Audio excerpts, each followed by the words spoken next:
coordinated command is there, and someone from IDS would be briefing, because these inputs will be of the Air Force, Indian Army, and the other forces as well. Also, we have been told that there can be a different level representation. Maybe someone from the MEA can also be a part. There is no clarity, but Zaka, as far as this briefing is concerned, so it was important given the fact that there is a lot of narrative on social media where not just DG ISPR addressing the press conference is putting several sort of information that is not true from Indian side.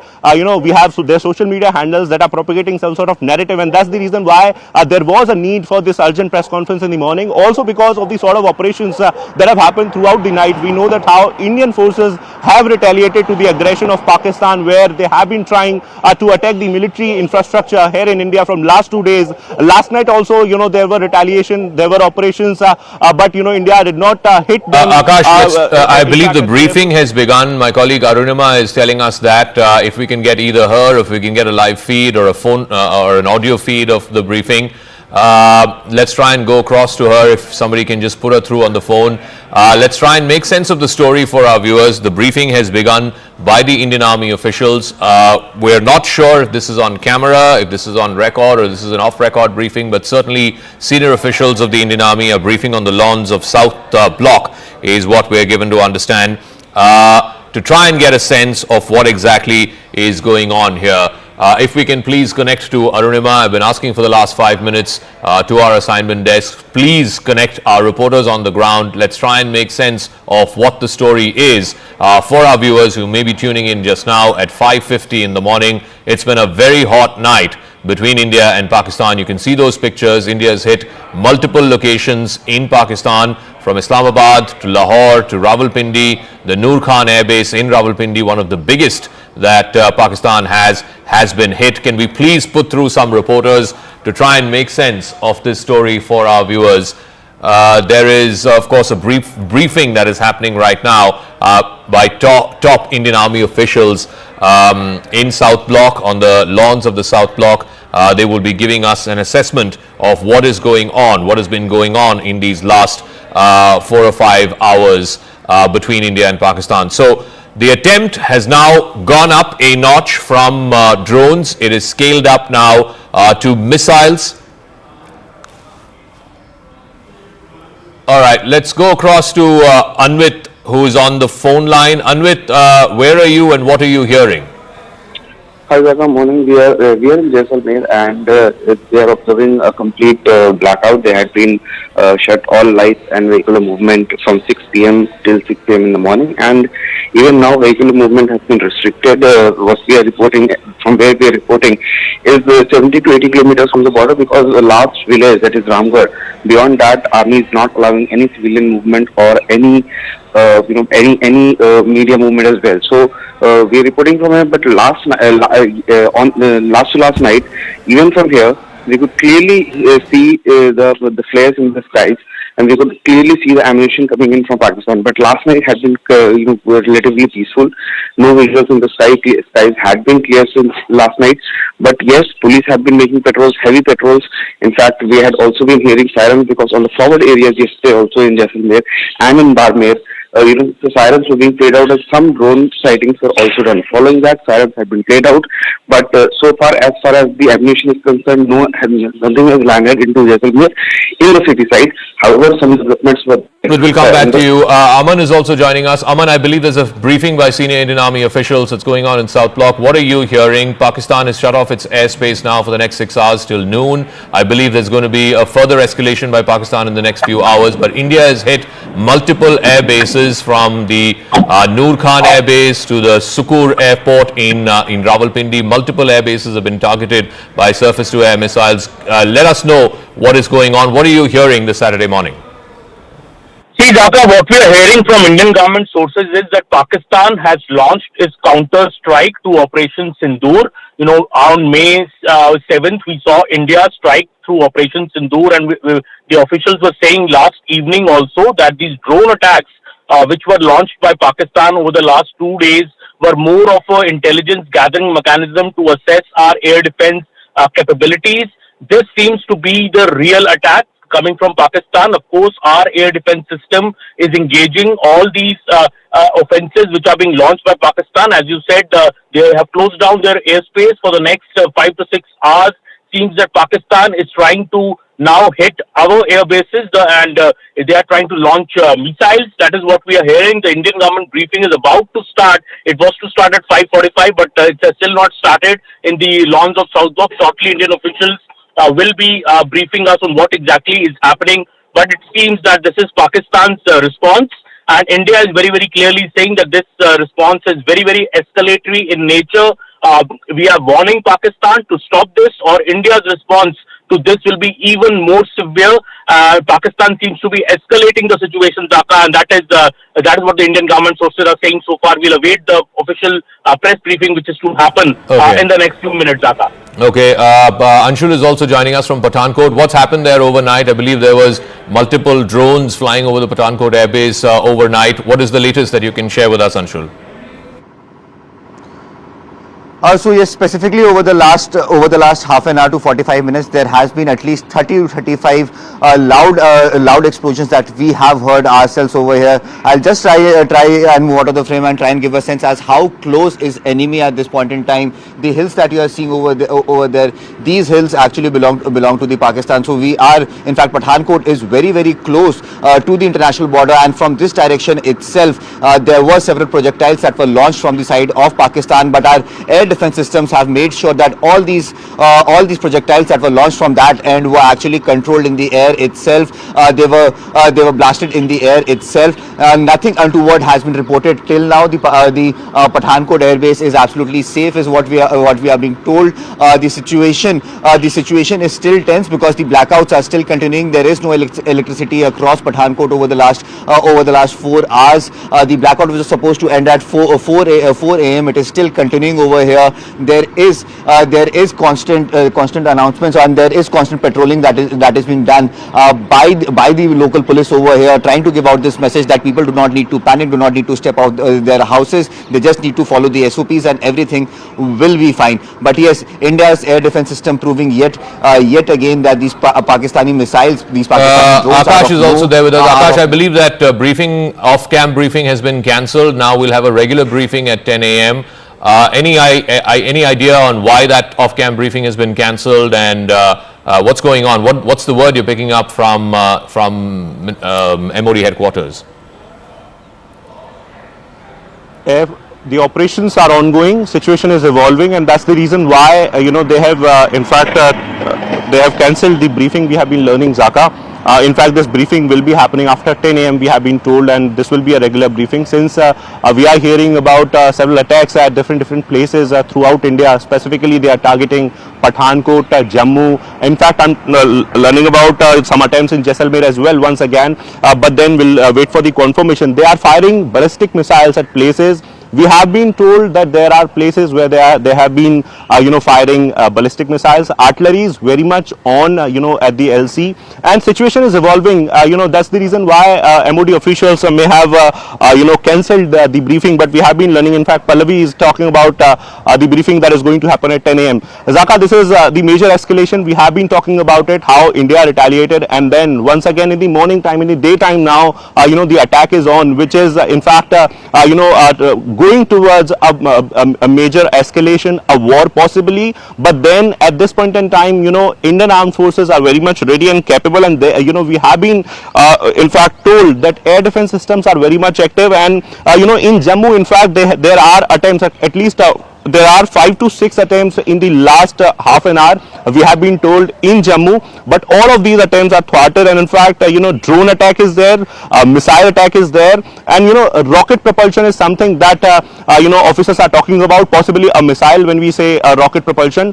But Jammu is not the only place. In Srinagar also we have heard a sound, and in fact apart from Jammu and Srinagar, we have been told that in Udhampur also sirens are on. So at this point in time, while India has given it back to Pakistan at 3 different air bases of Pakistan. It seems that Pakistan is once again trying to attack the military infrastructure, specifically the Air Force stations and the air bases. Possibly they want to attack on airstrips or the air assets that we have at the Air Force stations. But yes, an official word is very much expected, because we have been in fact told about several other things. And then I'm hearing the constant sound, Zaka. I want to stress on this particular sound, because Jammu is one prime target. So Jammu is very close to the international boundary, international border. In the initial day, we have seen that how a barrage of drones were launched towards Jammu, and this time around we are learning about missiles. I'm also trying to check the environment. In fact, the clouds where I'm unable to see anything.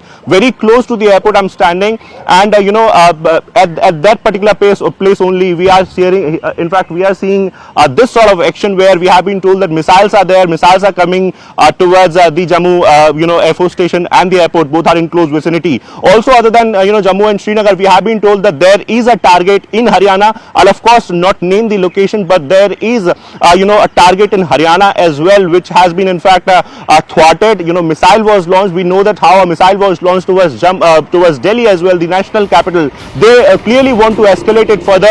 It was categorically mentioned by the Indian Armed Forces that we don't want to escalate, and that's why we are not targeting a civilian population. But we have seen that how last night in Ferozpur a civilian population was targeted. Several individuals were hit because of this sort of target, where Akash, they just give me a moment. hit one civilian, The big story happening right now is there's an off-cam briefing by senior officials of the Indian Army. They're saying that there has been retaliatory action that's been carried out. The LOC has been hot for the last 4 or 5 hours. In fact, more than that, it's been hot since last night. But what has happened overnight is Pakistan has now climbed up the escalation ladder from drones, which did not have any explosives. They've now notched it up to drones with explosives. And last night, they have now notched it up one rung further in the escalation ladder, trying to hit India through ballistic missiles, including one, a Fatah 2, which was launched in the direction of Delhi. Thankfully, that's been intercepted in the skies over Sirsa. India has retaliated. India has responded to the Pakistani escalation. India has managed to hit at least 3 different air bases in Noor Khan, of course, which is one of the biggest air bases of the Pakistan Air Force. They've also hit an air base in Chakwal, a civil-cum-military airport in Sukur in Sindh. So multiple military installations and civil installations as well have been hit. It's been a combination of drone attacks plus missile attacks. I also want to get more information at 10 a.m. The Foreign Secretary will be briefing. Remember, the last 3 days it's been the Foreign Secretary along with the 2 young women officers of the Indian Army and the Indian Air Force. So that briefing is going to happen at 10 a.m. That's going to be on the record. Right now what is happening is an off-record briefing by senior officials of the Indian Army. Let's go across to more reporters who are also joining us. Ishan is joining us from Srinagar. Ishan, again, looks like it's been a very hot night in Srinagar as well as in other parts of the Kashmir Valley. Well, Zaka, right. This is for the first time also that drones came to Srinagar, Awantipora and Baramulla. Multiple, blasts were heard, and the defense system ensured that none of the air bases was hit. The target was to hit Awantipora air base and Srinagar air station. We should understand that Srinagar airport is not just a civilian airport. It's a military army, Air Force air station. So that's why they try to hit the crucial infrastructure. And even 5 or 10 minutes back, we heard in Srinagar, people are waking up to the 2 loud blasts that were heard, possibly intercepting some kind of missiles or some kind of projectile being fired towards possibly airports in Srinagar or Awantipora. These are the main 2 bases. But apart from this, we have been learning that they tried to carry out, drone-based attacks last night on the India's military infrastructure, particularly in Baramulla, which acts as a front line for the line of control. So they might have tried to hit the Indian Army's main assets in Baramulla, Srinagar, and Awantipur, but that has been repulsed. What we have been given also to understand is that security around these vital installations has been doubled, and it's amply clear that they are going to attack these vital installations to basically stop the militaries or air forces advance if at all that happens with Pakistan. But during overnight, there has been massive shelling that has taken place both on the line of control in Kashmir and also other areas of Kashmir where people have already left their houses and left for safer destinations. All right, Aman is also joining us. Aman, what's the word you're hearing from top government sources? It's been a very, very hot night, escalatory action by Pakistan. India responding with both drone attacks as well as surface-to-air missiles. What are you learning from top government sources? I believe the Foreign Secretary will be having that briefing at 10 a.m. for an official word. But what are you picking up on what an escalatory night it's been between Friday night and Saturday morning? Well, absolutely, Zaka. It's been a big escalation, first from Pakistan and a big response from India. That is what we're hearing from top government sources, especially India's attack on 3 air bases of Pakistan, mainly the Noor Khan air base, which has in Rawalpindi, which is a major response by India, because this is now India firing missiles at Pakistan after the relentless 2 days. Pakistan has sent 300 to 400 drones the previous night, and yesterday also these drone attacks have been incessant on our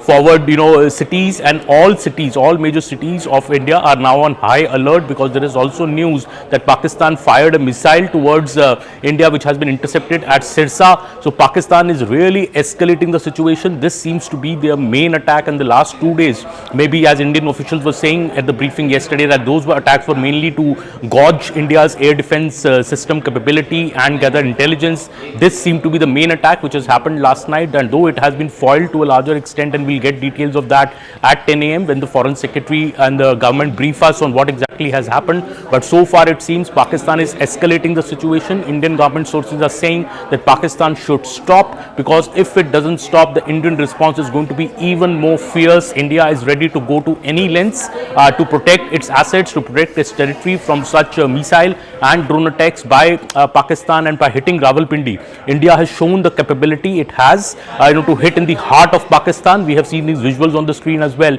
Indian government sources are very clear that India is not going to step back if Pakistan is going to do such big retaliation that we have seen since last night, and big air bases of Pakistan being hit by India. We'll get more details. I think the official press briefing, Zaka, has also been put off for now, because the operation is ongoing. It's a very evolving situation, and the next 2 to 3 hours could be very crucial in determining which way this escalation is now going, Zaka. Arunima is also joining us from South Block. Arunima, I believe there's been some off-rec information that's been given to reporters. Who was briefing, and what have they said? What is the information that you have? Yeah, so this was supposed to be an official briefing, to respond to all that DGISPR has said. But what we were told, that since air operations have begun again, for the last 1 hour or so, air operations have begun again, even though on ground, this is what we learned, that on the LOC, the ground fire that we are hearing, that has become intermittent firing for now.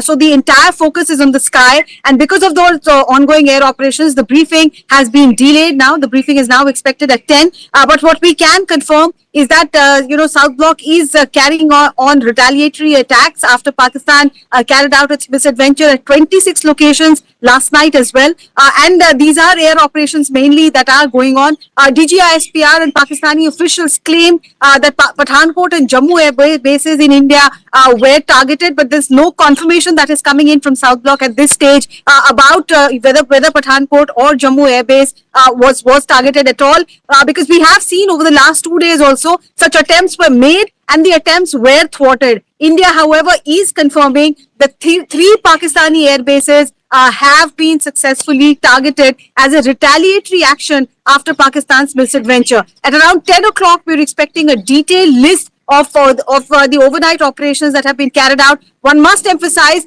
that what we are being told is that the operation is still ongoing. As we are speaking, the air operations are still on. So here's what we know, that Pakistan in a dramatic manner tried to escalate the attack on India's military installations. I have a list of places that have been hit overnight, or at least the attempt was made by Pakistan to try and hit. It attempted to attack Udhampur, which is a large base that we have. Pathankot Air Base, one of the forward air bases of the Indian Air Force. The Jammu Air Force Station has also been one of the targets of the attack. Sirsa, where the skies above Sirsa is where the Fatah 2, the ballistic missile, was intercepted and brought down. That, we're given to understand, was headed in the direction of Delhi. So it's a major and dramatic escalation by Pakistan over the last 6 hours or so. I suspect it was after the the announcement by the International Monetary Fund that they are releasing that tranche of $1 billion as part of that agreed package for $7 billion over a period of 3 or 4 years. Let me ask you, Arunima, so in response to this, it's clear that Pakistan has escalated and tried to attack India's Air Force and Army bases. India has responded too. Is there any word you're picking up officially from Defense Ministry officials or from senior army sources as to what are the places that India has hit in Pakistan in response to what Pakistan has tried to do? So before that, Zakar, since you mentioned that, from Sirsa, the target seemed to be Delhi. So what we heard from South Block is that Delhi is absolutely safe, that there was no attempt that was even close to the national capital. So that is one thing that South Block has made absolutely clear, that there's no problem for the national capital. However, on the Pakistani side, the report that we are getting is that Islamabad, Lahore and their air assets were targeted and successfully targeted is what we are being told. However, they're refraining from going ahead and giving an official word or official coordinates, because they do want the foreign secretary and the two officials who we have been hearing over the last 3 days between 10 and 10:30. That official briefing is expected, and they do want to give out the specific names and air bases at that press conference. But indications that yes, we have carried out retaliatory attacks in the Pakistani capital, in Rawalpindi and also in Lahore, and they're emphasizing that in spite of all the bombastic claims that are coming in from DGISPR, none of the Indian air bases have been breached. They're all safe, and the national capital, the misadventure that they wanted for the national capital, was stopped way ahead. So Indian air defense is still working, but once again to emphasize that the air operations are still on. All right, so here are the military installations that Pakistan has tried to attack over the last 6 hours.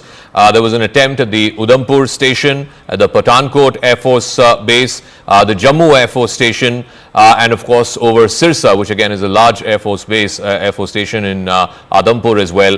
There, the missile, the ballistic missile, the Fatah 2, which is a medium-range missile, it's about 300-400 kilometers range, which Pakistan tried to send in the direction of the national capital. That has been intercepted and that has been brought down in the skies over Sirsa. So there are at least 4 or 5 Air Force stations that Pakistan has tried to attack, Indian Air Force bases that Pakistan has tried to attack over the last 6 hours. In response, India has hit back and it has targeted at least 3 major air bases of the Pakistan Air Force. The biggest one, of course, the Noor Khan Air Base, right in the heart of Rawalpindi. You've also had an attack on the Chakwal Air Base and the Rafiki Air Base. There's also one on a smaller civilian defense airport in Sukur in Sindh. So at least about 4 locations which are air facilities have been hit by India, both in drone attacks as well as missile attacks. Again, medium-range missiles that have been launched, air-to-surface missiles. Let me go back to our report. Aman is also joining us. Aman,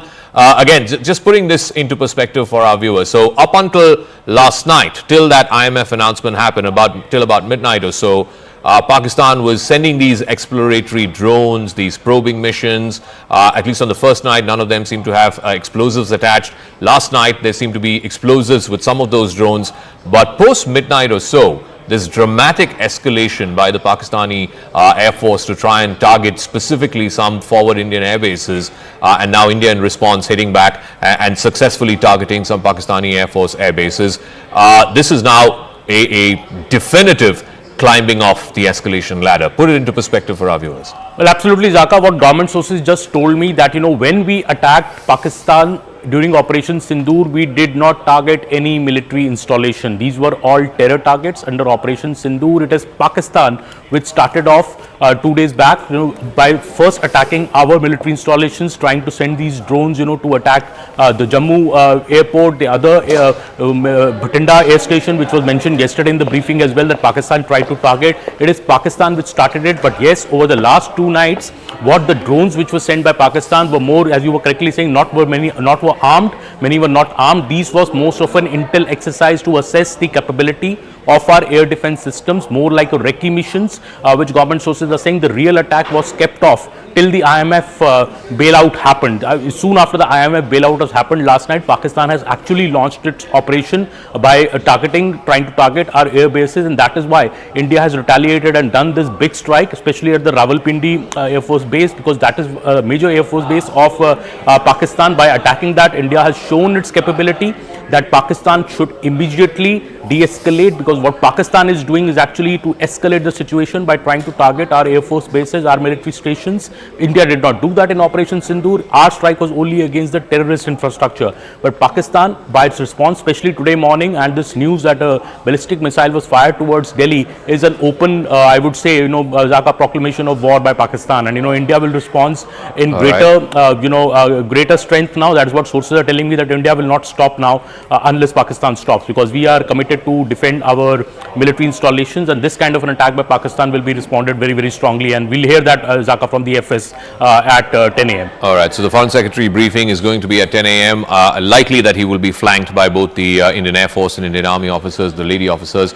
Let's try and bring you up to speed with what India has done in response overnight. It has hit multiple air bases. The biggest one, of course, is the Noor Khan Air Base in Rawalpindi. Rawalpindi, of course, is where the general headquarters of the Pakistan Army is based. This is the heart of the Pakistani Fauj, and it has hit the biggest air base in Rawalpindi, the Noor Khan Air Base. It's also hit an air base in Chakwal, that's also in Punjab. There have been smaller drone attacks in the outskirts of Islamabad. We've had a couple of attacks in Narowal, in Lahore, in Sheikhpura, etc. There's also the Rafiki Air Base in Shorkat, which is in southern Punjab. This has also been hit. So three major air bases from Noor Khan and Murid Air Base in Chakwal, the one in Rawalpindi, the Shorkot Air Base, the Rafiki Air Base, and there is a smaller airport, the Sukur Airport in Sindh. So Punjab and Sindh, these are the two heartland provinces. They make up for the bulk of Pakistan. Both of those places have been hit. Some of these smaller blasts have been through what they call loitering munitions, these suicide drones, these LMS drones. But some of the bigger attacks on the Air Force stations, we can show that Noor Khan base attack, the Rawalpindi Air Base attack, that was through a major ballistic missile. We're also getting more breaking news. This, of course, in response to what Pakistan has tried to do in India, getting breaking news that there have been at least 3 blasts that have been reported in Udhampur at the military base there. It's again one of our forward bases. There has been some degree of damage. The damage assessment is being done right now.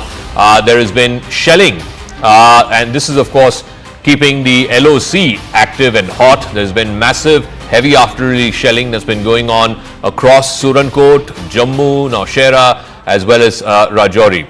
Let me go across to Ishan with more details on this. So Ishan, the activity, the heavy artillery shelling is happening now, not just across the LC, but also happening across the international border. Akash has more on that. So Akash, Udhampur Air Force Station, I believe, has suffered some damage. What the extent of the damage is, we don't know. They're assessing that right now. But more importantly, there's also heavy artillery fire across the international boundary, Surankot, Jammu, Naushera, as well as the Poonch Rajouri sector.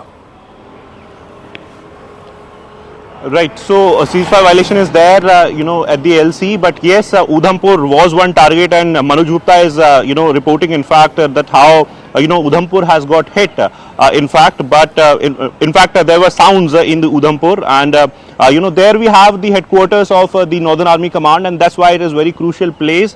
It was on target, in fact, day before yesterday. In fact, yesterday it was on target, but we have no confirmation of the hit. But yes, 3 sounds have been heard, in fact, from this particular location. Also, Zaka, in Jammu, I'm learning about a civilian location being hit. They are targeting civilian population, while the attack on the Air Force station or the air base was thwarted. I'm learning that in Jammu we have some civilian casualty, possibly injuries, or I should say, in some time from now we'll have confirmation. But we have air sirens once again here in Jammu, and Zaka, they are today they are launching the ballistic missiles.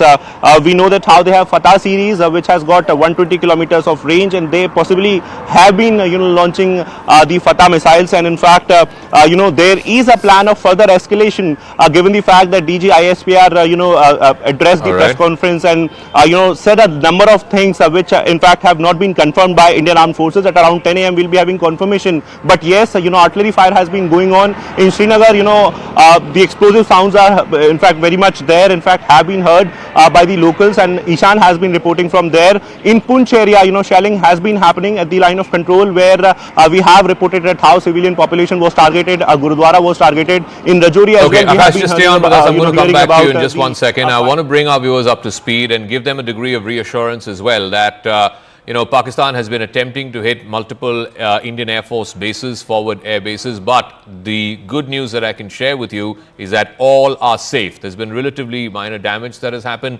no casualties, no fatalities in any of these installations. The Pathankot forward air base, the Jammu Air Force Station, the Udhampur Air Force Station, all are safe. That is the word that we have from top government sources. All three of our forward air bases are safe. All personnel have been accounted for, whatever minor damage assessment is going on, but all three air bases are safe. Arunima has more on this. So Arunima, that's the big picture. Pakistan trying to attack India's forward air bases. All of them are safe. In retaliation, India targeting some of Pakistan's air bases. The Noor Khan air base up in Rawalpindi is one of the biggest that they have in the country, and that has been hit badly. You can see from those pictures.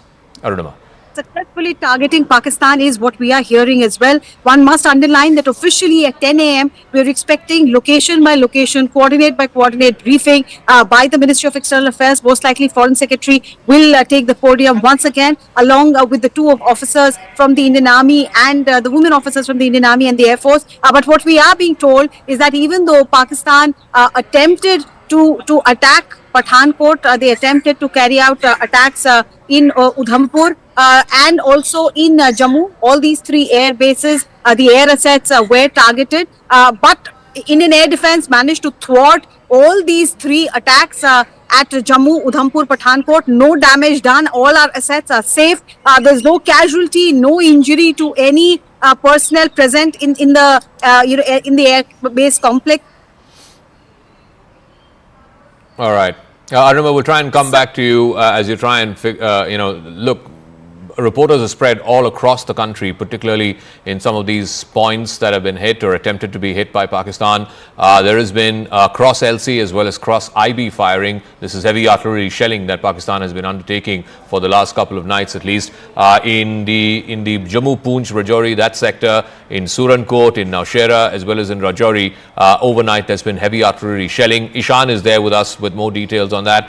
So just break this down for us. There's been an attempt to hit some of the forward air stations. All of those have been thwarted, but at the same time, Pakistan is also using heavy artillery fire, both across the LC as well as across the IB.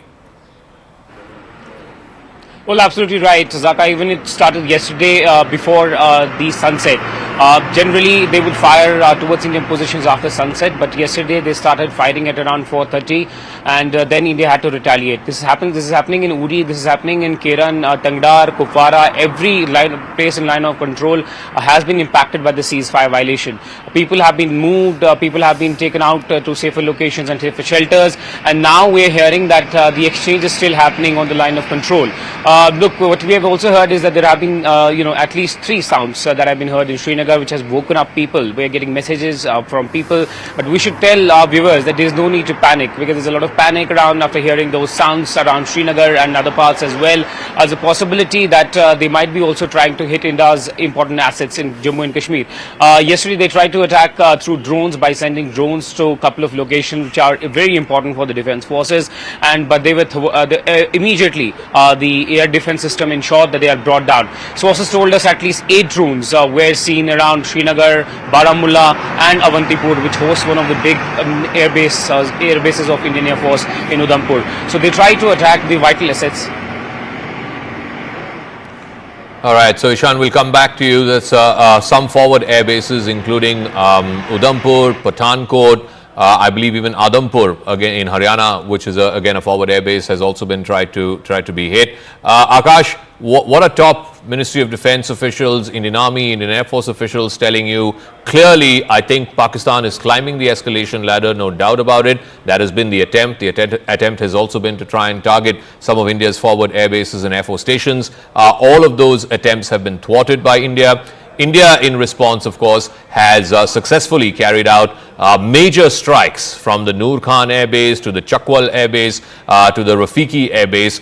Tell us what you're picking up from top defense sources. Like I said, the attempts at the Air Force stations, the forward Air Force stations in Udhampur, in Pathankot, in Jammu and Sirsa, in all these 4 places have been thwarted by India's air defense systems.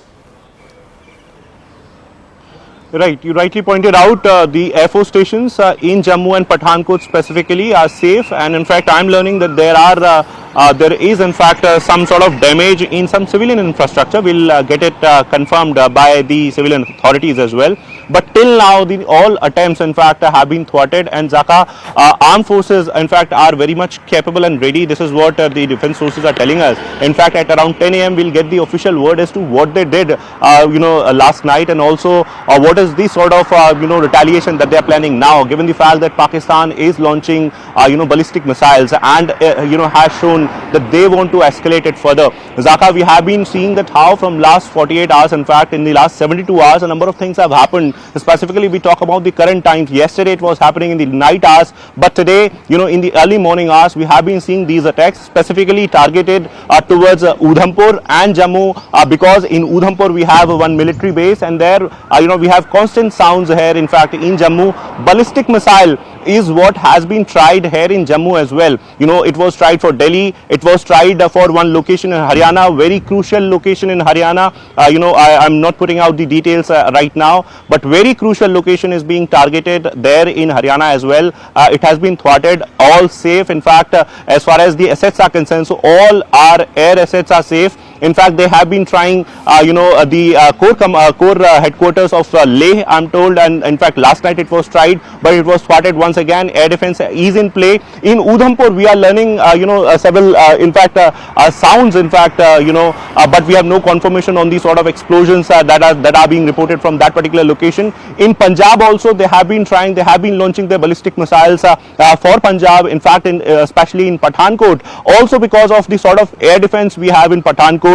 They might have some sort of input of the sort of platforms that we have in Pathankot, and that's the reason why Pathankot is being targeted, and is a very important Air Force establishment there that we have in Pathankot, and also in Srinagar, Dhaka, launches are there. And we have been learning that since ceasefire violation is happening throughout the LC, so army is also retaliating to that. We are having ceasefire violation in Rajouri, Poonch, Mendhar, and in fact in Kathua also I'm learning that violation is there. But since we have the international border there, so we are waiting for the confirmation BSF, whether or not BSF is engaged in any sort of firing, because till now it is limited more on LC line of control. In Uri and in other areas of the Kashmir, we have been learning about the ceasefire violation, but specifically in Poonch we have this heavy shelling going on. Okay, I want to bring our viewers up to speed on what Pakistan has attempted to do over the last 6 hours or so, and this is specifically right after the amp up of the IMF bailout announcement that happened. So here are some of our forward Air Force stations and air bases. Udhampur, of course, is the headquarters of the Indian Army's Northern Command. Massive military station there. It's the headquarters, like I said. It is, of course, very critical for the entire Jammu region as well as the Poonch Rajouri region. But Udhampur, there's been some attempt by Pakistan to try and cause damage at the Air Force station there, at the military base there, but that has been thwarted. Also at the Jammu Air Force station, there has been an attempt by the Pakistanis to try and attack the Air Force station. Again, I can report to you there is very little, minimal damage there.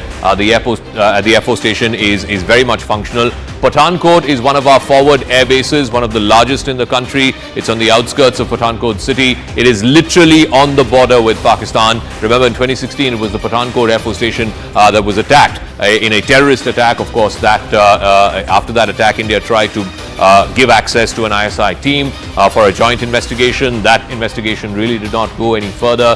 This is a massive Air Force station, one of the biggest, one of our forward air bases. And then, of course, there is the Sirsa Air Station as well, part of the Western Command of the Indian Air Force. So these 4 installations have been tried to be breached by Pakistan overnight. All of it has been unsuccessful. I can report to you that all of our forward air bases, Air Force stations and military bases are safe. If at all there is minimal damage, assessment of which is being done in Udhampur, which is of course the headquarters of Indian Army's Northern Command. I want to go across to Arunima. So Arunima, paint the picture for us at about 6:30 as our viewers are waking up to this Saturday morning.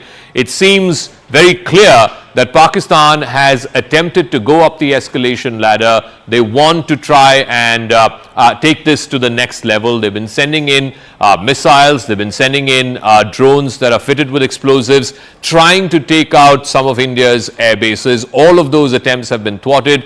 India, in response, has taken out, I'm given to understand, at least 3 frontline air bases of the Pakistan Air Force. What is the big picture this Saturday morning?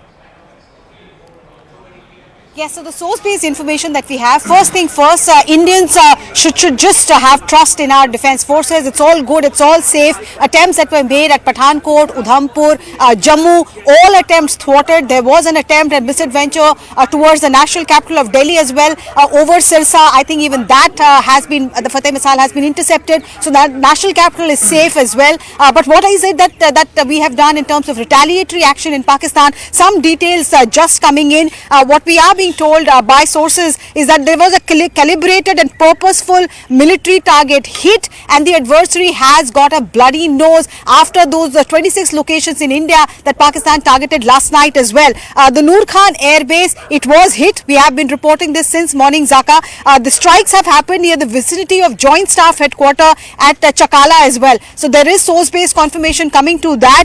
The jugular of Pakistan, the 14 Corps with 10 and 11 Division in Lahore, that has been targeted, and we are specifically being told that Lahore was struck because they were trying to strike Amritsar. Of course, our air defence took down the attempts against Amritsar as well, but in retaliation, Lahore was struck. Assets of the 15th Division at Sialkot has been activated, is also what our forces are learning, but they are fully prepared. But Siddhant is also here with me. If you can give me a moment, I want to get in his views. What has happened overnight, the ramifications of it as far as diplomatic quarters are concerned? Well, Arunima, I look at it, in fact, Zaka was also pointing out, they were waiting for the IMF bailout, and there's no doubt about it. There were a lot of international pressure which India could manage to build, on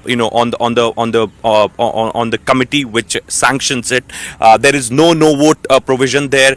In fact, India has abstained. IMF has taken note of India's abstention. But how I look at it is in a way that, what they did yesterday was perhaps a recce. This is what I was told. They sent their drones, whether they were armed or they were not armed, I really don't have much idea about it, but 300 and 400 drones were sent just to locate our air defense systems, and perhaps we fooled them again. Yes, I can add information to that. 500 drones across 24 locations. Most did not have weapon, looked like a surveillance and prodding exercise. Yes, and what we really fooled them yesterday. In fact, I was told by top sources in government of India, we even didn't use all our air defense systems. We shot them down with the aircraft guns. This is what I'm being told, and that was a recce which they did yesterday. They created a lot of panic. They created a lot of noise around it. In fact, there was to camouflage their operation yesterday night. What they did was they did a press conference. They invited foreign media. In fact, they I was going through all that content last evening, Arunima. So they kind of said that what India is doing, they kind of they did spread lie against India in those press conferences. That was kind of a camouflage they wanted to do. But the idea was to struck India today, Arunima, and we thwarted all their attempts. Perhaps what Arunima is reporting for us is that all our bases are safe, and we have hit them harder this time around. Yes. So that I think the body language, Zaka, I once again want you to point out to that Rajnath Singh picture that we got yesterday morning with the 3 service chiefs and the Chief of Defence Staff. The CDS was present, the Defence Secretary was present. That showed, combat uniform, all 3 chiefs were in there, but the body language was confidence, they were smiling, and that is, I think, because they were prepared. They were quite aware of what Pakistan was up to, and they were prepared, and that preparation has held us in good stead early this morning. All right, so I can also report to you that there was some attempt to try and disrupt the civil as well as the technical airport in Jammu. Those attempts have been thwarted by the Indian air defense systems. Remember, so the big picture is Pakistan has been trying to take out some of India's forward military bases as well as some forward air force stations. The attempt has been on some of the biggest ones. Pathankot is one of the biggest and a forward air base that we have. It was also the scene of the 2016 terror attack. That attack has been thwarted. There was some attempt at the Jammu Air Force Station. That has also been thwarted. And then, of course, the Air Force Station in Sirsa, which has also been thwarted. In response, India has attacked the Noor Khan Air Base, of course, which earlier used to be called the Chakala Air Base of Pakistan, one of the biggest just in Rawalpindi, in the heart of the general headquarters, is barely, a few kilometers away, the general headquarters of the Pakistan military. So this hits right at the heart of the Pakistani military. But I can report to you that whether it was Udhampur, whether it was Jammu, whether it was Sirsa, whether it was Pathankot, whether it was some of these forward air force stations that India has, the attempt by Pakistan has been foiled. India has retaliated in good measure and targeted some very frontline air force stations of Pakistan. There has been, of course, increased shelling as well, heavy artillery shelling both across the line of control as well as across the international border. There has been some shelling in some civilian areas in Jammu, but I can report to you, so far at least, there are no confirmations on any civilian casualties yet. Akash is also through with us. Akash, so where you are in Jammu, there's been an attempt to try and hit the Air Force Station there, but that has been negated. What are you hearing in terms of where all India has hit Pakistan, particularly the Noor Khan Air Base, which used to be the Chakala Air Base before, one of the biggest? It's right in the heart of Rawalpindi. It's close to their general headquarters. That would not have gone well. And those pictures, that video, I think somebody there, that's the third picture that you're seeing on the right of your screen, somebody capturing that on your mobile phone saying, Bhaijan, they've hit the Noor Khan Air Base. Just walk us through what India has done in response to this very hot night between both countries. Right. So Noor Khan Air Base, you rightly pointed out, in Chakala of Rawalpindi, near Islamabad, has got critical air assets. Zaka, I was mentioning it earlier that how their transport aircrafts as well as their military fighter jets are very much there. They're operating there. Several drones are in fact from there, and we have been told that in fact, the air assets in that particular Air Force stations were on target and have been hit successfully. And also, Shorkot Air Force Air Base, in fact, which is in Punjab, it has got JF-17 Thunder aircraft, F-7PG, and several other air assets as well. It was hit, and in fact, we are not learning about the airstrip, but yes, the air assets was on target, and the target was successfully hit. In fact, we are learning about Murid Air Base, that is in Chakwal of Punjab. This is a smaller air base, but is technically important air base, and we have been told that primarily supports training and secondary operations. And the drone attack that was launched towards India was very much supported from this particular Air Force station, and we have been told that it has got fighter jets and possibly some drones as well, and it was successfully targeted by Indian Armed Forces. So these three Air Force stations, we have got confirmation for several air assets, and in fact the infrastructure was on target and it was successfully hit by the Indian Armed Forces. Also, in retaliation, now Pakistan is trying to make a dent, and in fact is trying to hit our Air Force stations, but they are not successful till now. And our air defense is very much working, 80 guns, and in fact the systems that we have is very much working. It's the daytime now. We have been seeing the escalation particularly in the night time from last 24 to 48 hours, but will it continue in the daytime as well? What will be the next course of action as far as India is concerned? Akash, I'm sorry to interrupt. The image that I'm showing on the left is also from Jammu. It's a civilian area. There is a temple called the Shambhu temple in Jammu. We're given to understand there's been a projectile that's hit. We don't know if it's a drone or a missile, but a projectile has hit just outside the temple. No casualties. That is the important thing. You can see the remnants of the wreckage there. This is mobile phone footage that's been shot by one of the individuals there. You can see the wreckage that's strewn all over the place.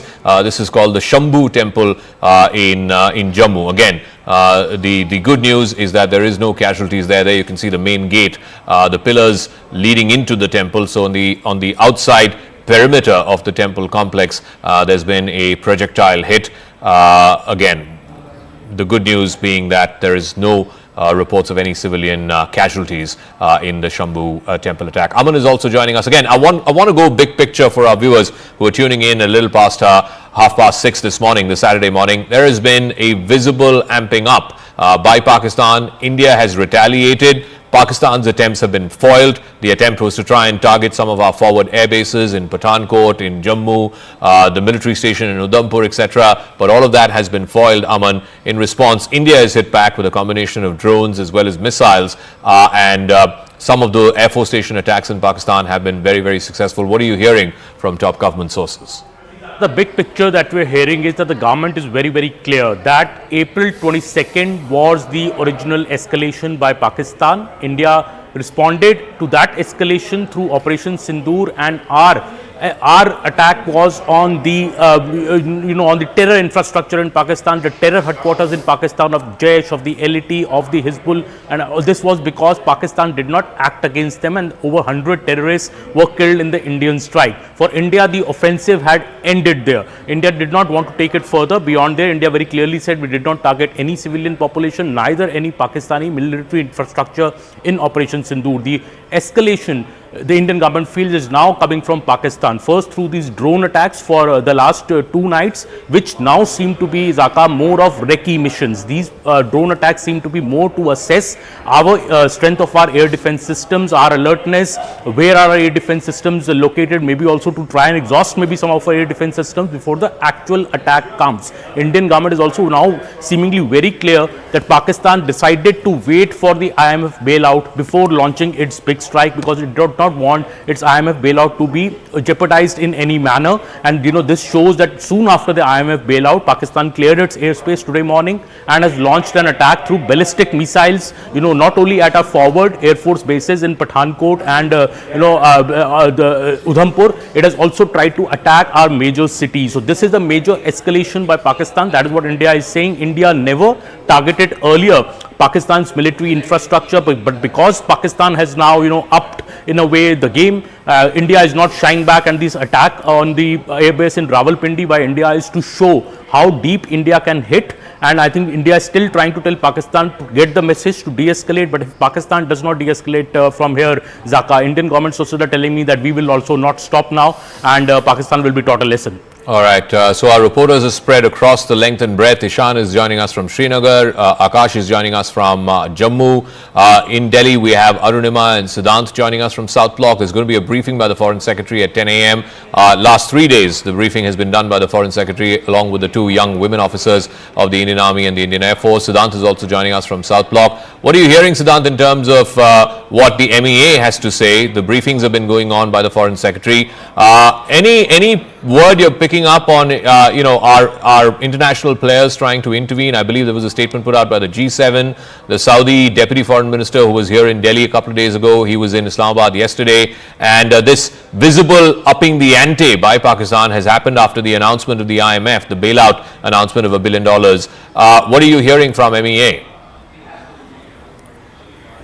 Well, that's right, Zaka. In fact, just a short while back, Zaka, we have been told that press briefing by Foreign Secretary, which was expected to take place at 10 a.m., has again got delayed. In fact, they have told us that they're going to inform us again when and where this press briefing will take place today. Perhaps, as Arunima was also pointing out, that the ops are still going on. The focus is on Sky at this point in time, Zaka. And in fact, yesterday, India also decided to close Kartarpur corridor, Zaka. Perhaps that was an announcement which Foreign Secretary made, because India knew that this is coming.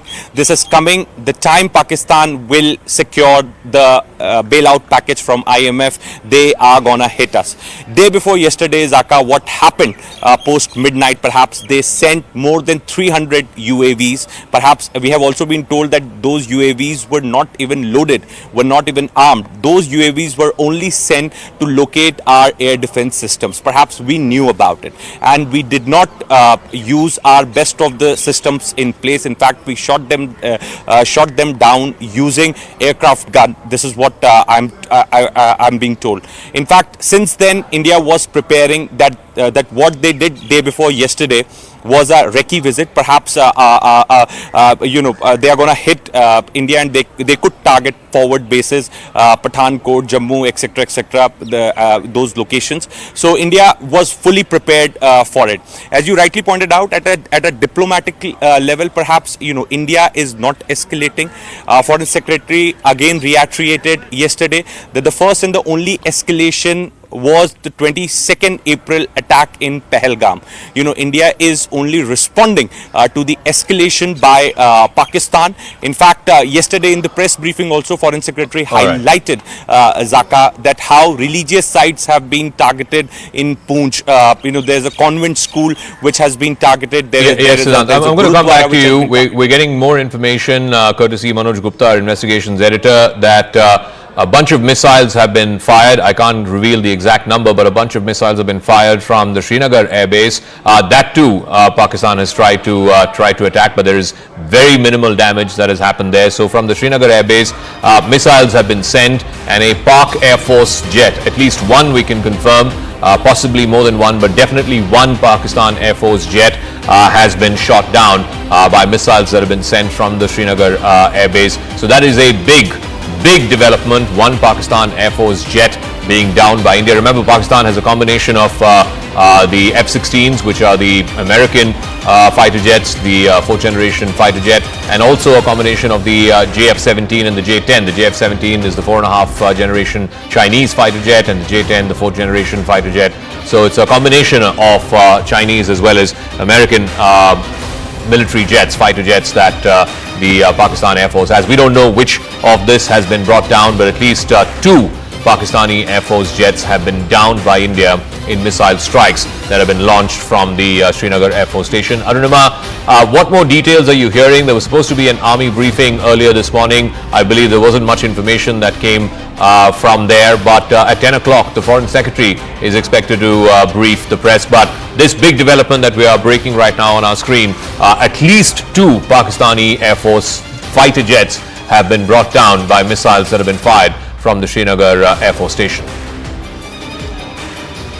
I think this was the air operation which led to the delay and subsequent postponement of the briefing. We got a message early in the morning around 5 a.m., quarter to 5, that by 5:30 there will be a briefing in the lawn, which you can see in my frame in South Block. But when we reached here, we were told that the air operations were still on, and there were intense operations that were going on, and therefore it's not feasible to brief and put out the correct picture at this stage, because it was a developing situation, it was an ongoing situation. We were also told that while the entire focus is on the sky, it's the air operations which are giving a bloody nose to Pakistan. On ground, there is intermittent firing that is going on along the line of control, and now I'm hearing that in Rajouri there is intense artillery fire. Some civilian houses in Dhangri have also taken the hit. So Pakistan is trying to cater to its own domestic constituency by targeting civilians. First they have targeted civilians in Poonch, now similar exercise going on in Uri and in Rajouri as well. So while their air assets are being taken down after their misadventure, they're trying to respond on the ground by artillery firing, which is also being responded to very strongly by the Indian Defence Forces. All right, so there's going to be a briefing. We know that two Pakistani fighter jets have been shot down by India. What these jets are, I think we should hold back on that, at least the make of these jets, what these jets are. But definitely two fighter jets of the Pakistan Air Force have been brought down by missiles that have been fired by India. All right, we're going ahead and saying that these are Pakistani F-16s. I want to be very, very responsible, very measured and restrained in our reporting that India has shot down two Pakistan Air Force jets. Despite all of this fog of war and all of this confusion that happened a couple of nights ago, we can now report to you early Saturday morning there has been a dramatic escalation, clearly an attempt by Pakistan to climb up the escalation ladder. They have gone up a couple of notches, a couple of rungs in that escalation ladder. India has responded measure for measure. Pakistani Air Force jets, two F-16s, have been shot down by missiles that have been launched from the Srinagar Air Force Station. Akash, what are you hearing from your top defense sources? PAF aircraft down.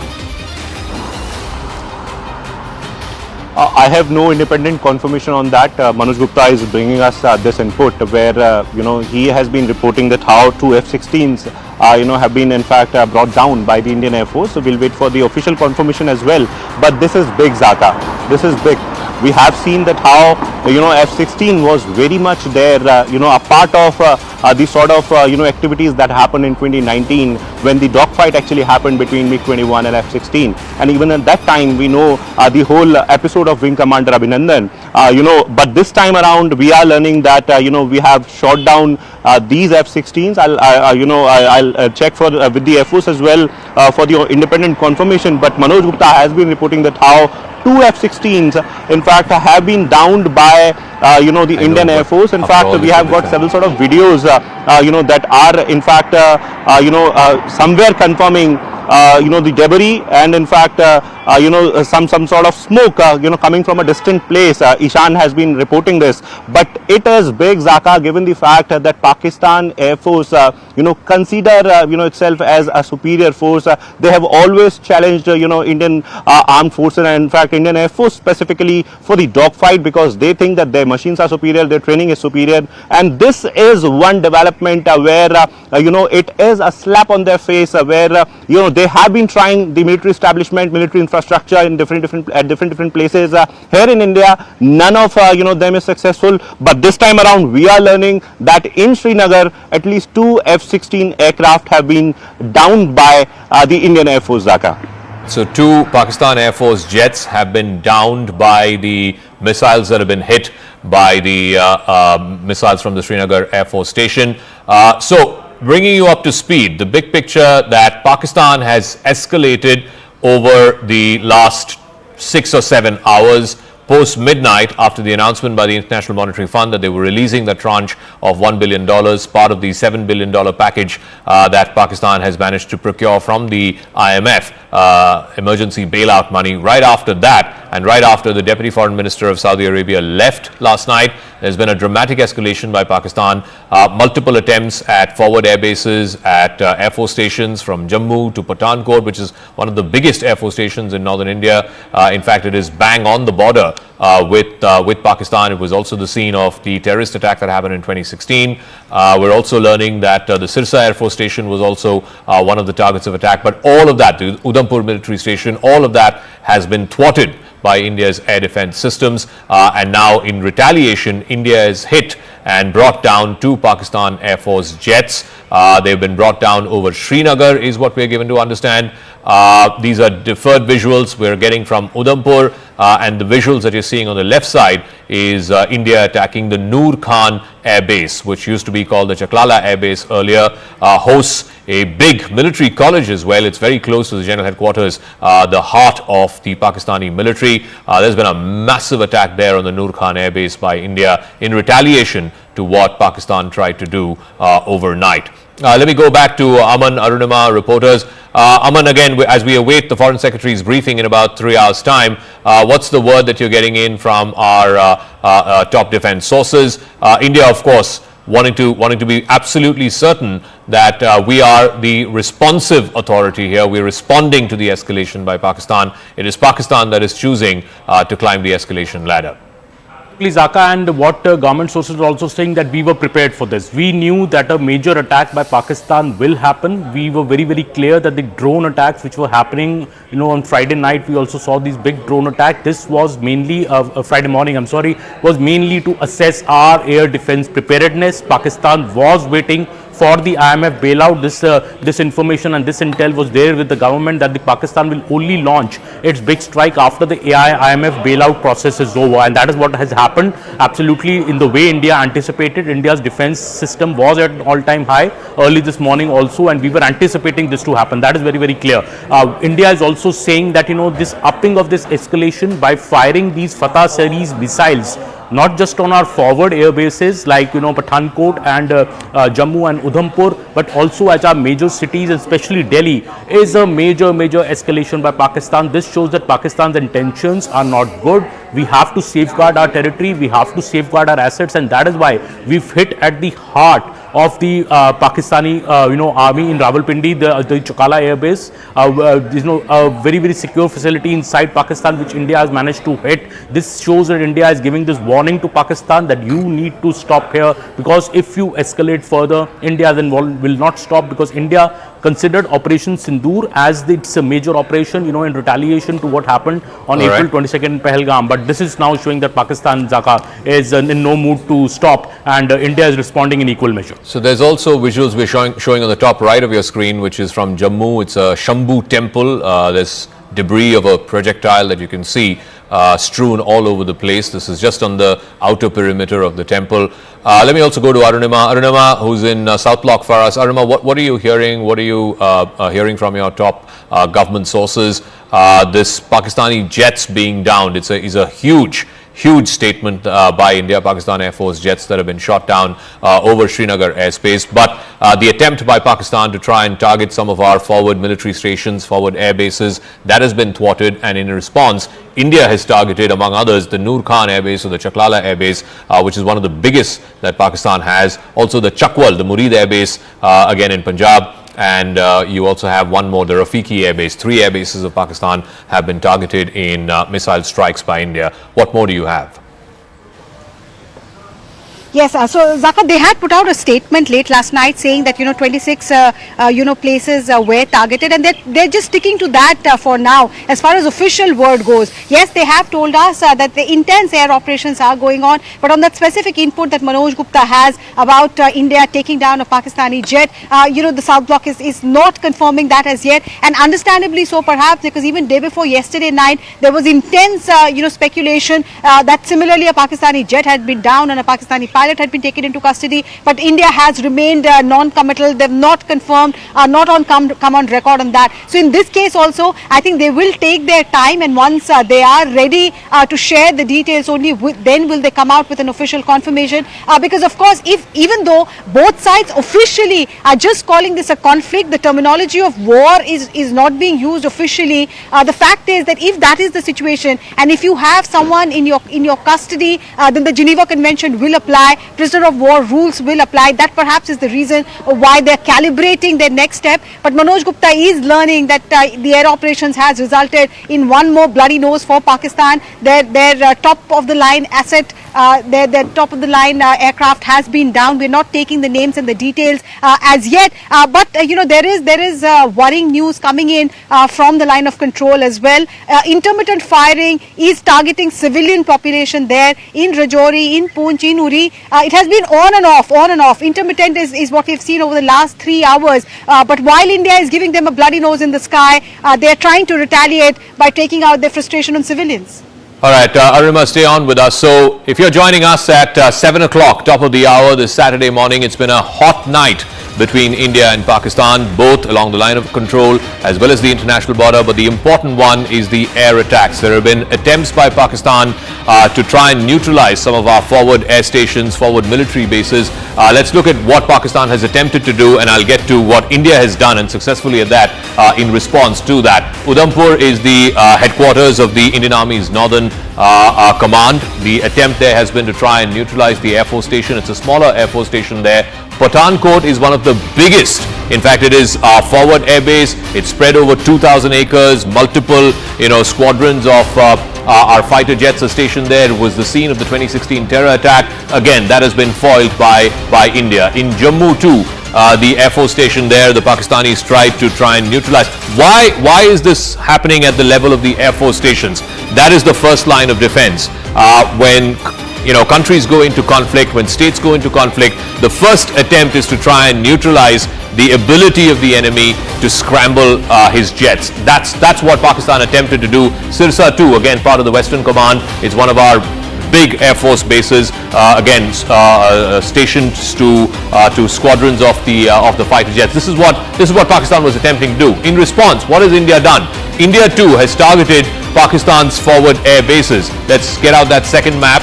What India has done in response to what Pakistan tried to do. And you look at this map, what stands out are the air stations that India has attempted to take out. And you can see those pictures as well from the Noor Khan Air Base in Rawalpindi. This is This is one of the biggest air bases that Pakistan has. It played a role in the 1965 and 1971 wars as well. This was earlier called the Chaklala Air Base. It is right in the heart of Rawalpindi. The general headquarters, Rawalpindi, is not too far from the air base. In fact, there is a famous Pakistan military college that's housed inside the Chaklala Air Base. It's now been renamed as the Noor Khan Air Base. You saw those pictures recorded by an individual, a civilian there, looking up at the big cloud of fire and smoke going up at the Noor Khan Air Base. Then further south, the Chakwal Air Base, it's called the Murid Air Base, again was active in the 65 and the 71 wars. The Chakwal Air Base too has been hit successfully by India. And then you have a smaller one in Shorkot, it's called the Rafiki Air Base. Again,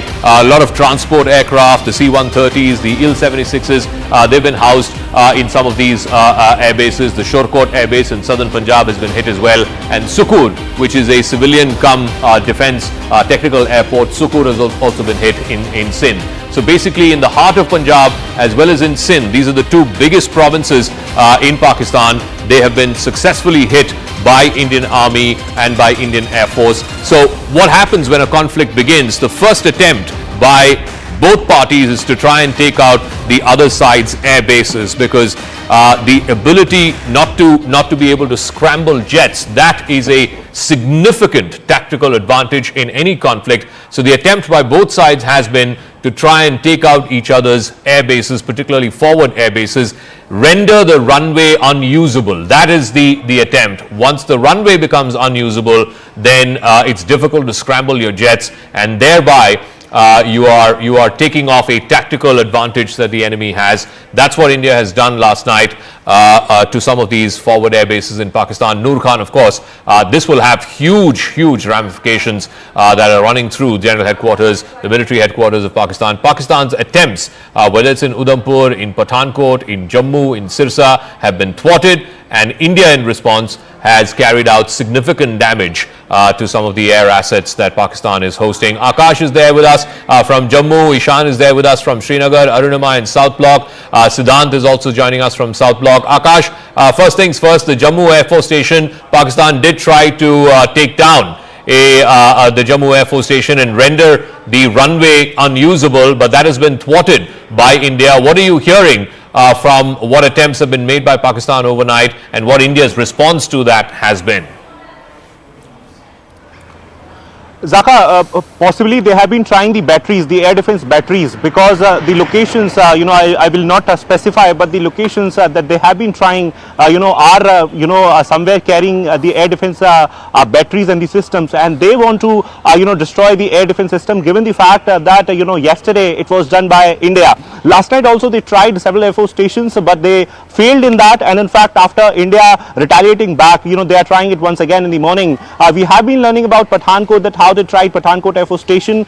We have been learning about Udhampur and also in Jammu. In Jammu, I was hearing sounds till 30 minutes back, but now it seems that it has stopped. And in fact, civilian population was on target as well, because they want to, spread panic here in India, because, their narrative on social media seems not working. Indian Air Force and in fact Indian Army, or the armed forces for that matter, are coming up with official statements. We have been seeing the briefings on a daily basis, and in fact Indian media is acting responsibly, and this is the reason why Pakistan is frustrated and they want to spread panic. They are targeting civilian population as well. We have seen Ferozpur, we have seen today Jammu as well, that how there was some sort of destruction in the civilian area. As far as the air defense system is concerned, so we have been reporting that how they are targeting the airstrips, not just airstrips, so that jets cannot be scrambled, but also the Air Force air defense systems. As 400 we have been reporting about, as 400 we have been reporting about Akash, Pechora and everything else related to it. There is an open source information that is available. Maximum of it is not true, but yes, we won't reveal the exact details and the specific details, but they have been trying air defense systems. We have been learning about ceasefire violations at the LC in different areas in Rajouri and Poonch specifically, where firing was on till 10 minutes back, and we have been learning about Kashmir as well. Manoj Gupta is talking about their fighter jets in fact down by Indian Air Force. We will be looking for some more confirmation on that as well, but yes, it is big development where they have been failing in every of their attempt, but Indian Air Force, Indian Armed Forces have not only hit them in their house, but also have been destroying their jets and also the drones that they have been sending. Okay, Akash, stay on with us. Ishan is also joining us, but before I go to him, we can report to you that the Air Force station in Udhampur is safe. The Jammu Civil and Technical Airport, both are safe. Pakistan has been targeting civilians. We're given to understand, and we saw those pictures of the Shambhu temple in Jammu, where there has been wreckage of some missile that we can see. In Janipur, Reasi and in the Udhampur parts of Jammu have been targeted. The bordering areas of Rajouri have been targeted. Pura has been targeted. And there have been ceasefire violations in Arnia, Uri and Akhnoor, all of which are, of course, on the line of control. So there have been ceasefire violations on the line of control.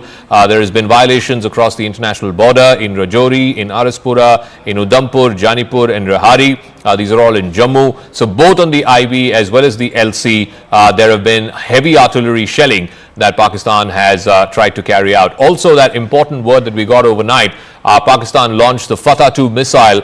It was headed in the direction of the national capital is what we are given to understand, but India's air defense systems thwarting that in the skies over Sirsa in Haryana, and that is a major escalation by Pakistan in response. India has hit back, and you can see the picture in the middle, which is the Noor Khan Air Base, one of the forward air bases of the Pakistan Air Force, one of the biggest, in fact, that they have, played an important role in both 65 and in 71. It used to be called the Chaklala Air Base, before houses the Pakistan Military College there as well. That has been now attacked in a significant way by the Indian Army and the Indian Air Force. Let's also go across, if we can, do we have Ishan? If we have Ishan, we can go to him. All right, Arunima, coming back to you again. So we have two sets of action that are happening. One, of course, the ceasefire violations and the heavy artillery shelling that are happening both at the LC and in the international border. And then you have this missile and drone activity that's happening courtesy the Indian Air Force, which is trying to take out some of Pakistan's forward air bases. Tell us what a night it's been between India and Pakistan in these last 6 or 7 hours. Yes, so what we are hearing as far as ceasefire violation goes, that the firing in Jammu, in Rajouri, in that division has stopped over the last 15-20 minutes, about almost leading up to half an hour. We have not heard the intense shelling that was going on. This was intermittent firing in any case, and South Block was confirming that this has been going on off and on. The last half an hour or so, it seems to have gone down. However, the bad news for Pakistan is that one of their top-line aircraft has been taken down. That's what Manoj Gupta is reporting, and looks like that for now, as the sun has come out nice and bright, for now Pakistan's misadventure has been halted. But come evening, will they make an attempt again? Over the last 3 days, consistently they have tried to breach our airspace and been thwarted by our air defense system. Even this morning, we got a confirmation from South Block, from the defense sources, that yes, the attempt was made at Udhampur, the attempt was made at Pathankot and at Jammu. In Jammu, they managed to strike civilian areas. A temple was a missile landed near a temple, and some houses were damaged. All right, Aruna, give me a moment.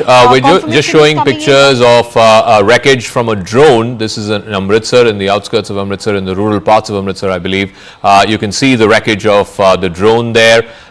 Do we have audio on that clip? If we do, I think we should try and play up that audio. Clearly, you can see some of the wreckage, some of the damage from last night. All of that wreckage parts being sort of strewn around the place. These are from the rural fields of Amritsar. I believe some cops are taking this footage. Civilians there in the vicinity as well. These are on the fields. The fields, of course, have been plowed for the sowing season. There you can see the remnants of the wreckage there of what looks like a drone. We don't know if this was an exploratory mission, a probing mission, or whether there was any kind of explosive that was attached with this drone. From this wreckage, it's difficult to identify what make it is or which country's drones these are. But India did call out yesterday in the press briefing Turkish drones that were made by Turkey and to send on that exploratory mission that happened on the first night, the night of 7th and 8th of 8th and 9th of May, where you can see some of the cops there standing on the fields. This is what happened overnight in Amritsar. You can see those pictures of the remnants, the wreckage of a Pakistani drone there in the fields just in rural Amritsar. Let me also get in a word from Siddhant if he's there. Siddhant, so Foreign Secretary is going to brief in about 3 hours' time. Likely he will have the two women officers as well, Colonel Qureshi of the Indian Army and Wing Commander Singh of the Indian Air Force. What is the assessment that India is having right now in these last 6 hours or so? Because there's been a visible escalation and climbing of the escalation ladder by Pakistan overnight. Well, that's right, Zaka. In fact, we've been told that the press briefing of Foreign Secretary has got delayed. In fact, now this press briefing will take place later in the day when the armed forces will have full assessment of the situation. Zaka, talking about the developments which have taken place in last 24 to 48 hours, perhaps there were 300 to 400 drones which were sent to India. They were dropped into India from Leh to Sir Creek, and in fact these drones were largely unarmed. These drones were sent day before yesterday to locate our air defense systems, but we understood that why this is being done, and we had fired and brought all of them down, all of the drones down through our air through our air guns, and perhaps at that moment only India understood that Pakistan is planning something big. Then what they did, Zaka, they did series of press conferences, perhaps camouflaging their yesterday's operation, because they also didn't want the entire IMF bailout to get jeopardized, and perhaps they did series of press conferences, raking up Samjhauta Express blast, raking up issues like 26/11, that how India did not send witnesses to Pakistan for the trial purposes, etc., etc. So those things were said in the press conference. But India knew that they are gonna, they are planning something. Okay, big. just give me 1 second, Siddhant. These are shots from Lahore. It seems like a posh area. You can see the wreckage of some destruction, some material that's been used. You can see a big sort of smoke and fire going up. We don't know if this is a missile or a drone. It doesn't look like a drone. It looks much more bigger in that sense. It looks more like a projectile of some form of missile that's been used. This is in Lahore. It looks like on the outskirts of a major road. Whether this is in a deeply populated part of the city or whether it's on the outskirts, we don't know again. But this is from Lahore, and you can see fire and smoke on the sidelines of a major road. Whether this is a highway or an arterial road, you can see civilians there trying to capture the images. It seems like fields that are just off the road. The fields seem to be on fire, and you can see the remnants of a projectile as well. It doesn't look like a drone. It looks much bigger in size. It looks like some kind of missile remnant that has fallen there in Lahore. So these are the images that we're getting in from Lahore of what India has done. It's one of the places that India had targeted in Lahore last night in response to what Pakistan has been doing, trying to take down some of the Air Force stations and the military stations as well.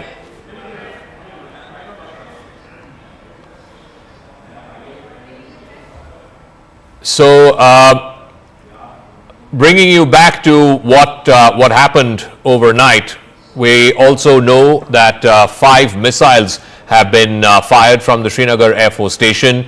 2 PAF jets, Pakistan Air Force jets, have been brought down. The image that you're seeing on the left-hand side of your screen is from a place called Lasjan. You can see the wreckage of what seems like a projectile. It seems like an explosive added ammunition, added a drone that's been taken down. Parts of some of the remnants of this wreckage you can see on the left side of your screen. I want to go across to Ishan. Ishan, what more details do you have? Well, what we know that some part of it has fallen into the residential compound of house, and the mobilizing of troops has started around the location. There was definitely a dogfight that we're given to understand, and air-to-surface missiles were activated immediately after the activity was ejected. What we have given to understand is that the Srinagar airport and every particular base is running on an high alert to ensure that none of the Pakistani aircraft enters the Indian airspace. And if there is any possibility, they are shot down immediately. And also what we know so far that the forces are trying to ensure that if at all there's a possibility of further escalation in Srinagar or areas surrounding it, particularly the defense establishment, that aggression is dealt with severely and ensured that they are able to hit back at those targets from where these missiles are coming. We don't want to give out any operation details, but for now, what we have been given to understand is that the debris has been found, and there's a possibility either a jet or some projectile which was fired has landed in the residential area near Srinagar. It's close by to the highway connecting Srinagar to the rest of India, but a debris has definitely been found. More troops have been mobilized to that location, as we are also heading towards that location to give you an exact clarity on what it is and whether really an aircraft has been shot down near on the outskirts of Srinagar. All right, stay on with us. Lasjan, I believe, is a place on the outskirts of Srinagar. You can see wreckage. We are given to understand that this is wreckage from some kind of an aircraft. That's the word, the preliminary word that seems to be coming. You can see one of the motors that's strewn around. I believe parts of this wreckage have fallen into a residential compound of an individual who's living there in a place called Lasjan. What more can you tell us? Is there any word, Ishan, about what is this wreckage, what it likely brought down? I mean, is there any word, some preliminary information seemingly suggesting that this is one of the Pakistan Air Force jets that was brought down, but it seems quite small. Some smaller parts seem to have fallen in this individual's residential compound. Well, yes, but it can be anything. As of now, there are no confirmations about what it is, but there are reports that there was a dogfight which took place over Srinagar. There are further details that we don't want to speak about at the moment, but definitely sources indicating that there was a dogfight over Srinagar and possibility of aircrafts being shot down has not been eliminated. What will give further confirmation is that once they'll be able to find the wreckage, they'll be able to spot it, they'll be able to see it, and then only can we have confirmation that any fighter jets being brought down. But there's a possibility that the sort of action that we have been witness to, or what we have heard from the top officials, it seems like the India's surface-to-air missiles possibly had been able to hit any projectile of aircraft or incoming thing that came from Pakistan has been hit down. And what we have been given to understand is that the systems have been activated around Srinagar to ensure the safety of residents as well, because there is a densely populated area where this projectile has fallen, and now the assessment is being made what it really is, and further details are awaited. The senior officials from the Air Force and other forces are now trying to reach out to this location to ensure that they are able to take this projectile in their custody, and if there is a jet which is lying around, that possibility cannot be eliminated as well as the sources are telling us. All right, we're also getting word from Akash, if he's there, as we look at the wreckage of this, likely from a downed fighter is what we are told, a Pakistani Air Force fighter jet. This is in the Lasjan area in the outskirts of Srinagar, as Ishan is trying to make his way there. Akash, I believe your sources are saying that there was a dogfight as well? Yes, Zaka. In fact, I have been learning that there was a dogfight, possibly after which, we have downed these Pakistani jets. Now, we are not sure if, because of the dogfight, it came down, or because of the air defense systems, it came out. But yes, wreckage is there, and in fact, we have been seeing the parts. You rightly pointed out, it seems like some motor or some other part of the aircraft. We are still not sure as to which aircraft it was. Reports are suggesting that it can be one F-16, but we'll wait for the official confirmation for that. But yes, sources, in the armed forces are somewhere confirming that a dogfight indeed happened between the Pakistani and Indian jets, and it was an intense fight. Operations are still on. I won't reveal much of it, but yes, activities have been happening. They have been trying missiles since morning, but till now, we haven't seen any sort of major damage as far as military infrastructure is concerned. Yes, Air Force is very much involved in the operations. Air Defense is very much there in the operations. Whether or not a dogfight is still happening, or it has happened, in the past 1 hour, 2 hours, we are not sure about it. But yes, dogfight happened at one point in time, and possibly after which, we have brought down these two Pakistani jets, in the Kashmir and in fact in the nearby areas. We'll get more details, Zaka. All right, Ishan is also headed out to this Lasjan area. How far is it out from downtown Srinagar?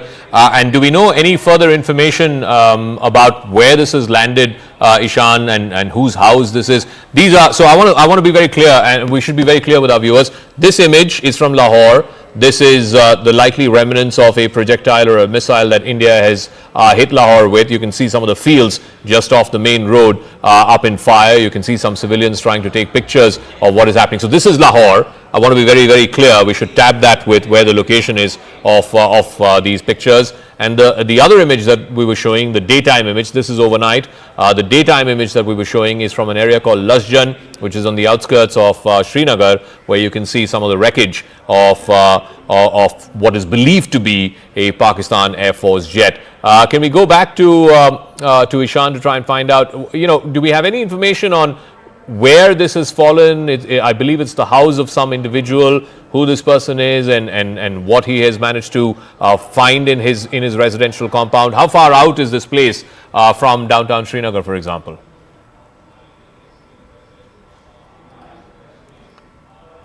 All right, we've lost Ishan. We'll try and go back to him. So, two separate images. The one on your left is the one from Lahore overnight, shot by some Pakistani civilians. You can see a bunch of them that are gathered just off a main road. It looks like a highway of some sort, but just off a main road. And you can see fire in the background. Some of the fields are up in fire. There's a lot of smoke, black smoke coming up. And you can see the remnants of a projectile, a wreckage of a projectile. We don't know if it's a missile, whether that's a drone. It's unlikely it's a drone because it looks much bigger than a drone. It looks more like some kind of a missile, a short range one, if you will. And these are images on the left again of the Shambhu Mandir in Jammu. You can see that on the top right part of your screen. There is wreckage of a Pakistani projectile that's been found there on the outer perimeter of that temple. So they've been trying to hit civilians. Massive damages across the LC, where ceasefire violations have been happening for 3 nights now. I believe in Rajouri, for example, a senior government official has also unfortunately lost his life. That's been tweeted by the Chief Minister of Jammu and Kashmir, Mr. Omar Abdullah, that a senior government official has lost his life there. I think Arunima has more details on that, so maybe we can go to her to try and get that sense. But pictures that we're showing from Lahore on the left, fields up on fire and the wreckage of what looks like a missile. And then you have on the top right of your screen images of the wreckage from a temple in Jammu, the Shambhu Mandir in Jammu. But Arunima, the details that you have of a government official unfortunately losing his life in the shelling that has happened in Jammu overnight. Yes, so Rajkumar Thapa, he was an assistant, district collector level officer in Rajouri. A shell landed at his residence during, intense firing in Rajouri, the ceasefire violation that was happening, and a shell landed at his residence, and he was subsequently rushed to the hospital, but he is no more. And Chief Minister Omar Abdullah, in fact, has tweeted his condolence message. What Chief Minister has said, he's confirmed that this is a devastating news that is coming in from Rajouri. He says we have lost a dedicated officer of the Jammu and Kashmir. All right, Arunima, I'm sorry to interrupt you, but these are shots that we're getting of India intercepting some of these Pakistani missiles. This is from last night. We don't know the location of where this has been intercepted, but you can see the wreckage, huge smoke going up in what seems like a field. But this is the image of India intercepting Pakistani drones. Can we have the location of where this has come from? Checking with our producers at the back end. But these are live pictures, not live, these are pictures that happened from last night. And then you can see the aftermath of the wreckage of the drones that have fallen in what looks like fields. We're given to understand that this is from Jammu. If we can get Akash to walk us through these pictures. Akash, this seems like some kind of CCTV footage that's been recorded overnight. You can see two separate visuals. One is the drones going up. You can see those flares in the sky. There you go. The flares up in the sky. And then the second image that you can see, the second visual that you can see is of the wreckage. There's massive fire going up in what looks like a field. Akash, what more can you share with us about specifically these pictures?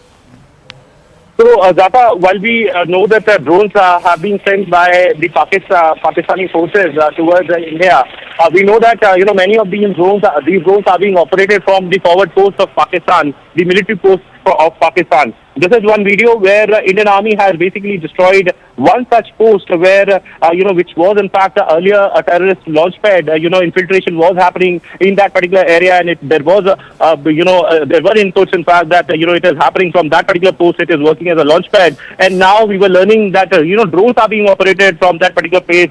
This post has been destroyed by Indian Army. It is near Jammu, and it has been destroyed by Indian Army. These are the visuals where we are seeing, in fact, the visuals, fire coming out, and in fact, after the hit, in fact, the smoke and every other aspect of that particular hit. These are the visuals. The Indian Army has basically destroyed this Pakistani post, which was, carrying out this sort of infiltration, and in fact, the attempts were happening for last so many days, in fact, and in fact, this particular post was facilitating the drone movement, and in fact, drones were launched from this particular post. There were inputs, and after that Indian Army basically has hit this particular post, Zaka. Stay on with us as we show these pictures, as well as multiple pictures that we're getting from Lahore, as well as from Jammu and Srinagar. In Srinagar, on the outskirts, in a place called Lasjan, we're given to understand that there are remnants of a Pakistan Air Force jet that have landed in the residential compound of one individual. We were showing you those pictures a moment ago, but these are images, CCTV images likely of India intercepting these Pakistani drones. There you go. That's the first set of images. You can see the intercept happening in mid-sky. And then the next set of images are the remnants of the wreckage up on fire and smoke in what looks like fields. This is from the Jammu region, is what we've given to understand. Siddhant, in terms of diplomatic maneuvers, have you heard anything, any interventions, anything from the Americans, the Europeans? The Saudis, of course, were here both in Delhi as well as in Islamabad. But it seems like, the level of intervention seems to be far less, certainly from what President Trump and Vice President Vance have said, that it seems like India and Pakistan's problem, and it is up to India and Pakistan to sort it out. Well, that's right, Zaka. In fact, we are also getting statement from G7 foreign ministers, Zaka, and in fact, they have unequivocally condemned Pahalgam terror attack. And in fact, that statement could be seen more inclined towards India. And in fact, the G7 foreign ministers have also urged for a de-escalation. As you rightly said, that a junior foreign minister of Saudi Arabia day before yesterday came to India. In fact, he met Minister Jaishankar. His convoy was in fact spotted outside Prime Minister Modi's residence, though there were no photographs released by either side. Yesterday he was in Islamabad. Perhaps there was a meeting with Shehbaz Sharif and Army Chief Asim Munir, and in fact those photos were made public by the Pakistani side. In fact, now we also got release from the Kingdom of Saudi Arabia, in fact confirming that the junior minister was the envoy of Saudi Arabia. Perhaps it was an effort which was given by Saudi Arabia to de-escalate tensions between India and Pakistan. Now, Zaka, as you rightly said, as far as United States is concerned, perhaps, they have condemned the attacks. In fact, they extended full support to India at all levels in United States. All offices have perhaps condemned the attack. But yes, the last interview of J.D. Vance, perhaps the remarks that he made, that, it gave a sense that, America is not much interested in de-escalating tensions between India and Pakistan, or rather America does not want to be the part of another war going on, or perhaps a part of a peace process of another conflict, rather, Zaka, which has started. So that could be America's strategy, Zaka. But having said that, it is very important to highlight, Zaka, that this action by Pakistan is coming after the IMF bailout was announced. Perhaps the world should take note of it, and this is exactly what India said yesterday at the board meetings, that how Pakistan misuses the funds for the terror activities. And in fact, there is also a chapter on Pakistan misusing funds for terror activities in IMF itself. India cited that chapter only to get the funds. All right, Siddhant, just give me a moment. These are visuals. I want to once again go back to these pictures. This is India intercepting drones, a Pakistani post from where these drones were sent. We're given to understand that this is in the Jammu region, so you can see two separate sets of pictures. One, the interception that's happening, likely by the indigenous air defense systems, the Akash missiles. And then the second set, this is the second set of visuals that you're seeing, which is the wreckage, the fire and the smoke after the interception, the wreckage falling onto what looks like fields there in the Jammu region. So you can see both these sets of images. These are CCTV images from last night. It's been captured on closed-circuit television. You can see those flares going up in the sky, the interception happening up in the sky, and then the wreckage falling out in the fields. So, if we can go back to Akash. Akash, just walk us through these pictures as my colleague Anand is also gearing up to show us some of these images. We have separate images from Lahore, from this is the image from Jammu region that we're seeing, the flares up in the sky and the interception happening. Arunima, I don't know if you can see these pictures, but what are you also hearing from top defense sources about what seems like not just a drone set of attacks now, you're seeing missiles and also reportedly word about 2 Pakistani Air Force jets being brought down in the skies over Srinagar? Yes, in fact, just on the outskirts of Srinagar, there is an area called Pantha Chowk. When you move from Srinagar towards Jammu on that highway, the first place that you come to outside of Srinagar is Pantha Chowk. And that is where an intense search operation is currently on with multiple cordons being laid out by the military, by the paramilitary and by the local police to look for those Pakistan Air Force pilots. It is being suspected that they could have ejected around Pantha Chowk, and there's an intense search that is on there. Help from the locals have also been enlisted. Manoj Gupta in fact confirmed to us a while back that a Pakistani jet has been taken down near Srinagar, and post that we got this confirmation that there is this intense search operation that is on. So if it is confirmed indeed that these 2 pilots are near Pantha Chowk, then that will just change the dynamics of the conflict perhaps that we are seeing. You must have noticed, Zaka, all through social media, every time you speak about the India-Pakistan conflict, Abhinandan's name comes out after our fighter pilot who was after Balakot, taken into custody by Pakistan. They crack jokes about that incident, but it seems now the tables are turning on Pakistan. On the other side, I was also telling you how intermittent firing has been going on along the line of control. So the bad news from there is that one assistant district divisional commissioner level officer, Mr. Thapa, is now deceased. He's no more. A shell landed at his residence. So Pakistan is continuing to target civilian areas in Rajouri, Poonch, Jammu. A temple was targeted. Temples damaged. There were some houses near that temple that was damaged as well. So for now, it's all clear. It's a bright sunny day right now, and the input that we're getting is that things have calmed down. But the ramifications, what has happened overnight is still on, and we're expecting that briefing also in a short while from now, where India will officially confirm what has happened last night.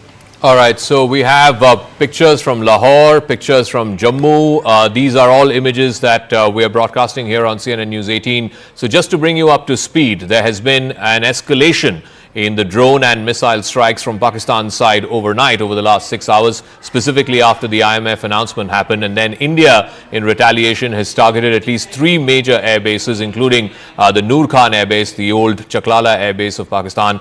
That you can see the smoke and fire going up there. This is in Lahore, likely again a missile, Indian missile that landed up there. You can see the fields up in flames. And then, of course, the interception of the Pakistani drone launch pad somewhere on the other side of the Jammu region. You can see the intercept happening mid-air, and then that's the Noor Khan Air Base, one of the biggest, the Chaklala Air Base. It's bang in the middle of the military complex in Rawalpindi. The general headquarters is not too far away from there. It has a Pakistan military training college as well, and then in Rawalpindi, in the heart of the city itself. So Anand is also joining us here in our studio. So Anand, it's been a very hot night between India and Pakistan. Hope the international community is watching. There's a reason why Bharat was very clearly, vociferously against the IMF bailout. Soon after the bailout happens, look at this. Let's look at these visuals. This is where the tube drones were being fired. This was the tube from where drones were being fired across towards India, and that's what it's now been demolished altogether. So you have the flares,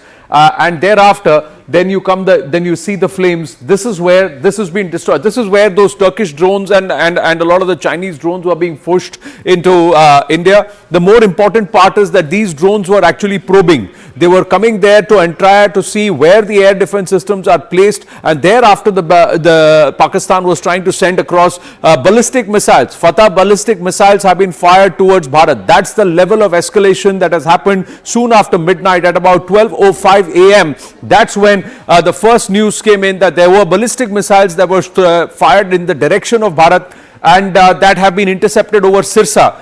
So that's the level of escalation that the Pakistanis have now resorted to. General Asim Munir will now have to account for this because Bharat is going to respond in very, very strong measures. So let's try and see those pictures. These are visuals of the entire drone tube that's now been demolished. So one important aspect. Let's try and look at some of the other pictures that are coming through. So this is the dump, and let's move to the next set of pictures. Now these are pictures which are coming in where there has been damage. This is over in Pakistan, and there is extensive amount of damage that is visible. Yeah. And clearly there are ammunition, missiles, loitering munitions that have landed in this city. No, these are Jammu. These are pictures of Jammu. I was just looking at the card numbers, the registration numbers. So this is what Pakistan's done. It's targeting Jammu city. There are military installations, but some of these have also landed near temples. They have also landed near some of the temples, very famous temples in Jammu, where some of the munitions, some of the missiles, projectiles that have been fired by Pakistan have landed. There is damage in civilian areas.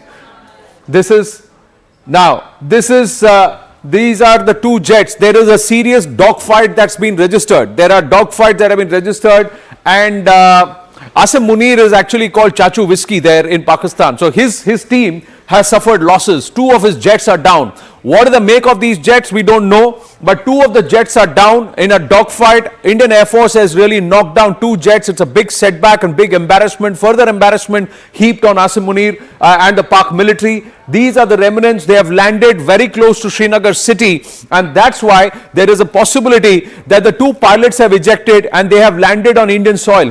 Now it's a matter of time that they are apprehended, and we'll get you more.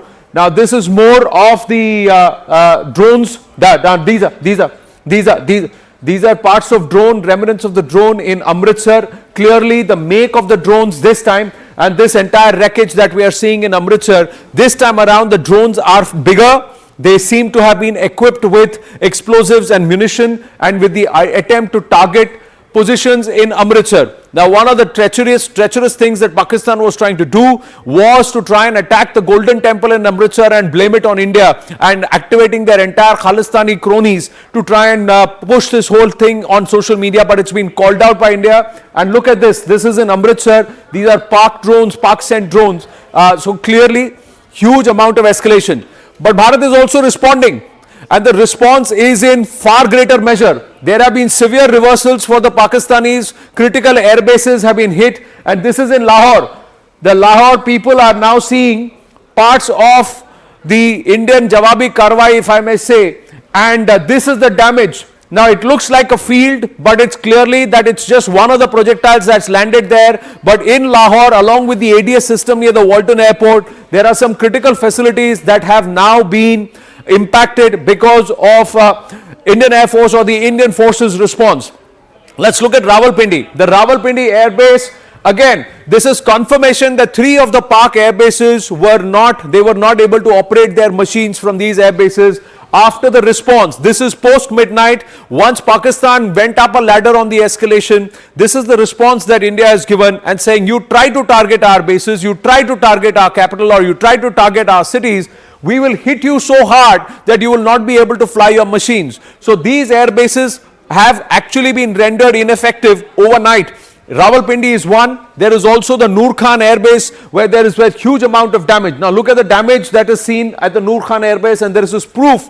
And the fact is that there is evidence we are given to understand with our armed forces and with our intelligence that these air bases were rendered ineffective all night. They could not operate their machines from these air bases. So Rawalpindi, the Noor Khan Air Base, and of course this is the old Narowal Air Base. So Narowal Air Base also rendered ineffective because they were not able to operate their machines, and these are confirmed hits at 3 big air bases of Pakistan. So if Pakistan goes up the escalation ladder, if Chachu Whiskey decides to go up the escalation ladder, Bharat was ready. And the important part, Zaka, as I hand it back to you, is that Bharat was expecting this. Late last evening, we put it out that we know that these were probing. The drones that were sent, largely ineffective, without any ammunition on them, were probes, because they wanted to see how effective our air defense systems are and where our air defense mechanisms have been placed. And soon after the IMF bailout gets a thumbs up, look what Pakistan has done. The world should watch and see that Bharat said we don't want, and we actually offered them 1, 2, 3 off ramps. But Asim Munir has said no. And the Pak military has said no, we come there, and they've called it Bunyane Mahsoos, and then launching ballistic missiles towards, and one of them intended reportedly towards the national capital Zaga. This is serious escalation, and perhaps now India was expecting it. They were prepared to see to what level Pakistan takes it. Clearly, they don't want an off ramp, and they don't want to get an escalating ladder, because they seem to be desperate to get some win or the other, and that's not happening. That's being denied. So what we are seeing, in case you're joining us a little past 7:30 in the morning, in case you're joining us this Saturday morning, it's been a night full of action. It's been, as they say, a hot night between India and Pakistan. Pakistan has decided to climb the escalation ladder. The drone swarms that we saw over the last couple of nights, that's now been notched up a rung in the escalation ladder, and that is now they are hitting India, or trying to hit India, through missiles, short-range missiles, both air-to-surface and surface-to-surface missiles, one of which was a ballistic missile, a Fatah 2 series, a 400-kilometer range missile that they tried to launch towards the direction of the national capital. It got intercepted in the skies over Haryana. We're not giving specific locations because we don't want to spread panic, but in the general airspace above Haryana, that was intercepted. India has responded. It has taken out at least 3 major forward air bases of Pakistan. The Noor Khan Air Base, which is the biggest in the country, the Chakwal Air Base, the Murid Air Base as it's known. Both of these air bases have both fighter jet squadrons as well as transport aircraft. So transport aircraft are also important in terms of being able to move logistics. Also the Rafiki Air Base, which is further south in southern Punjab, and there's a civil plus technical airport in a place called Sukur in Sindh. So that is India's response to what Pakistan tried to do. Separately, we're also getting information about massive ceasefire violations both along the line of control and the international border. There has been some damage to civilian installations as well. Pakistan tried to attack some of India's forward air bases. Pathankot certainly saw a bunch of attacks last night, but there has been very minimal to zero damage there. The Jammu Air Force Station they tried to attack yesterday, again zero damage there. Both the technical and the civil airports are fine, are safe. Also in Udhampur, which is the headquarters of the Northern Command of the Indian Army, there too there is, I can report to you, minimal damage. So we're being very, very responsible, very, very measured in our reporting. So the big picture being that it's been a hot night between India and Pakistan. Certainly both sides now climbing up a rung in the escalation ladder. Arunima is there with us, Siddhant is there with us. We'll try and go across to Akash as well, who's joining us from Jammu, Ishan in Srinagar, where I believe a dogfight has happened and 2 Pakistan Air Force jets have been brought down. Let me go across to Arunima. Arunima, big picture, what are you hearing? You're outside South Block for us. Any defense sources, government sources saying what the situation is, what the assessment is as they see it? See, the situation right now, we are told at about 7:30 hours this morning on Saturday is under control. Whatever misadventure Pakistan indulged in last night, post midnight, it has been met. And they have lost more than they attempted to harm India with. So what we are told is that there are at least 2 Pakistani fighter jets which have been down. Officially, they're not saying whether they know exactly where the debris are, but they are confirming that they feel that at least 2 Pakistani fighter jets are down, and an intense search operation is currently on around Srinagar to look for the Pakistani Air Force pilots who likely ejected. So that's one. Second, we do know that their ceasefire violation along the line of control in Rajouri, Poonch, all of that has resulted in deaths. They were targeting civilians. One district level official has also lost his life because his house was shelled. Chief Minister Omar Abdullah has also tweeted his condolence. But for now, the firing that was on at Rajouri Poonch sector over the last 1 hour or so, even that has gone down. Jammu also was targeted. Attempts were made at the Jammu, Pathankot and Udhampur air base. And even though Pakistan's propaganda machinery through their own local media channels were trying to say that the Udhampur air base has been damaged, our sources in the defense establishment have confirmed that there's no damage to any air asset or to the premises or any personnel in any of these air bases. Pathankot, Jammu, Udhampur, it's all clear there. And right now the focus, like I said, A is to look for the Pakistani Air Force pilots, B is to assess the kind of damage that has been inflicted on Pakistan. Once this assessment has been done, we're expecting a formal press conference led by the Foreign Secretary. All right, I also want to go across to Ishan, but what we're seeing in the middle part of your screen is wreckage believed to be from 2 Pakistan Air Force jets that have been downed. It's landed in a place called Lasjan, which I believe is in the outskirts of Srinagar. Ishan is on his way to Lasjan. What more do we know about these parts, this wreckage? Where was it found? The individual who has shot this, what more can you tell us? The assessment is being done. What we know is that the team has arrived there. They have taken the wreckage and these parts with them. Initially, what the sources in the Air Force and the defense told us that they were able to shoot down at least 2 aircrafts of Pakistan in and around Kashmir, and particularly one in Srinagar.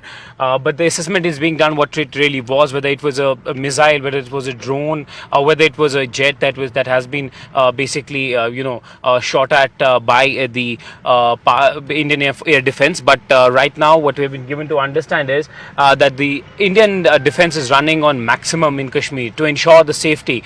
They have shot down things. What we don't have a clarity yet on that what kind of projectile it is, what it was, and where actually it other places where it has landed. But what we know is that there is a high level of operational preparedness.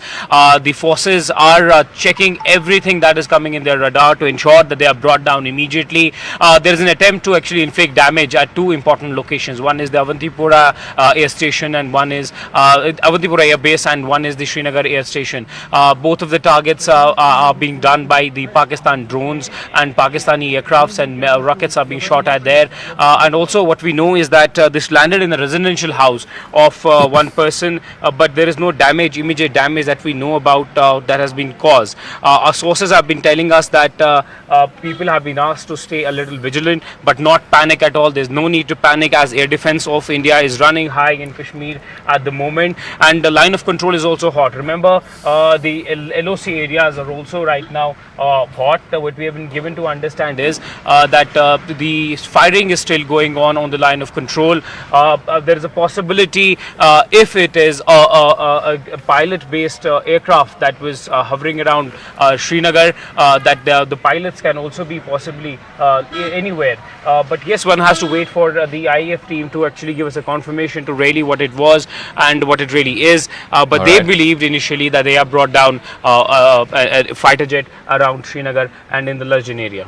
All right, Anand is also there with us. We don't know the wreckage. This is from the Lasjan area in Srinagar. It's likely from a Pakistani Air Force jet that's been brought down, but we'll wait for that confirmation. These are images of the tube drones that were being launched from the other side of the border in Pakistan.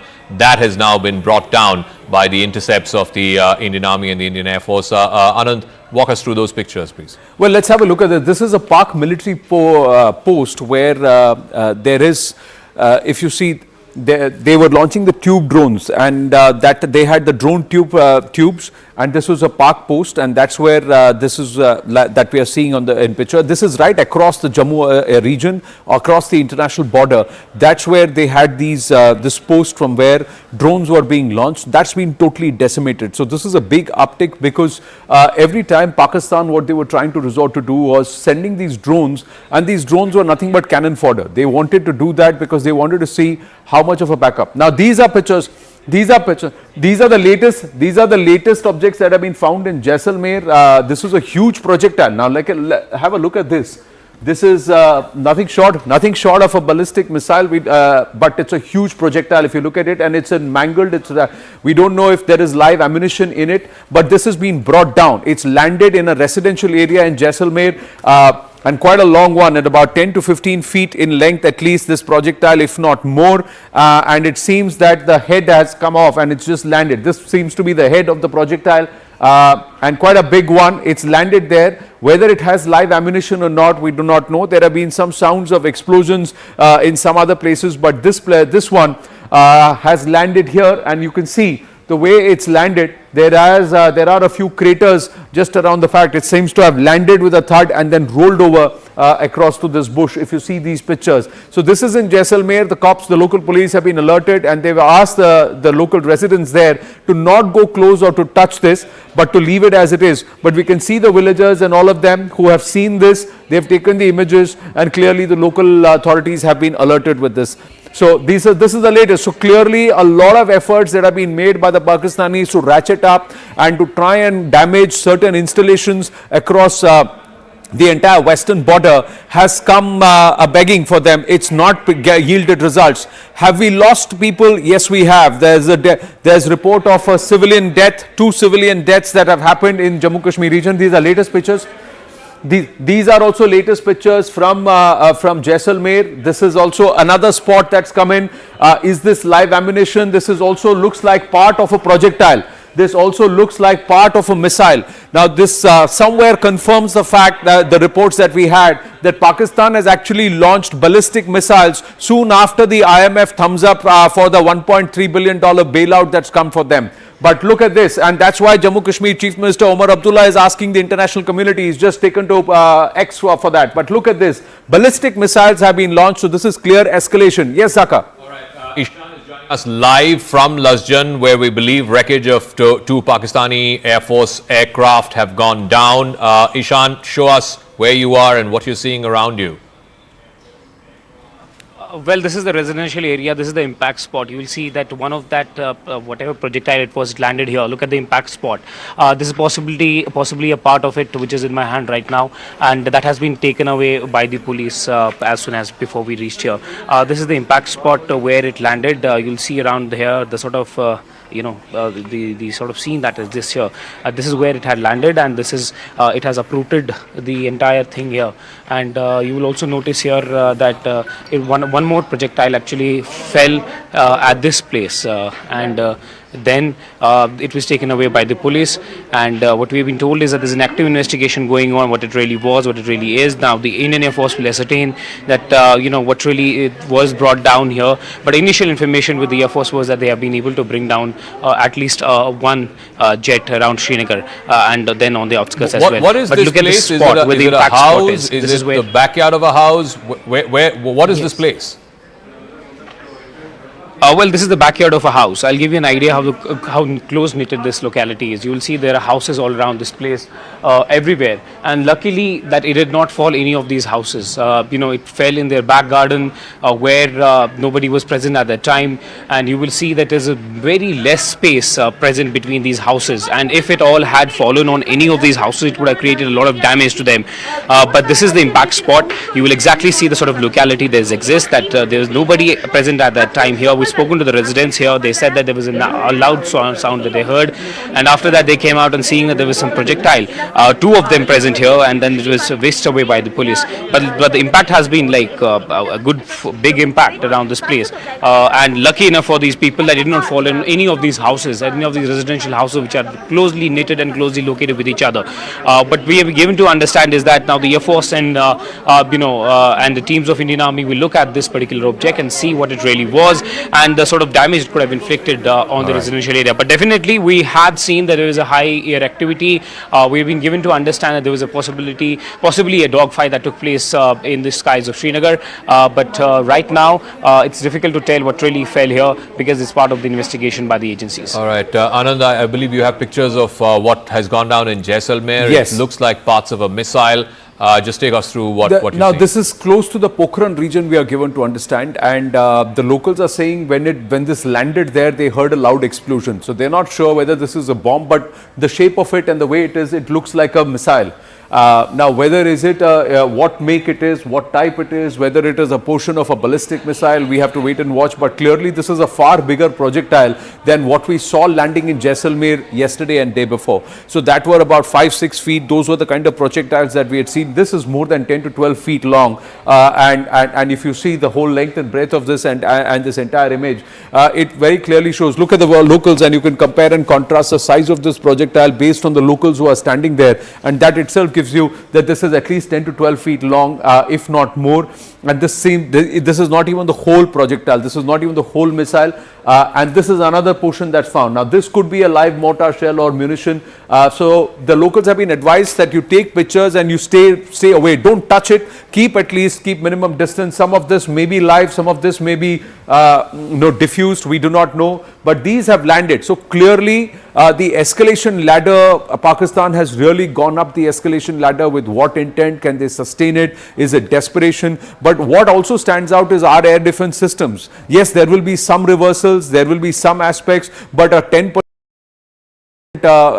blow on the chin or somewhere is nothing compared to the 100% might that was pushed by the Pakistani. So largely, if you were to say, 98% of the efforts pushed by the Pakistani military has been neutralized or has been diffused. But it is also sad that we have lost at least 2 civilians in Jammu Kashmir, leader, one lady, and also one person who was part of the administrative services in Jammu and Kashmir, in Srinagar, who's also sadly lost his life. But the other part, Zaka, as I hand it back to you, is that Pakistanis have not just targeted military installations, they seem to be targeting certain religious installations also, because one of the missiles sent by the Pakistanis, or projectiles, has landed near a temple in Jammu.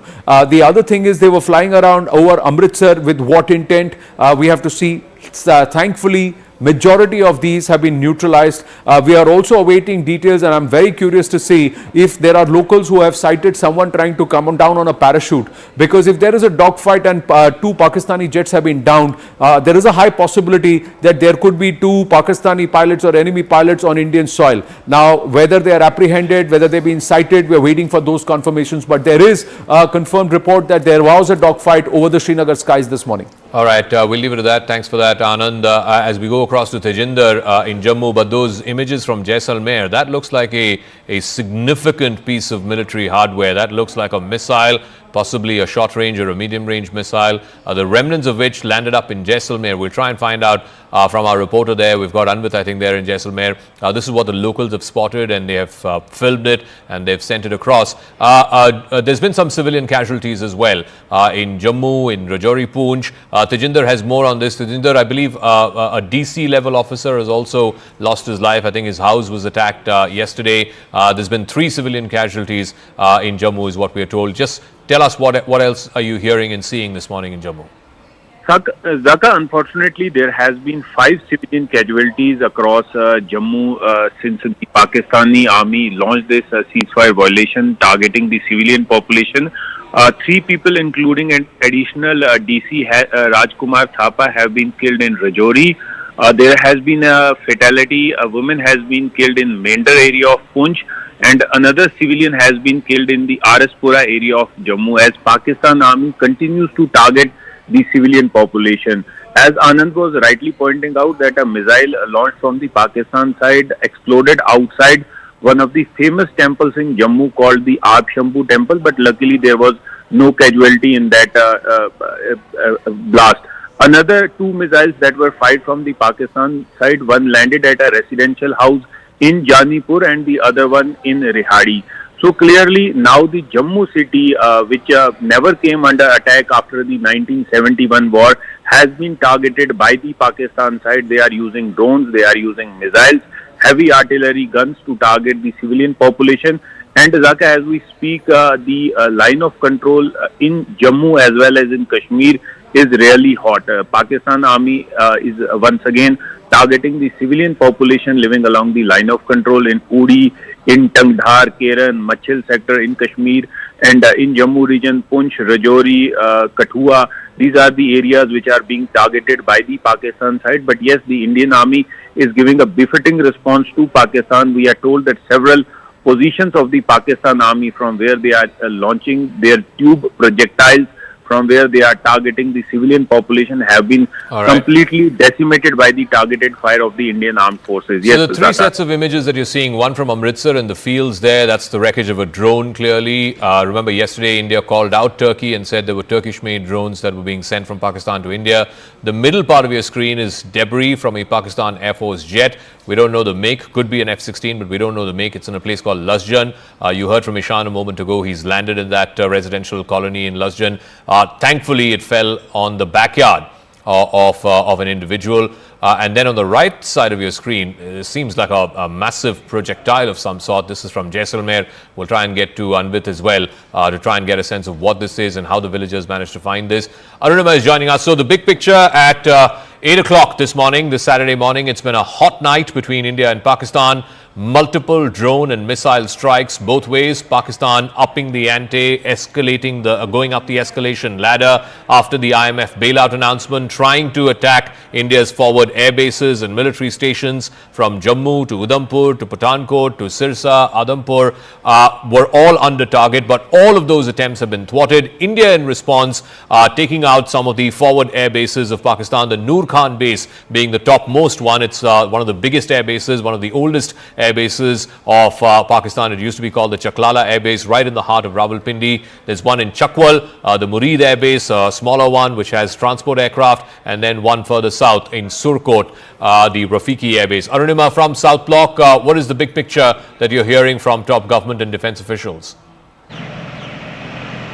So while assessment is currently going on, the current action that we are seeing is that assessment of what really what is the kind of damage that has been extended to Pakistan. We've all been reporting that it is suspected that 2 Pakistani Air Force pilots have ejected near Srinagar. So there is an intense search operation that has been launched to locate them. And now we're just looking at the Pakistani media. They're reporting that Shahbaz Sharif has called for a meeting of the National Command Authority. So all of the developments that are happening in Pakistan also is being closely monitored. Our own Foreign Secretary is expected to brief with details about what really has happened overnight. The only official word we had last night, the statement from the Indian Army, was that at 26 locations drone attacks were carried out, and after the statement came out, there were surface to surface missiles also, and also Pakistani aircrafts which were launched. We have been reporting how they've got a bloody nose. They tried to cause damage at Pathankot, Jammu, Udhampur, and their media is continuing to maintain that there was some damage done to the Udhampur airbase, but something which has been rejected by defense officials. There was a briefing that was supposed to happen this morning, but it was put on hold because there was live air operation happening, and soon after that we heard that Pakistani jets have been downed near Srinagar. So currently the big picture is that Pakistan is trying to once again get the international community involved, trying to raise the bogey of nuclear weapon once again. India, however, maintains that we are only retaliating. Provocation is coming in from Pakistan and we are only retaliating, and that press conference by the Foreign Secretary is expected to toe the same line. All right, Anand's also there here in the studios with me. So some of these pictures that we're getting, Anand, these are parts allegedly of a downed Pakistan Air Force jet that's been found in Lasjan. We saw that massive projectile from Jaisalmer as well, and then of course the intercepts, the CCTV footage of the intercepts of a Pakistani post where they were using to launch drones. What are you hearing and seeing? Well, there are multiple reports coming through. There is confirmation that there are 2 jets that have been downed. There are also pieces that have landed at different portions across the western border. So be it Jammu and Kashmir, be it in Haryana, be it in Punjab. Now these are pictures in Gurdaspur. So again, there is a huge collection of people who have come there, and there is something that's landed in the fields. Now it could be live ammunition. Viewers who are watching this, if you see something that has landed somewhere close to your vicinity, or if you know people who are telling you that they are seeing something, they should maintain a fair distance. But what's also evident is that the impact here has made a bit of a crater or a hole on the other side. Now these are farmers who are tilling their lands, and this is an open field in Gurdaspur. Look at the crater there. That's the ditch. Now something's landed big here. For the impact for it to be on a field, and it's landed huge here. So something's landed here and they're trying to show what it is. It looks like portions of a projectile that has landed here, and it's quite a big crater. Now you look at this. This is quite a big crater, and there are a lot of people around. It looks like these pictures are coming at a time when local authorities have already arrived there, because this is a huge collection of people. But look at the size of the crater. This is a huge crater that's landed here. So something big has landed here in Gurdaspur with a huge amount of impact. So clearly, with each passing night, from small drones which had nothing, small projectiles which were not very potent, the size of the projectiles, the missiles has gone very big. Anshul joins us with more details. Anshul, Gurdaspur, there's a huge collection of people. What seems to have landed there? Is it portions of a big missile? Does this further confirm the theory that Pakistan has actually launched ballistic missiles towards India? Well, definitely, this seems like a big missile, something that has not been that has not been regularly seen over the last 3 days regarding the kind of projectiles that have been launched from the side of Pakistan. At this point in time, the locals have collected over there. The officials and the members of the army, official members of the army, are reaching on the spot. They will try to ascertain as to what kind of missile was actually used that has landed in Gurdaspur at this point. However, the initial information that we are picking up, there has been no reports of any injuries that has been reported, but yes, there has been lost. They seem to have landed in empty fields. You are in Pathankot at this point, Anshul. What's happening in Pathankot? Is it quiet? We spoke around the same time on Friday morning. This is now, we are into Saturday morning. What is happening in Pathankot at this point? Was it active? Did people cite explosions last night too? Have there been certain portions or debris of attempts by Pakistan that have been neutralized, that have also landed in Pathankot? Well, yes, at least 25 to 30 explosions were heard by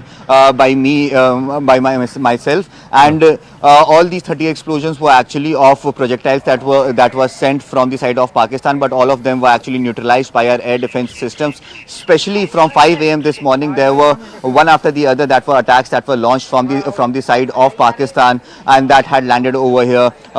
In fact, that were thwarted by our air defense system. Now, at the exact location at which I am standing, this is the last village of international border over here in Pathankot. Right in front of you, what you are seeing is Pakistan. I'll try and see you a few posts of Pakistan over here.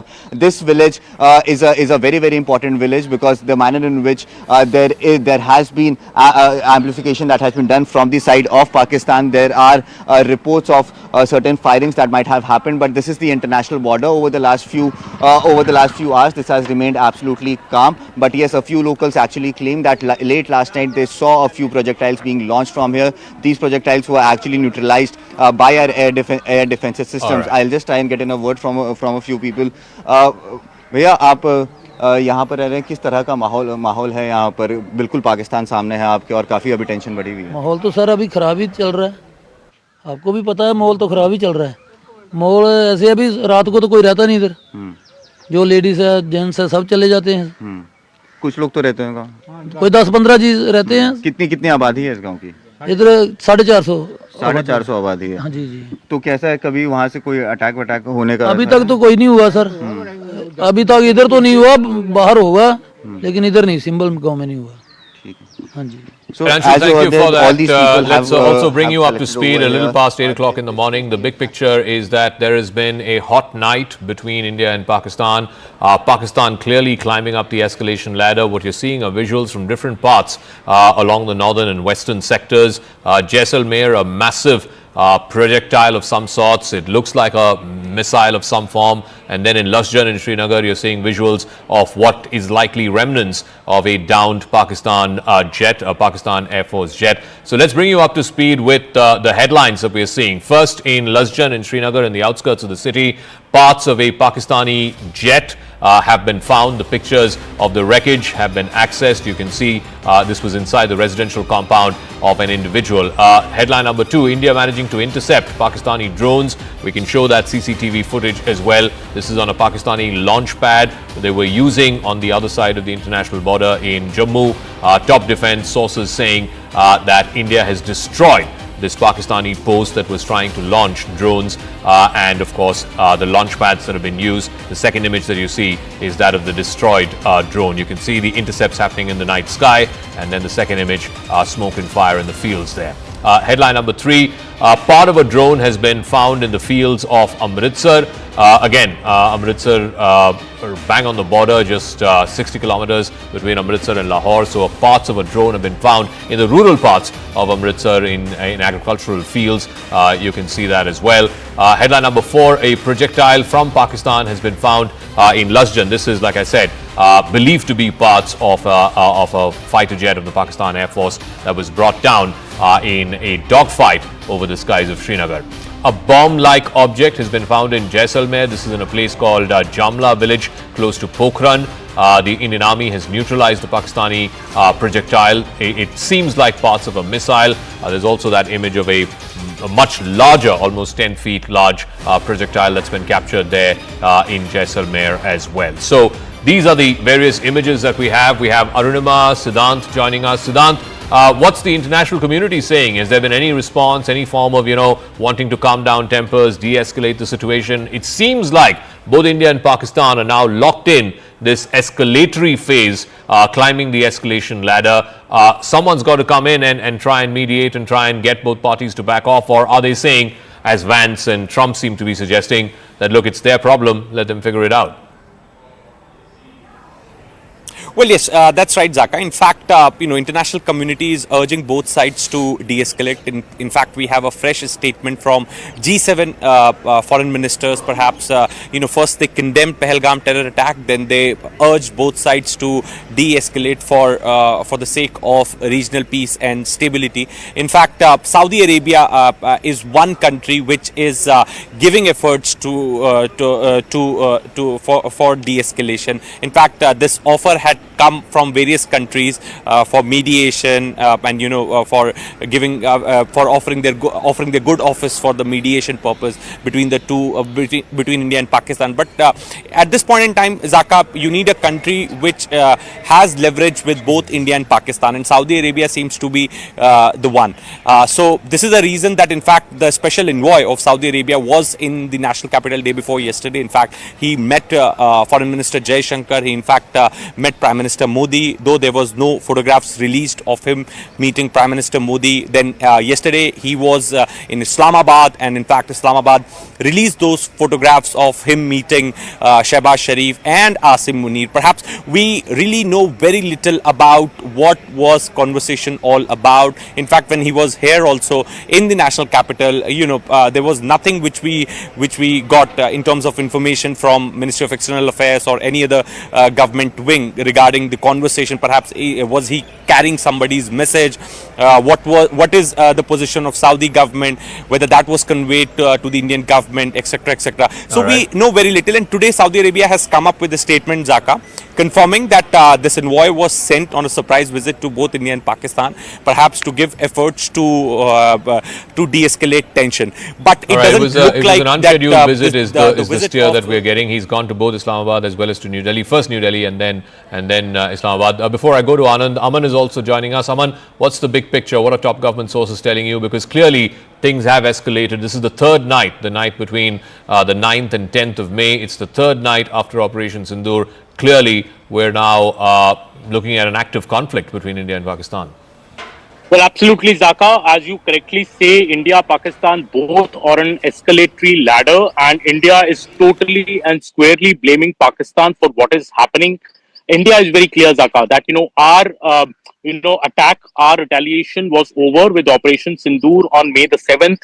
It is since Pakistan, which is upping the escalation, first by sending drones across the border, attacking 36 targets from Leh to Sir Creek the previous night. And what has happened today early morning is a complete escalation, firing of ballistic missiles at India. This is something that India is saying will be responded in big measure. India has already responded today morning, and India is seeing a plot here, Zaka. India feels that, Pakistan waited for the IMF bailout.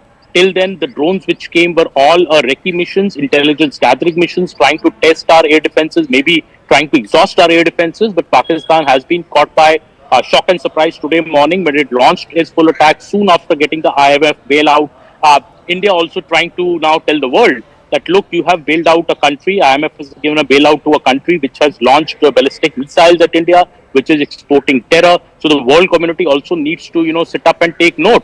what Pakistan has done today morning, soon after getting the IMF bailout, and this is what India told the IMF very, very strongly yesterday also by abstaining from the vote and lodging its strong protest that a country which is fomenting terror against India, why is it being given bailout of one bailout after the other, nearly over 24 bailouts given to Pakistan over the last many years.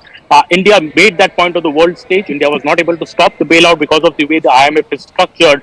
But today's strikes are completely escalating the matter. India is now saying the onus is on Pakistan to stop, to de-escalate. But if Pakistan does not stop, India is going to go to any lengths to protect its territory, to protect its military assets, to protect its civilian population. And that is why you've seen this morning, Zaka. All right, thanks, Aman. Anand's here in our studios. That projectile that you showed from Jaisalmer, and I believe Anvit will also be joining us.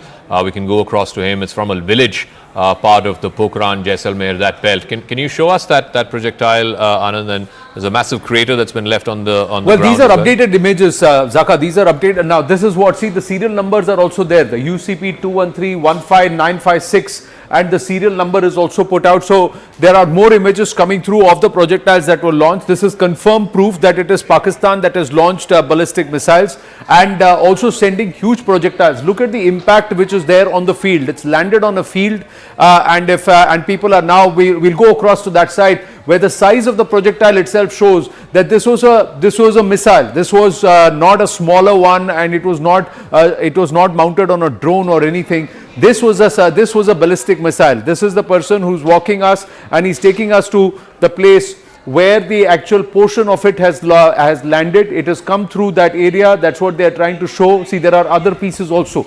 There are more fractions and fragments that have fallen here. Look at this on the ground, and then he's pointing with now there are more. See, you see more smaller fragments that have gone in before we come and see the final big piece, that is that blue, dark blue, indigo blue kind of a missile. Now this is the actual color, or midnight blue or black. That's the color that that the missile actually has. Now he's showing the distance that this entire projectile, once it's crashed, it's gone and it's traveled. The fragments have traveled. See, there are more fragments here. There are more portions and more fragments here that we are seeing. There you go. This one again. Big pieces, big chunks which have landed. That's more than a foot and a half of the material or the external covering itself. And then this person is walking across to that particular projectile where he finds it. Now they say it is behind the bike. If you remember the first set of pictures, the bike was right there. Now there you go. We're going to freeze these pictures. They're going to walk, and that's where it is. So it's created a bit of a hole. It's created a bit of a trail as it comes there, and more people are now coming to see these pictures of this projectile. Now these are pictures from Udhampur. More pictures will be coming through. These are pictures from Udhampur that we've got. There are pictures from Jaisalmer that have come. The Jaisalmer first picture. Now this is confirmation. This is an open field where this piece has landed. There is also a piece that's landed in a huge projectile that's landed in Sirsa. So clearly Pakistan upping the ante and sending these projectiles. The world needs to watch these. The world has to see the ballistic missiles that were launched by Pakistan soon after they got the... Look at the crater. Look at this gap. It's opened it wide out here, and something's landed here too. So that's what the people are saying, that it's come from the skies. The people are pointing it out. It came from the skies. It came from there, and it's landed here. So there are drones that have landed. There are missiles that have landed near Pokhran. In Jaisalmer, there are big drone chunks that landed, which show that they had huge markings and also that they had munitions. Let's try and understand where all Pakistan, soon after the IMF bailout got a thumbs up for them, attacked Indian side on the western borders. Let's look at it. So they very actively targeted Udhampur. There is something that landed in Udhampur, but the Air Force station and the base there in Udhampur is safe. There is no damage done. They have attacked Jammu city vigorously, but right across here on Jammu, here on a PAK post which was launching the tubes for drones, we have actually neutralized. There is Pathankot. Now seriously, there has been some at least 25, Anshul was there from the CNN News 18 overnight at Pathankot, and he said at least 25 explosions over the skies I've heard overnight, and Pathankot they've actively tried to target. There is also Sirsa. Now the question is, Sirsa, where was this projectile aimed at? Was the Sirsa projectile intercepted, or this missile over the Sirsa skies intercepted while it was on its route to the national capital? Was it somewhere around Delhi? That's the big question. Did Pakistan, did Rawalpindi, did General Asim Munir and co target the national capital soon after the IMF bailout? That's the big question because of this missile that was intercepted over Sirsa. Now, what have we done? Soon after this happens, around midnight, between 12 to 12:30 p.m., 12:30 a.m., there is a counter that India launches. Now, India's counter is so fast, so swift that they have had huge reversals. What did we target? India targeted, the Indian Armed Forces targeted Islamabad, Noor Khan base, the PAF Murid base, Narowal, Shekhupura, Lahore, the Rafiki Air Base and the Sukur Airport in Sindh. All of them were targeted, and this is confirmed now that the base in Noor Khan Air Base in Rawalpindi has suffered serious reversals. There are actually reports that the Pakistanis, let's see if they confirm it, that their entire fleet of C-130s has been rendered ineffective here. They have suffered serious reversals. They couldn't operate their machines in Pindi. Then also the Narowal Air Base, again they couldn't operate their machines from here because the air base has been hit. It's been hit hard. And there is one more, which was one more airbase that's been hit in Chakwal, or let me just see that. Yeah, in Shorkot. So this airbase also has been hit, and of course projectiles have landed, and there is confirmation of landings that have happened in Lahore where certain installations have been hit, Zaka. So clearly India's reaction has been far more punitive, and it's hurt the Pakistanis than what they attempted. But this treachery, the international community must note that the moment they get the bailout, Zaka, look what they unleashed.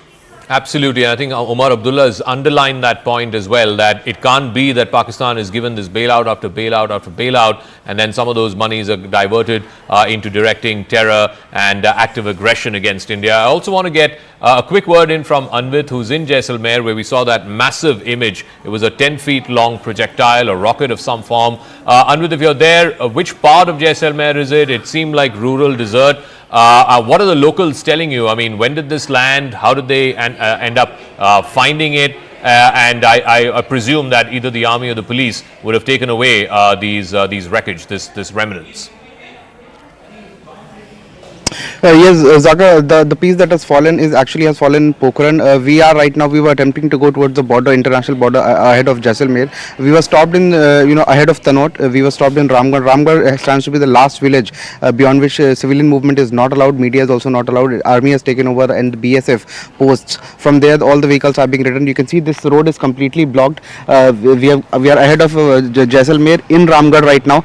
In this area, last night, a huge shelling was witnessed, and many drones were also witnessed. Witnesses have said that many bombs were dropped, and some portions of drones that were intercepted by India have also fallen in this area. Yesterday we had shown how in Kishan Ghat one such piece was in a controlled detonation by the military. It was taken away. We have one witness who had witnessed huge amount of drone crashing in this area. Sir, आप यहीं रहते हैं? जी, हम रामगढ़ रहते हैं। यहाँ पे परसों काफी ड्रोन शेलिंग्स वगैरह हुई थी। देखिए, यहाँ परसों रात को पाकिस्तान की तरफ से कुछ ड्रोन आए, तो हमारी सेना ने उसको तुरंत ही उसको यहाँ पे भी कुछ ड्रोन के थोड़ा सा यहाँ पास कुछ गिरा था, वो फिर उसको पुलिस और सेना ने उसको ले लिया। तो देखिए, यहाँ सेना हमारी पूरी मुस्तैद तैयार है, और उसके साथ साथ माते श्री तनोटा घंटियालिया वो भी तैयार है। जब 1971 में लड़ाई हुआ था तो माते श्री तनोटा ऐसे कोई भी फटा नहीं, कोई नुकसान नहीं हुआ, अभी भी वैसा ही है, कोई भय वगैरह डर की कोई ऐसा नहीं है। So basically in this area a lot of bombs and portions of drones that have fallen, that were intercepted, have fallen, and the army had been collecting all of those in with the local police. Yesterday also forensic teams were there in Kishan Ghat as well as in Ramgarh area, and further from here in Tanot as well. All the pieces have been gathered. They've been sent for examination to find out what is the origin, and also to find out what could have been the implication if they had exploded. We'll leave it at that. I want to go to this piece of breaking news that MEA briefing has now been confirmed at 10:30 a.m. That is what we are given to understand. This is on Operation Sindoor. Remember, for the last 3 days, it's the Foreign Secretary who's been briefing the contingent of the media. So it will likely be a joint briefing of the MEA as well as officials from the Ministry of Defence. Last 2 days it was the young women officers from the Indian Air Force and the Indian Army, Wing Commander Singh and Colonel Qureshi. Both of them are also expected to be flanking the Foreign Secretary. But it has been a serious escalation overnight between the 9th and 10th, the night between the 9th and 10th of May. Pakistan, immediately after the announcement of the IMF bailout, has upped the ante in an attempt to try and take out some of the forward air bases of the Indian Air Force. They've targeted the Udhampur Air Force Station. They've targeted Udhampur, of course, is the headquarters of the Indian Army's Northern Army Command.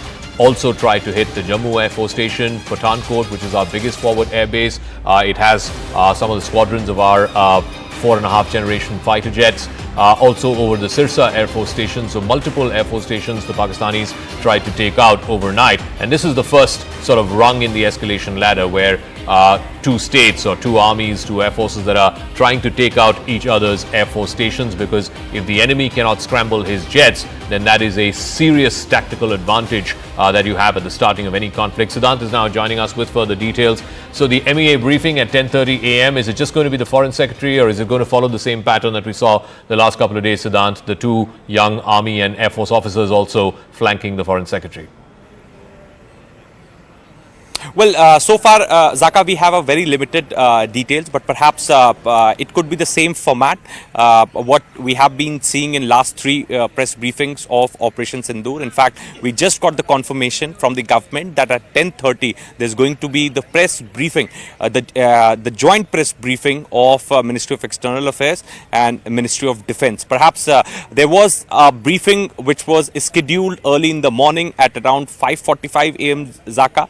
That briefing got postponed because the operations were going on. The focus was in the skies, and it was decided to postpone it to 10 a.m. And now we are getting to know that finally, Ministry of External Affairs has announced that there's going to be the joint press conference between Foreign Ministry and Defence Ministry at around 10:30. But this would be the first time that when Indian government will put its record straight as far as the developments which have taken place in last 12 hours, Zaka.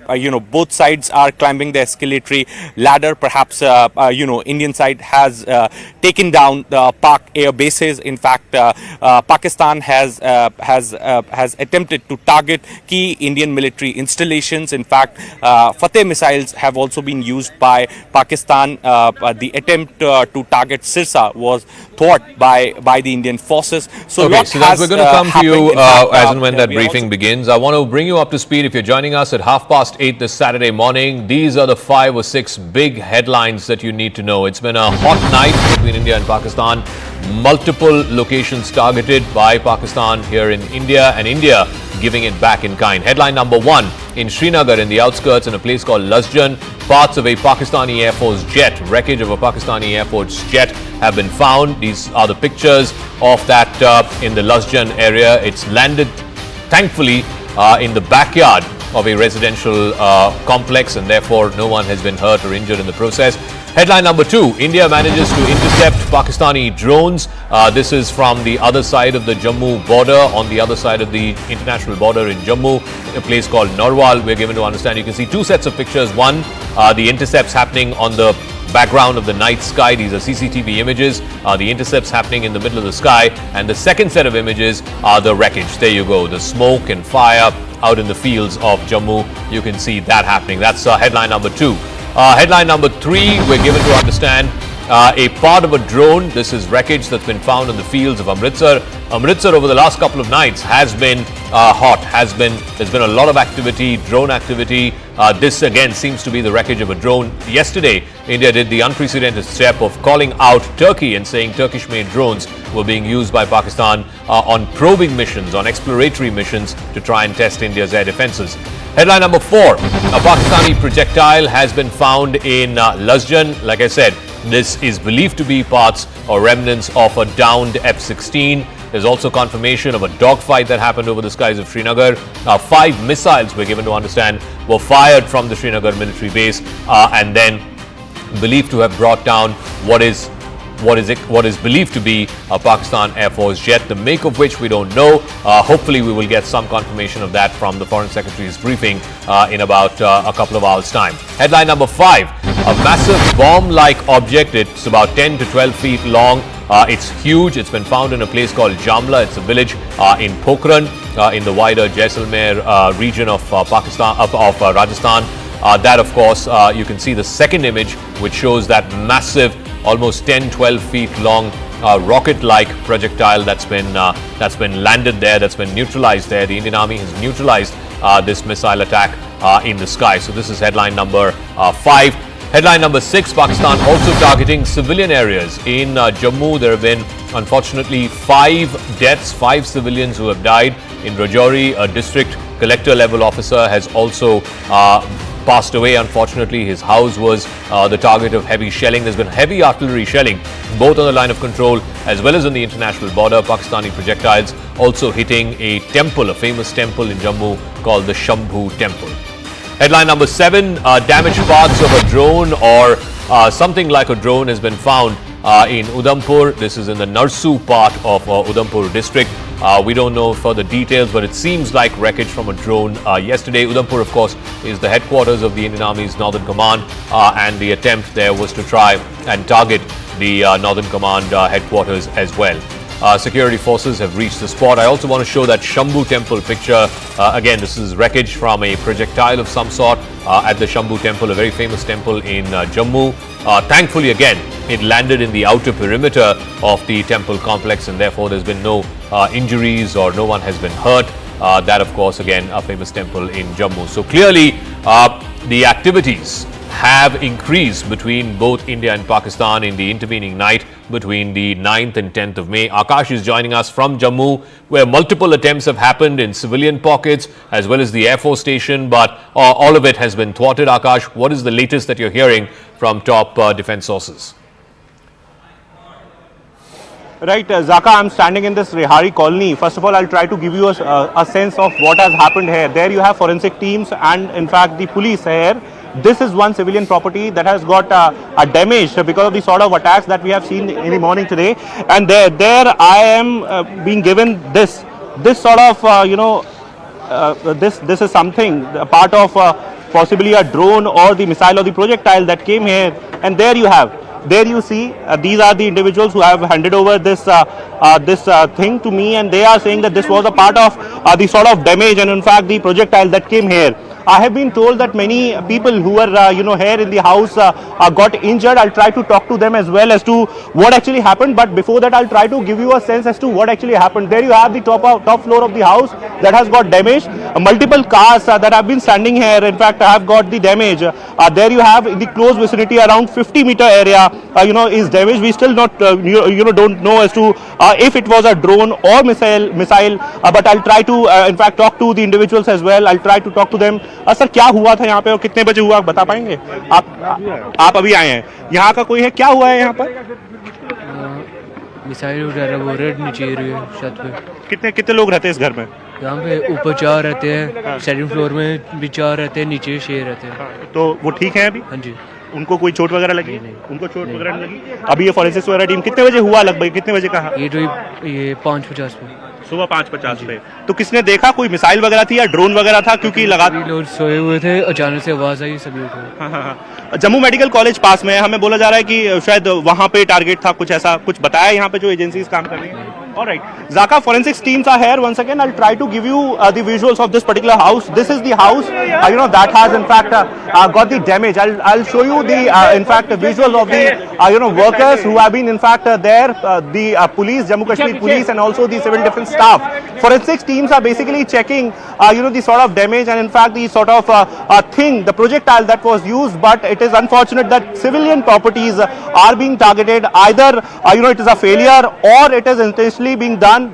In both the cases, Pakistan is exposed because they have been saying that they don't want to escalate. But in this particular case, we have been seeing that how they have been launching attacks. And since last night, late in the evening, we have seen that starting from Jammu, they have been targeting many properties. We have seen the Ferozpur area as well, where civilian property was targeted. And here in Jammu as well, we have this civilian property that was on target and in fact that has received sort of damage. Zaka. All right, Akash, we'll come back to you in just a bit, but we're getting this piece of breaking news. Reuters is reporting, and we want to be very, very responsible and restrained in our reporting. Pakistani Prime Minister, and we can, it's flashing on your screen at the bottom half as well. The Pakistani Prime Minister, Shehbaz Sharif, has called a meeting of the National Command Authority.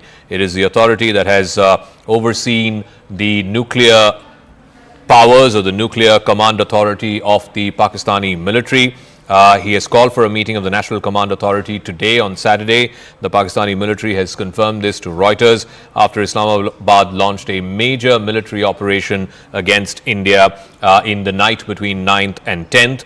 The National Command Authority is the top body for civilian as well as military officials that take serious security decisions, including those related to the nuclear arsenal of Pakistan. This could be saber rattling. I don't think we should fall for this propaganda, but clearly the Pakistanis seem to be ratcheting up. Last night, they're escalating it, going a couple of notches up the escalation ladder. India forced to respond, to retaliate to that. Now, some nuclear saber rattling as well by the Pakistani Prime Minister. He's called for a meeting of the National Command Authority, which will have the Prime Minister, the Foreign Minister, the Defence Minister, and of course the heads of the armed forces as well, the Chief of Army Staff, Navy and Air Force Staff. Let me go across to Aman Sharma, our political editor. He's joining us live from outside South Block. As we expect that press conference by the Foreign Secretary as well as the individuals, the officers of the Army and the Navy. What's the reading in South Block, Aman? What is the big picture? Because this is a serious escalation that Pakistan has tried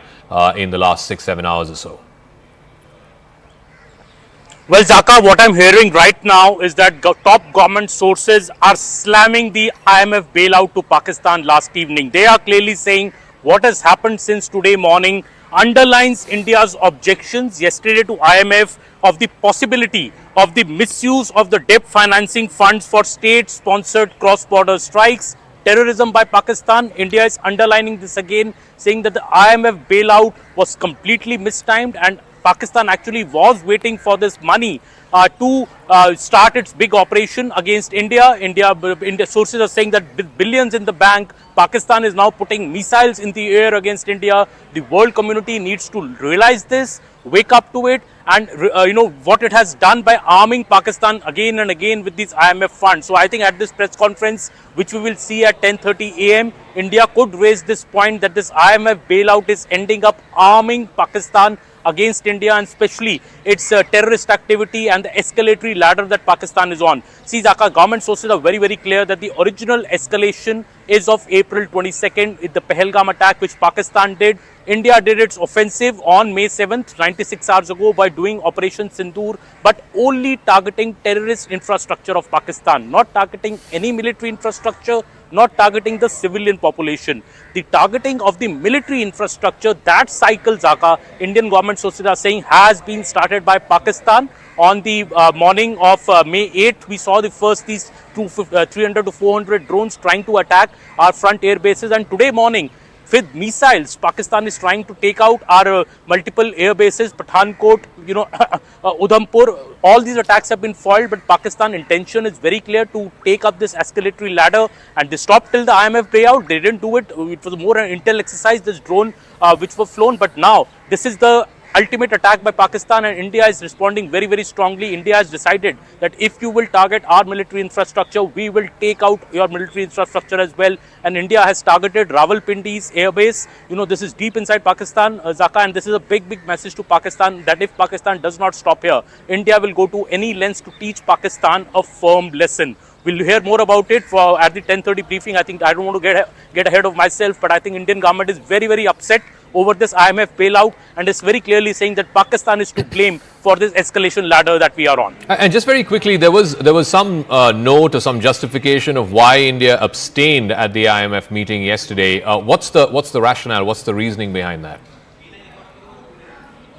Zaka, the government says that basically there is no option to say a no to a vote. You can either abstain or say yes. That has been the convention at the IMF, and IMF has many member countries, but every member country is not like one member, one vote. Your economic strength actually has a larger proportion in the vote there. So there are many questions being asked, Zaka, here also, that, why did the US not come out strongly to block this bailout for the IMF for Pakistan? So a lot of questions are being asked in the Indian security establishment, because India yesterday put up a very, very strong objection to this IMF bailout. India was also preparing for it for the last 2 to 3 days, knowing very well that if Pakistan Pakistan gets this money, it could, the escalation in fact could climb, and India's fears are only coming true. The world community needs to sit up and realize that, what it has done yesterday, and I think India is going to strongly protest about this at the press conference as well, I believe. All right, Aman, thanks for that. We'll come back to you at the 10 o'clock press conference, 10:30 press conference. Now, Anand, you have the images of the intercept of the ballistic missile. This is over the Sirsa skies and what looks to be a portion of the Fateh missile.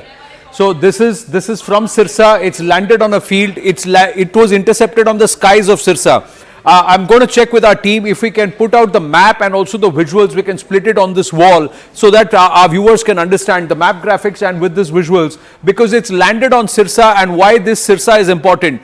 Because this Fateh missile, this ballistic missile, many believe was intended towards the national capital.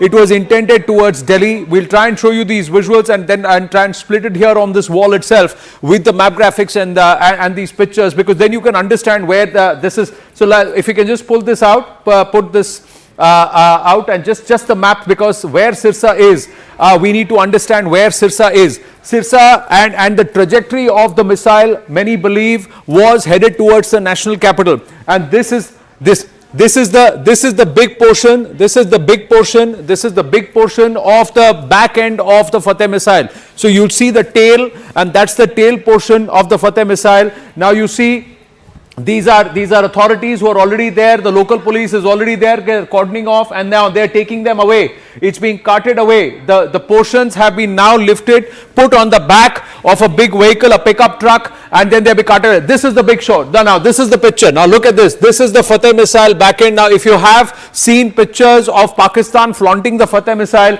the rear end of this portion with the wings and this is exactly similar to the design of the Fateh missile, and that's the reason why the ballistic missile launched towards the national capital. That is the level of escalation that Pakistan has triggered. Pakistan has triggered soon after the IMF bailout. So within 15 minutes of the IMF bailout at 12:05 a.m., that's when this was first reported or registered, that the possibility of ballistic missiles being fired towards Bharat. And later in the night, the confirmation coming, this has landed, it's been intercepted. So our air defense systems, the Indian forces air defense systems, are capable of thwarting even ballistic missiles. This is the biggest proof of it, and perhaps egg on the face of the Pakistanis at multiple levels. But more importantly, how treacherous Pakistan can be. This missile has landed on a field in Haryana, in Sirsa, and this is where it is. Now have a look at this. This is Sirsa. This is where this missile has landed. Look at the trajectory. Where is the national capital? The trajectory of this missile was towards the national capital. That's what many people are expecting this. We are going to wait for confirmation during the media briefing that this missile, these are portions of the missile. There are again more pictures coming through. More small fragments that after this entire missile was disintegrated, it was demolished, it was intercepted, and fragments have landed all across in Sirsa, in Haryana. And understand this, Sirsa, this is the range, this was the direction, this is the national capital region. So that's the reason why this big question is being asked. Was this ballistic missile, along with a few others that were fired by the Pakistanis, intended not just as military installations, but also perhaps certain portions of the national capital? And if that is something which is confirmed, if it is confirmed in the briefing today, that is serious escalation by the Pakistanis. And more importantly, this has come after the IMF bailout, where they tried to play with a begging bowl saying, help us out. $137 billion overextension of their debt to the world, and they continue to borrow and redirect this money towards acts of war. Clear acts of war, clear acts of military escalation by Pakistan, when Bharat's fight has been only against terror. It was a war on terror, not a war against Pakistan, but the PAK military, the PAK state is backing jihadis, terrorists, jihadi tanzeems, and this is what they are willing to launch ballistic missiles because Bharat has waged a war on terror. Zaka. A massive escalation, no doubt about it. You had, these swarms of drones, unarmed drones, no explosives there. Then you had explosive-laden drones. Then you had these short-range missiles, and now you have the ballistic missile. This is a medium-range Fatah 2 missile, a range of about 400 kilometers, directed en route to Delhi, and it was intercepted in the skies over Haryana. And those pictures that Anand was showing, quite dramatic, that the manner in which it's been intercepted as well. Of course, India's air defense systems working round the clock into the T. Let me go across to Arun Danta and Arunima, both of whom are joining us. So what's the word in Delhi this Saturday morning, Arun Danta? Clearly the government is closely following all of these developments. It's been a very hot night. Escalation by Pakistan, India responding for good measure. What is the reading in government this Saturday morning? That's right, Zaka. Yesterday that was the reason why you saw those long meetings taking place here. Prime Minister Modi chaired 3-4 important meetings. In fact, the last meeting concluded somewhere around 12 with the Foreign Secretary and the External Affairs Minister S. Jaishankar, and we were told that in fact the RAW Chief and NSA Ajit Doval, IB Chief, they all were present in that meeting. Before that, of course, we saw that the review meeting conducted by Prime Minister Modi with Rajnath Singh, three Tri-Services Chief, NSA, in fact, RAW Chief and IB Chief were present in that. And also, before that, there was a meeting with the veterans and the former chiefs of different forces of the country. And in fact, they were, of course, expecting some sort of misadventure by Pakistan yesterday night, and that's the reason why we saw that India was in fact ready for any sort of action. That's the reason why we saw that how Indian forces have retaliated to Pakistan's drones or the ballistic missiles which they fired. And of course we know that Prime Minister Modi is very closely monitoring the situation. It's been 4-5 days since when we are given to understand that Prime Minister Modi has been awake during the night, has been constantly in touch with the NSA Ajit Doval. At this point, I'm outside the residence of Prime Minister Modi. It seems calm at this point, but perhaps the way action is taking place, you will see flurry of meetings. I think there will be meetings in the next few hours. Thanks for that, Arun. We'll be in touch with you. Arunima is also joining us, but we got this breaking news. The US Secretary of State Marco Rubio, let's go to that breaking news. Marco Rubio has now spoken directly to the Pakistan Chief of Army Staff, General Asim Munir. This happened just a few hours ago. This is the first conversation that any international official has had directly with the Pakistani Army Chief. Remember, the Deputy Foreign Minister of Saudi Arabia was in Islamabad just last night. He was part of that meeting that was hosted by the Pakistani Prime Minister Shehbaz Sharif. But this direct call between Marco Rubio and the Chief of Army Staff, General Munir, is an important one. It's the first conversation that an international official has had with General Munir. We'll try and get Siddhant. Siddhant is on the phone line. So Rubio has spoken with the Pakistani NSA, who's also the DGISI, General Malik. But now a direct conversation with General Munir, who, of course, the ball is really in his court. If he stops, then India will stop. Yes, that's the message. That's exactly the message, Zaka. And in fact, last time around, Marco Rubio spoke to Shehbaz Sharif, but perhaps Marco Rubio also must have realized that Shehbaz Sharif is ineffective and he's just a puppet prime minister. And this is the reason that he is speaking to the real boss of Pakistan, perhaps the mastermind of Pahalgam terror attack, Asim Munir. And in fact, Reuters is reporting, Zaka, that this conversation has taken place. And as we were speaking before also, that US wants both sides to de-escalate. In fact, White House Press Secretary Caroline Leavitt also said that President wants both sides to de-escalate. Perhaps US is also giving efforts in the same direction. This is the second telephonic conversation that Marco Rubio had with the Pakistani side. In fact, last time he spoke to Shehbaz Sharif, that call was really ineffective. Nothing happened after that. So today he decided to speak directly to Asim Munir, the army general. Perhaps it also reflects upon, and perhaps it's once again established that, who runs the show in Pakistan. And if US wants Pakistan to de-escalate, then US has to speak directly to the army general, not somebody from the political. We've got an update from the ADG PI of the Indian Army as well. We'll go to Arunima with this.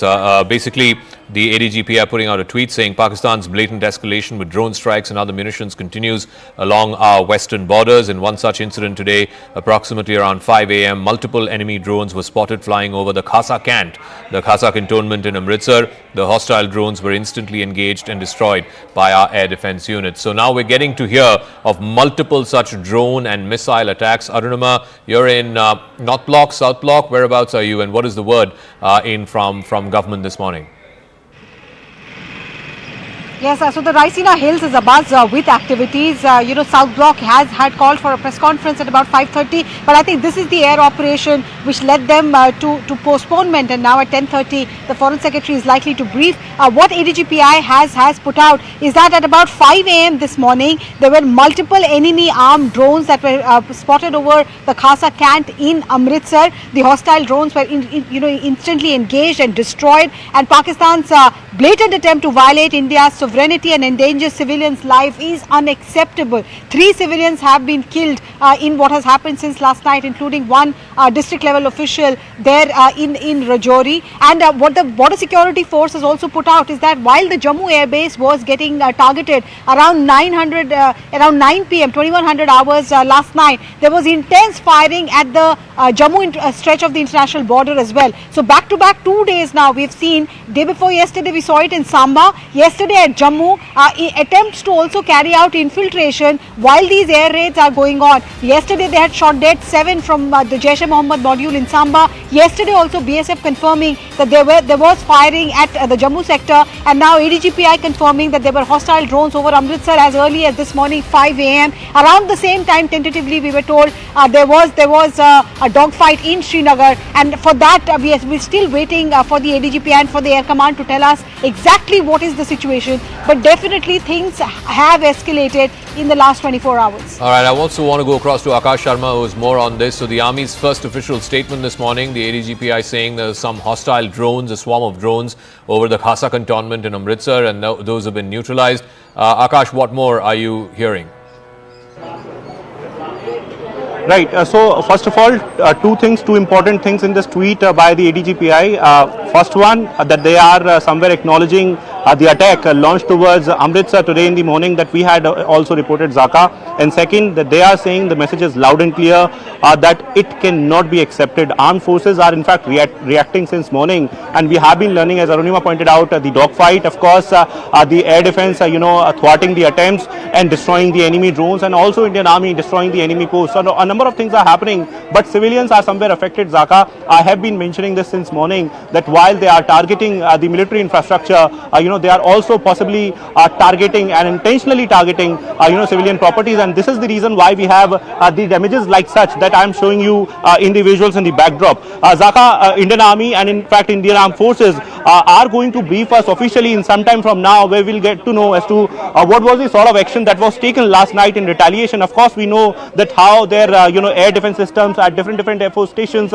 in Pakistan were targeted and in fact destroyed. But as far as other information is concerned and other inputs are concerned, so we are waiting for that particular brief. I'll once again try to show you the visuals there. There you can see the damage. Zaka, it was it is not in fact confirmed as to what it was. I'm showing you those broken glasses of that particular window there. People are also talking about some sort of projectile and then the splinters.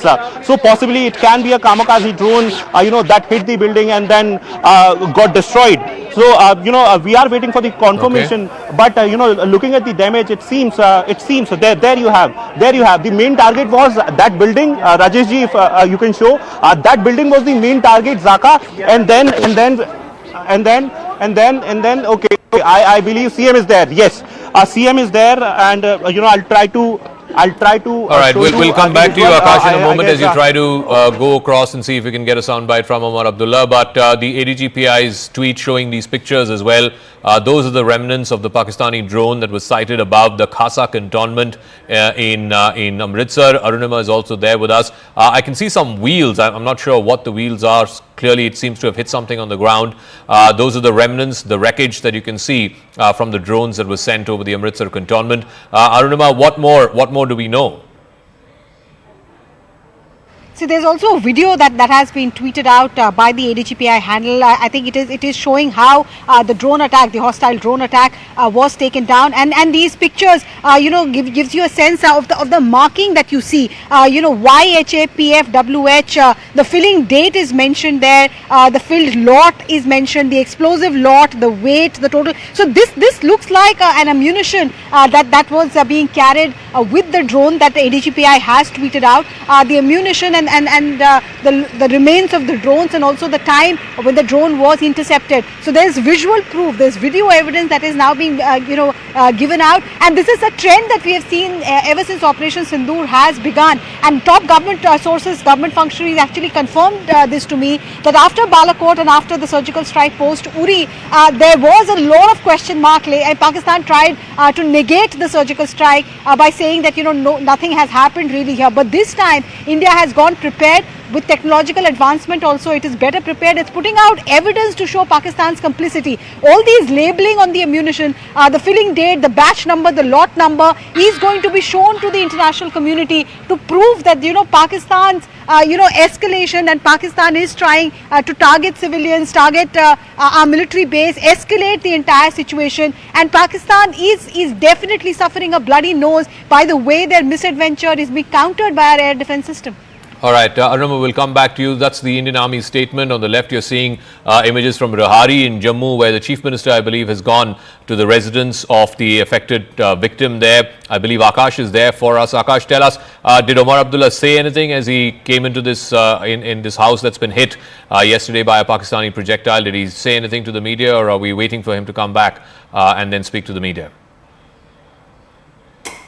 Not yet, Zaka. He has gone, upstairs to check the sort of damage that this property has received. Possibly he'll be, coming back and will be speaking to media. But this is important, given the fact that civilian properties are being targeted, and we have, received this sort of damage where not just this property but the adjacent properties are also damaged. In fact, the vehicles that are standing on this particular road, Rajesh will show you the visual. In fact, have got damaged.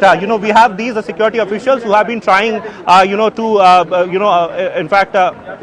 who have been in fact trying to get the people away from this particular place. But then Omar Abdullah is very much here, and in fact he is expected to speak to media in some time from now. People are standing here, locals are standing here. They have been in fact saying since morning that they need some sort of action. Pakistan should be there should be some sort of retaliation, and there should be some sort of answer to Pakistan. I was speaking to one lady, she was crying. She's saying that this is her house and she could have lost her life in this particular attack. But at this point in time, I'm showing you the visuals where CM has gone upstairs to check the sort of damage that this property has received, Zaka. And there you have civil defense volunteers, the Jammu Kashmir police, and also the CRP.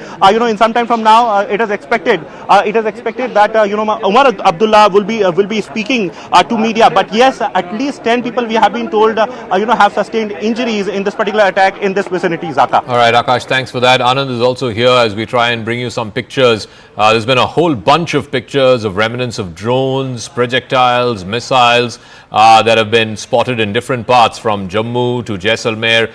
This is the picture of the home in Rajouri. But Anand, this is what the ADGPI has just tweeted. This seems to be the wreckage of a drone over Amritsar cantonment. See, not just the drone. Look at the size of the drone. These are not the small drones anymore. These are far bigger now, and they have these markings. So the ADGPI has also figured out the markings, and of course they had munition. They had a certain level of payload which was supposed to be for impact. So clearly the Pakistanis over the last 2 or 3 days have been sending drones without any munition as probing, and this is exactly what there was a preparedness, there was an understanding what the Pakistanis are trying to do, but they underestimated Bharat's capabilities. They thought that over 2 days the entire air defense system would have been used up and there would be a free passage for their missiles and for their drones with a huge amount of payload and munitions.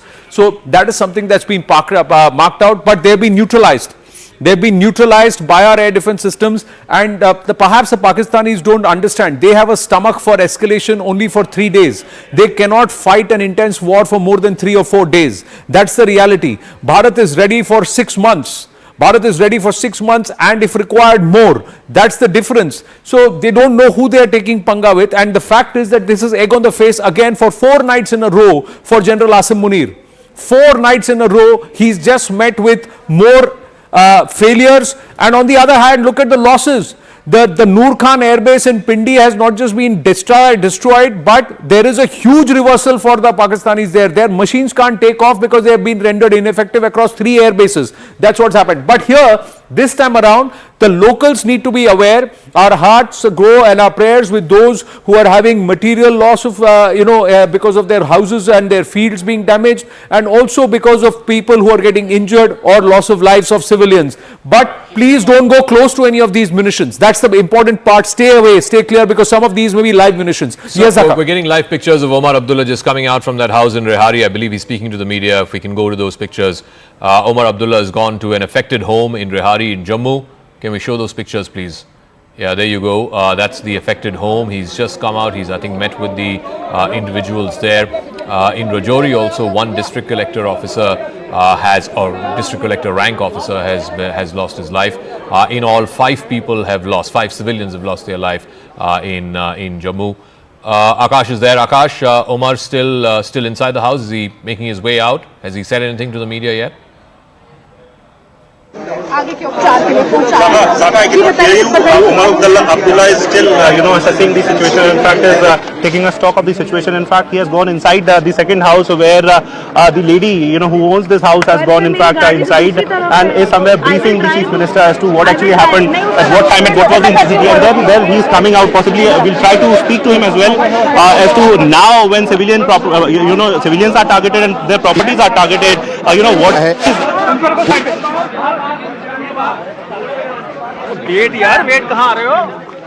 All right. So, has in fact gone to some third property now, and in some now he is expected to speak to media. But then at this point in time, this is very important. There is a series, in fact, of houses, in fact, which have in fact received this sort of damage, where we have been told that there was possibly a drone that hit the building and then got exploded, and because of those splinters, we have the nearby properties, also got damaged. And in fact, the vehicles that are standing here, you can see the debris there on this particular car, and a lot of people are standing here at this point in time, and they are very furious because of the fact that they have been saying that we are seeing these actions on a daily basis now, and now some sort of strong retaliation should be there from the Indian Armed Forces.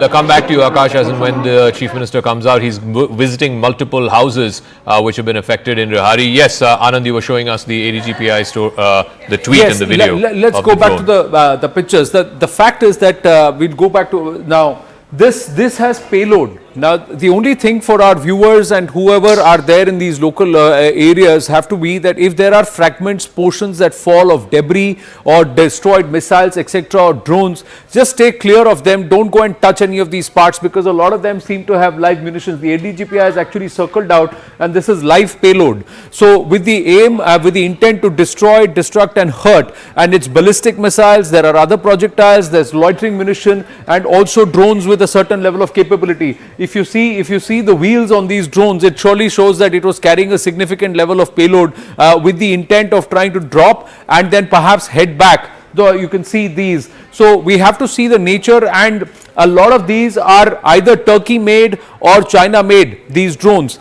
Now these are the houses. Omar Abdullah is there at this residence. Is he coming out? I don't think he's speaking to the media. He's stepping out. These are live visuals coming through. The media is trying to speak with him, but he's not speaking. He's just going to meet the families, and perhaps he'll move away from this location and then speak to the media later on. He's actually tweeted, and he said that he's alarmed at the fact that the international community has allowed this entire bailout. And I think there is going to be, Zaka, Pallavi is getting us more information that Bharat is going to push for a serious reconsideration of this bailout that's been given to the Pakistanis.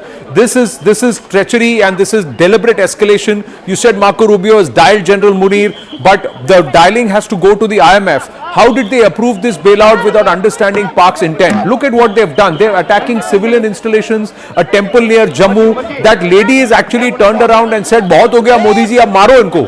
बहुत हो गया. We've shown enough and more of restraint because they don't seem to learn. Omar Abdullah himself is very, very peeved.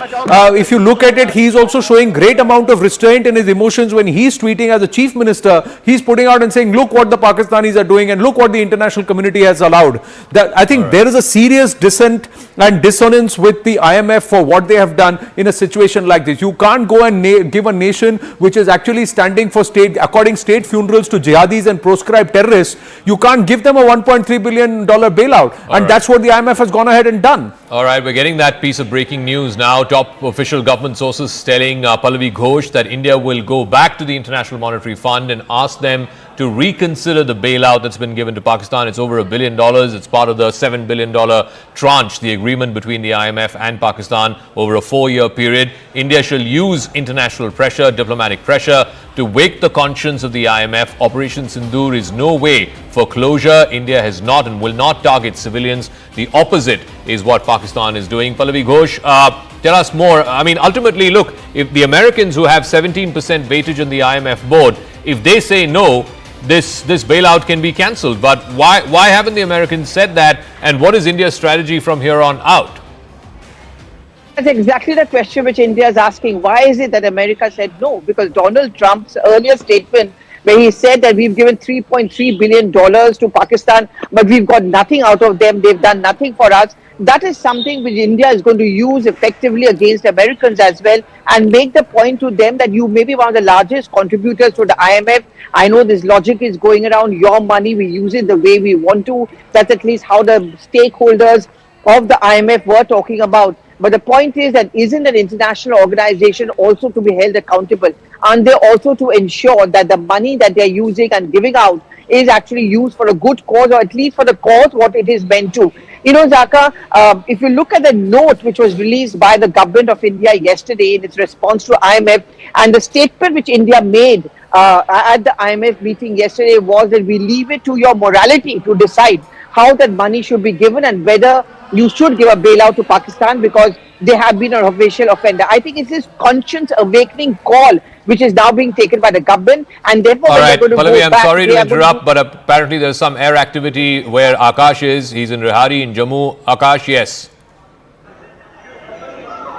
Zaka, I'm showing you the visuals, possibly some air activity. There I'm showing you the clouds there. We have this, okay, we have been asked to go inside because there are in fact some attempts, there were some attempts, in fact these attempts have been thwarted. I'm showing you the visuals of the air activities. I'm also hearing some sort of roar, possibly of the jets, but there I'm showing you the visuals of the clouds where we have that white smoke, and in fact we have been told that there is some fresh attempt possibly when CM was here, Zaka. All right, that seems to be some activity there, some air activity. The reporters have been asked to move inside. These are the remnants of the damaged buildings in Reasi. So these are deferred pictures as well. We'll come back to you, Akash, as and when we can establish some confirmation of what kind of air activity there is. You could hear sirens in the background as well. There you can see an official asking Akash to move in. I believe the 3 defense chiefs have also reached South Block. There is a high-level meeting going on, and this will continue. This will continue through the day. If you're joining us at 9 o'clock this morning, these are the big headlines. It's been a hot night between India and Pakistan at the line of control at the international border. Let's bring you up to speed with what you should know in this escalating situation between India and Pakistan. Headline number 1, Pakistan's Fatah missile that was aimed at Delhi has been intercepted and downed over Haryana. You can see the images there, massive remnants that have been left behind, the wreckage that's been left behind. This is a ballistic missile, 400-kilometer range, was in the direction of Delhi, but it's been intercepted over the skies of Haryana, and you can see it's fallen, the wreckage has fallen in the open fields there in Haryana. The villagers taking those pictures earlier this morning. Headline number 2, it's not just in Haryana, in Srinagar, in the Lasjan area, in the outskirts of Srinagar, parts of what is believed to be a Pakistan Air Force jet, which was brought down in a dogfight.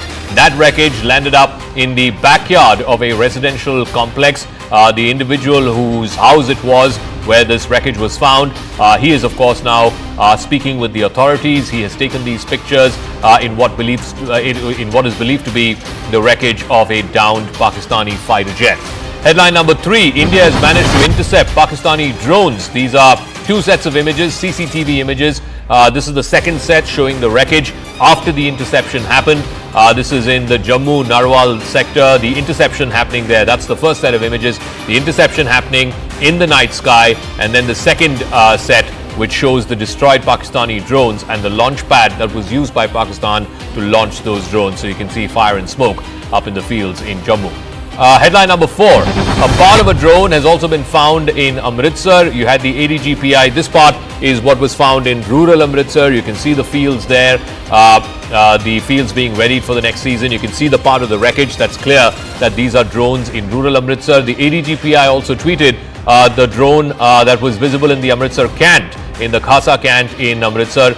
that too has been brought down by India's air defense system. Headline number 5, a Pakistan projectile has been found in Lasjan in Srinagar. Ishan was there. This is the same area where you saw the wreckage of what is believed to be a Pakistan Air Force jet being brought down after a dogfight.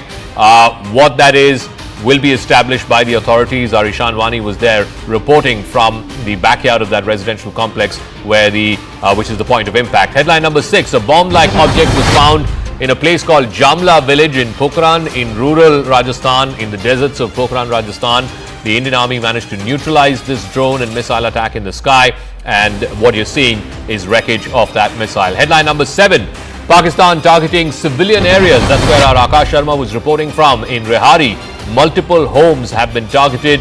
There's a temple called the Shambhu temple in Jammu that has also been targeted. Overall in Jammu, 5 people, I'm afraid, have died, both in artillery shelling as well as in Pakistani projectiles that have been hitting parts of Jammu overnight in the last 6 or 7 hours. So Jammu seems to be badly affected because of the overnight escalation of projectile, drone and missile attacks from Pakistan into India and India's response. Headline number 8, there are damaged parts of a drone that's been found in the Narsu area in Udhampur. Udhampur, of course, the headquarters of the Indian Army's Northern Command. We don't know what nature this drone is. You can see the army officials there taking away the remnants of this. This is from Narsu area in Udhampur. Security forces are on the spot. I can report to you there is no damage to the Udhampur air station or any part of the headquarters of the Indian Army's Northern Command. Headline number 9, amid the escalating attacks by Pakistan, Indian Army has released a statement. The ADGPI has put out a statement saying that multiple armed drones were spotted flying over the Khasa cantonment in Amritsar. The hostile drones were instantly engaged and destroyed by India's air defense units. Pakistan's blatant attempt to violate the sovereignty and endanger civilians is unacceptable. And headline number 10, Jammu and Kashmir Chief Minister Omar Abdullah has reached Reasi, which is the part where the civilian part that's been affected. 3 or 4 homes have been damaged there. There have been 5 casualties in all of Jammu. Omar Abdullah meeting with the victims, meeting with their families there, spending some time with the individuals who were affected, and of course he's now left from there. As we sort of bring you up to speed with what is happening here in the national capital, all 3 service chiefs are at the Ministry of Defence. They're in North Block right now, even as we speak. We're given to understand that further details of what the discussions will be known as well. Remember, at 10:30 there is going to be the briefing by the Foreign Secretary. If we can have a reporter to try and get a sense of the meeting that they are having right now, and they're likely to meet with the Raksha Mantri Rajnath Singh as well in the next few minutes. Arunima is joining us live. Arunima, yes. Yes, the 3 service chiefs have arrived in South Block. There is a string of briefings and meetings that is going on in South Block at the moment. The situation is now under control. The assessment part is now on. We have seen ADGPI put out details of the munition that has been used in Amritsar, drones which were carrying the munition as their payloads, the way they were taken down, and the details, the markings on the payload, all of that have been put out in the public domain. Assessment of the situation all the way from Udhampur to Jammu and also in Jaisalmer, that's on. There's a high likelihood that Raksha Mantri Rajnath Singh could also meet the 3 service chiefs shortly. By afternoon, after the press conference by the Foreign Secretary has ended, there's also a possibility of the Prime Minister being briefed by the National Security Advisor and the Raksha Mantri as well. One thing that one must highlight is that the deliberate misinformation that is going on from Pakistani social media handles, most of them have been blocked by India, but international media is picking up some of those and India is countering them. One of which said that, an Indian Air Force jet has been down. Then another misinformation was that the S-400 missile system has been damaged. All of these being denied officially by Government of India. No, Arunima was just coming to that the PIB needs to fact check things a little faster and perhaps in a little more active manner. They have been doing a fantastic job, but Pakistan's disinformation campaign continues. They are trying to claim that some brigade headquarters has been destroyed and that some bases, they've even named the airfields have been destroyed, etc. They've also said that some storage of missile-based storage system has also been destroyed, along with downing of jets, and like you said, some of our air defense systems being destroyed. All of these are not factual, they are all false, but there is a tendency that वो कहते हैं ना Arunima, if I can say that कि जब तक सच खड़ा होकर अपनी बात कहता है, झूठ पूरा शहर घूम के आ जाता है. So that is something which is happening, and this is a massive disinformation campaign that the Pakistanis have tried to launch. And that is something that needs to be countered far more effectively. The PIB is doing a fantastic job, but they need to be a little more quick on the counter. Yes, and you know, the problem is that even though, we are checking and putting out information that has been verified, there are international media houses, since these are Pakistani official handles, which are putting out baseless information. There are a lot of international news outlets that are picking up, quoting Pakistani sources. Let me give you a string of disinformation that has happened since early this morning. First, Pakistani media claim that the Udhampur air base has been damaged. It has been categorically denied by the Indian Air Force and by South Bloc that none of our air bases have suffered any damage, be it Pathankot, be it Jammu or Udhampur. Next, they said that in Chandigarh, a missile depot has been damaged. Again, something negated by South Bloc. We just spoke about the S-400 missile system. Pakistan has claimed, and international news outlets have picked this up, that our S-400 missile defense system, our air defense system has been damaged as well. Completely baseless, denied. They have put out old photographs and said that Indian fighter jets have crashed in their operation that began last night post midnight. Again, India has fact checked, saying this is an old video which is being recirculated. So yes, both the South Bloc and the Ministry of Information and Broadcasting negating the lies of Pakistan. Right. Thanks for that, Arunima, and I think we'll continue to put that out, and kudos to the PIB. They're working very, very hard. These are times of where war is at multiple levels. Bharat is waging a war on terror, but the Pakistan military and the Pakistan state seems to have unleashed a war against Bharat itself at various levels, and they are very devious. The enemy is very devious. They will use a lot of disinformation, and their aim is to also create and divide Bharatiya people based on communal lines or other lines, and we have to mount a collective effort. A whole of Bharat approach has to be mounted. Let's quickly go across to Siddhant Mishra joining us at this point. Siddhant, Marco Rubio has picked up the phone and spoken to General Munir. What does this indicate? In the meantime, Bharat is also launching a massive non-kinetic counter because it's a diplomatic offense on the IMF bailout. So take us through what's happening on the non-kinetic front. Yes. Well, as far as non-kinetic front is concerned, Anand, then this morning we received a statement from foreign ministers of G7 countries. In fact, they have condemned Pahalgam terror attack, and in fact, they urge both sides to de-escalate. Perhaps coming to your question, Marco Rubio is speaking directly to Asim Munir, signifies that US knows who is calling the shots in Pakistan, point number one. Point number two, last time around, Marco Rubio rejected his counterpart, Foreign Minister Ishaq Dar, and spoke directly to Shehbaz Sharif. But then US also realized that nothing is going to happen because Shehbaz Sharif is a puppet prime minister. So today they decided to speak directly to Asim Munir. So this message should go out loud and clear to the world that who is running this country. Point number one. Point number two, that there was a surprise visit from Saudi Arabia, Anand. In fact, we were the first one to report that, and the Saudi Deputy Prime Minister met EM S. Jaishankar. In fact, we have also been told that he called on Prime Minister Modi, though there were no photographs released by the Indian side regarding that particular meeting. Yesterday he was in Islamabad. The pictures were released by Shehbaz Sharif's office of him and Asim Munir meeting Saudi envoy, and today Saudi Arabia has confirmed in a statement that they are giving efforts to mediate, mediate so that de-escalation can take place between India and Pakistan. We have also been told, Anand, though I don't have an independent confirmation on this, that it could be that US and Saudi Arabia both are giving joint efforts to de-escalate situation, perhaps putting pressure on Pakistan, Asim Munir and generals of Pakistan to de-escalate and step back. Perhaps this is what I could sense at this point in time, because this morning call to Asim Munir perhaps shows that Marco Rubio must have blasted at Asim Munir for his misadventures and something which has happened in the region which never happened since 1971. What the region witnessed last night. It's all because of Asim Munir.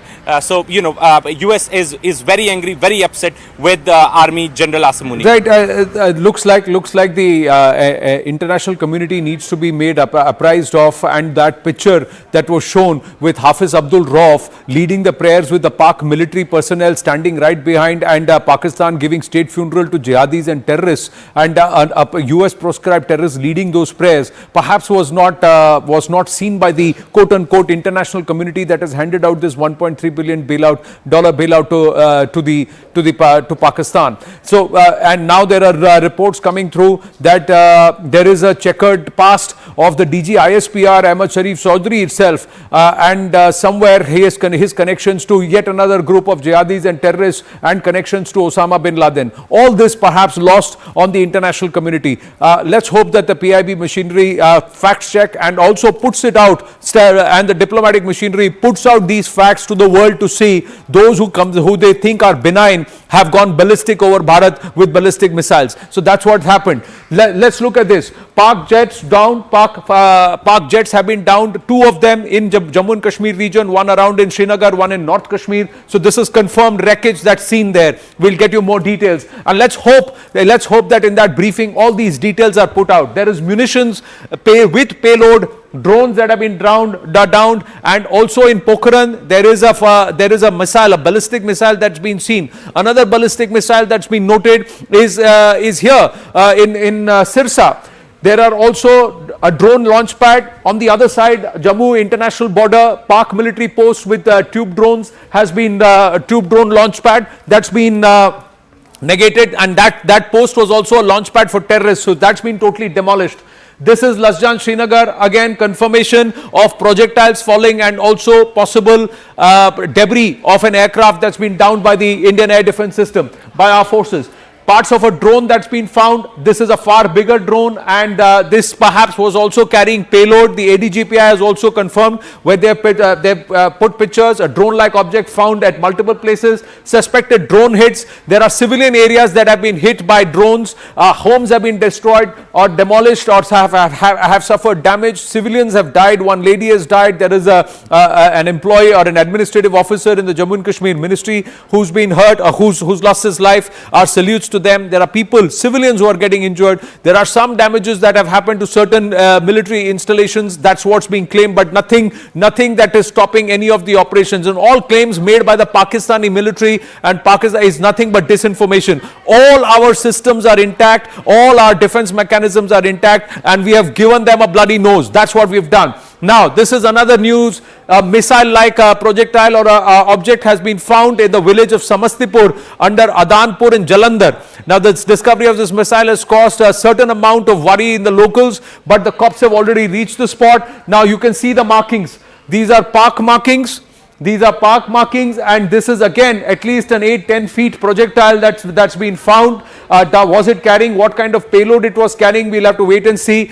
Sometimes there could also be drop tanks of certain aircraft that could be seen. So we have to wait for verification from the ADGPI and from our official sources to see what this is. Yes, Anshul. So yes, this debris has yet again been found. This time this debris that has been found has actually been found in Jalandhar. But the agencies are at spot. They are trying to figure out as to what could this debris be. But in all likelihood, this is looking like a debris that was actually destroyed by the anti-defense systems of our country, and hence these whatever this missile is or whatever this object is, this object was not able to fulfill its mission to carry out any sort of destruction or carry out any sort of an attack on our territory. This was in fact destroyed by our air defense systems, and now this has fallen. But yes, the initial investigations are underway at this point in time. The debris has now been picked up by the agencies, and now the further testings have started. Anshul, very quickly, Udhampur also happens to be a big Air Force base. Are authorities there, local police there, saying whether that was the target of the attack and it's been intercepted en route?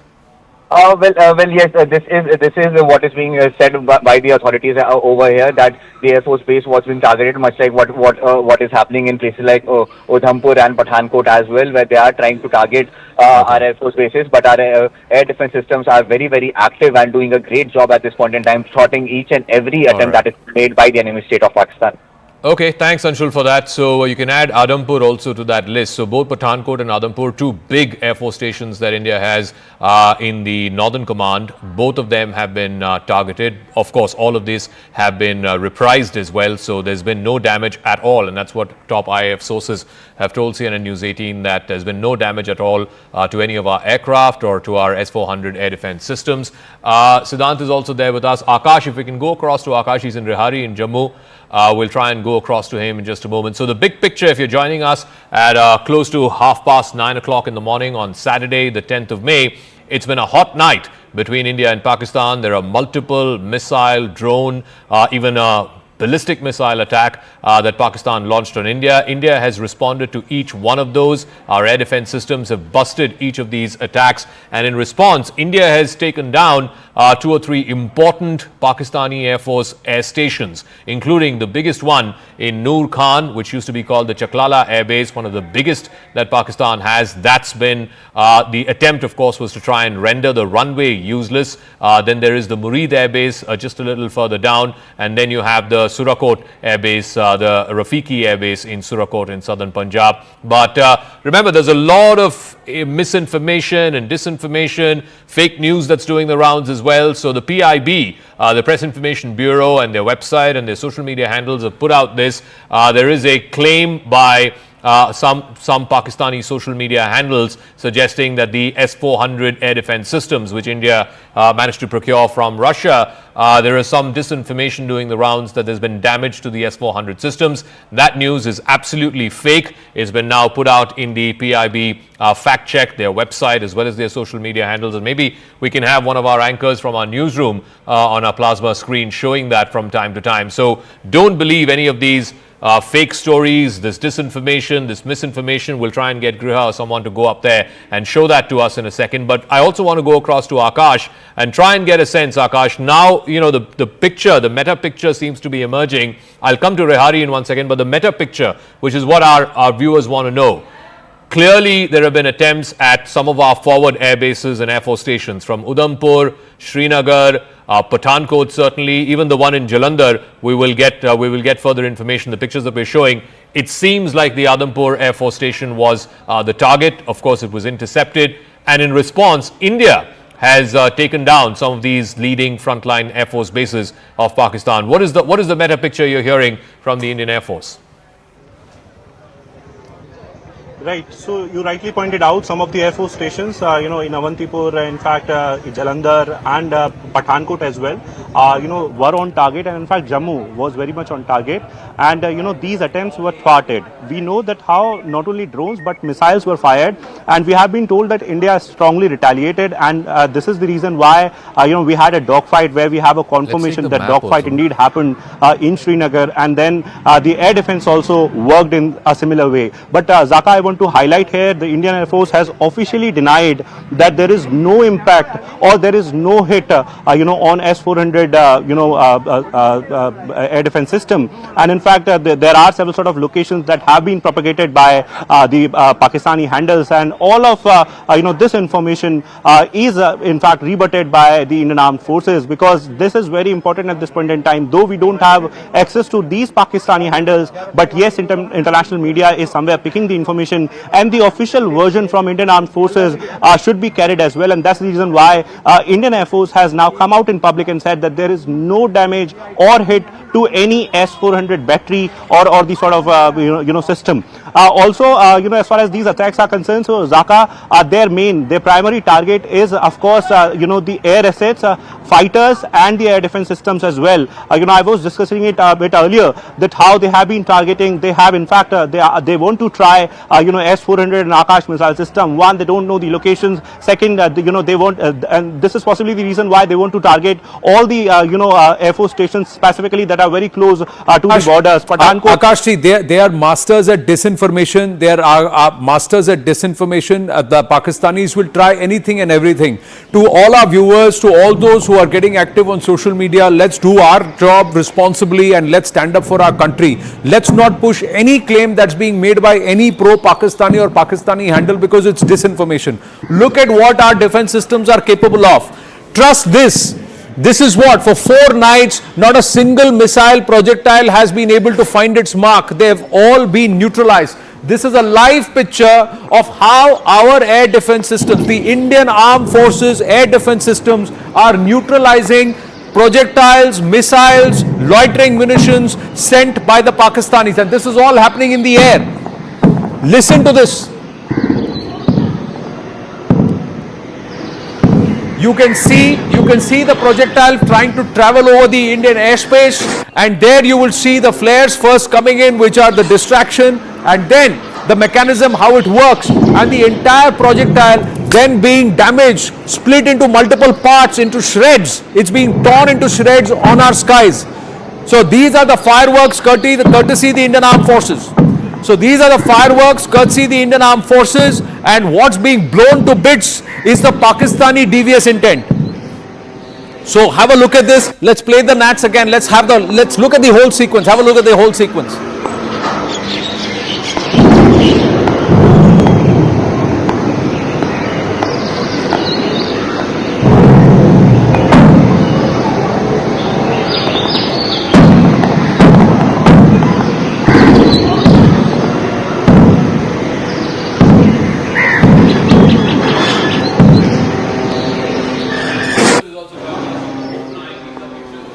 Of Amritsar drone intercepts that are happening live. This is from early morning, so a couple of hours ago. So we should mention deferred pictures there as well. Tejinder, I believe that there is some anti-terror operation also that's happened in light of what's been happening, the hot situation both along the LC as well as the IB. What information do you have on that as we continue to show these pictures? These are the skies over Amritsar, where there is a live intercept happening of a swarm of drones sent in by Pakistan. This is from a few hours ago on the skies over Amritsar. But Tejinder, yes, go ahead. Yes, Zaka, there is a massive anti-terror operation that has been launched by our security forces near the international border in Suchetgarh area of Ferozpur sector, where the locals informed the police that 4 suspected people carrying weapons, wearing salwar kameez, have been seen roaming around some vital military installations in the area. So now a massive operation has been launched by the army, by the BSF and by the Special Operation Group of Jammu and Kashmir police to ascertain who these individuals are and whether they are a threat to us, and if they are, they have to be neutralized. If you remember, Zaka, just yesterday the BSF had said that a major infiltration bid was foiled by them in the Samba sector, wherein 7 intruders belonging to the Jaish-e-Mohammed terror outfit who tried to infiltrate into the Indian territory were shot down. So at a point when our security forces, especially the army, the air force, is engaged with the hostilities from the Pakistan side and giving a befitting response to Pakistan, the sources are telling us that Pakistan has activated its terror network in Jammu and Kashmir and have asked them to carry out certain attacks across Jammu and Kashmir. But the security apparatus in the entire region is on heightened alert, and all such nefarious attempts by the enemy, whether in the hinterland, on the line of control, or from across the line of control, would be foiled. Yes, all right, Tejinder, we'll leave it at that. Thank you very much. These are still pictures that we are playing from Amritsar from a short while ago, a few hours ago. This is the early morning pictures. There's been a lot of focus on Amritsar for the last 2 or 3 nights, and the concern there, the worry there is that the Pakistanis might attempt something fishy, something nefarious around the Golden Temple, which is of course the holiest site for Sikhs around the world. So far, all their attempts have been thwarted by the Indian air defense systems. But I also want to go across to Griha, who's joining us from the PIB fact check wall here in our newsrooms. So the PIB handles have been putting out these fact checks of Chinese propaganda, Pakistani propaganda. The latest seems to be that the S-400 systems have been damaged. That lie has been busted. Griha. Absolutely, that's the big thing that came out of Pakistan. It has been completely dissed by India. But let me also put across a few of the other fact checks that India has been constantly doing, Zaka. This is the Press Information Bureau. It has in fact put out several of these instances, like this one.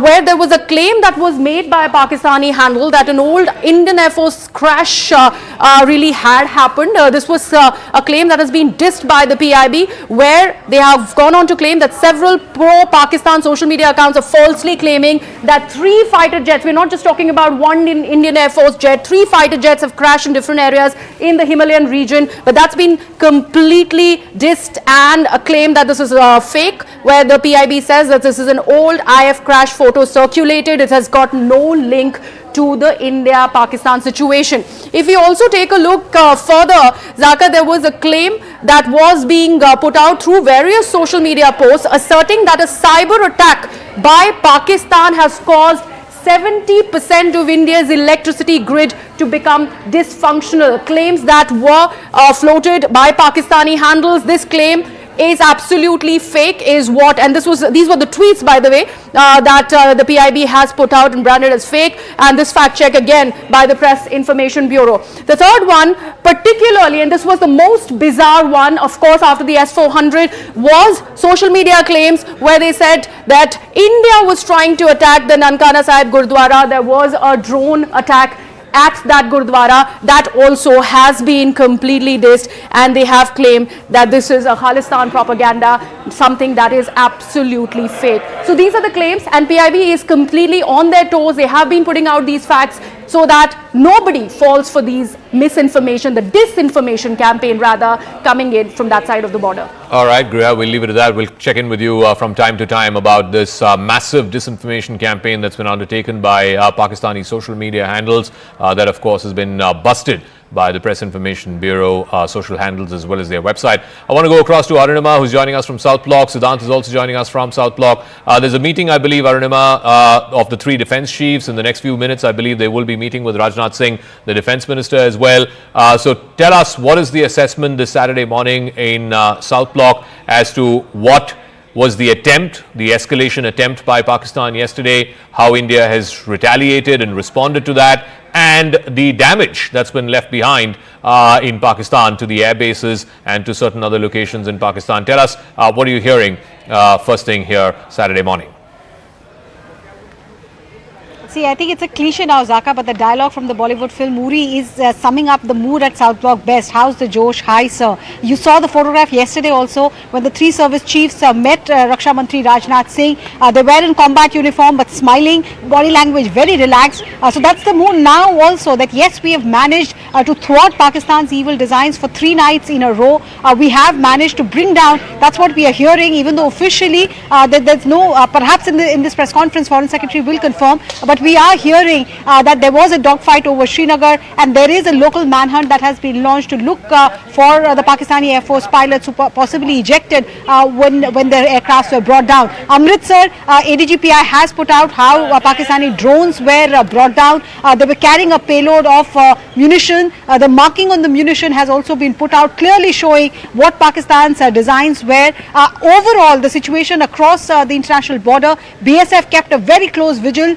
In Jammu, across the LOC, yes, we have lost 3 lives, including one district level official who was part of the relief and rescue. A shell landed at his own residence and he succumbed to his injuries later. 2 others, civilians, have also lost their lives. So yes, we are paying a price in terms of civilian lives, because Pakistan is focusing on targeting civilian areas, and that the establishment is also noting if there's a pattern, the way temple areas are being targeted, the way the Jammu temple was targeted, similar pattern was seen in Uri also. I think Ishan sent us a ground report. Hindu dominated areas, temple areas. Is there a design? Because the entire Pahalgam attack, which was the initial escalation, was communal. They had asked for the religion and then killed. So is that communal agenda going ahead for Pakistan vis-a-vis targeting Gurudwara, targeting Hindu temples? That's also something that India is wanting to bust to the international community.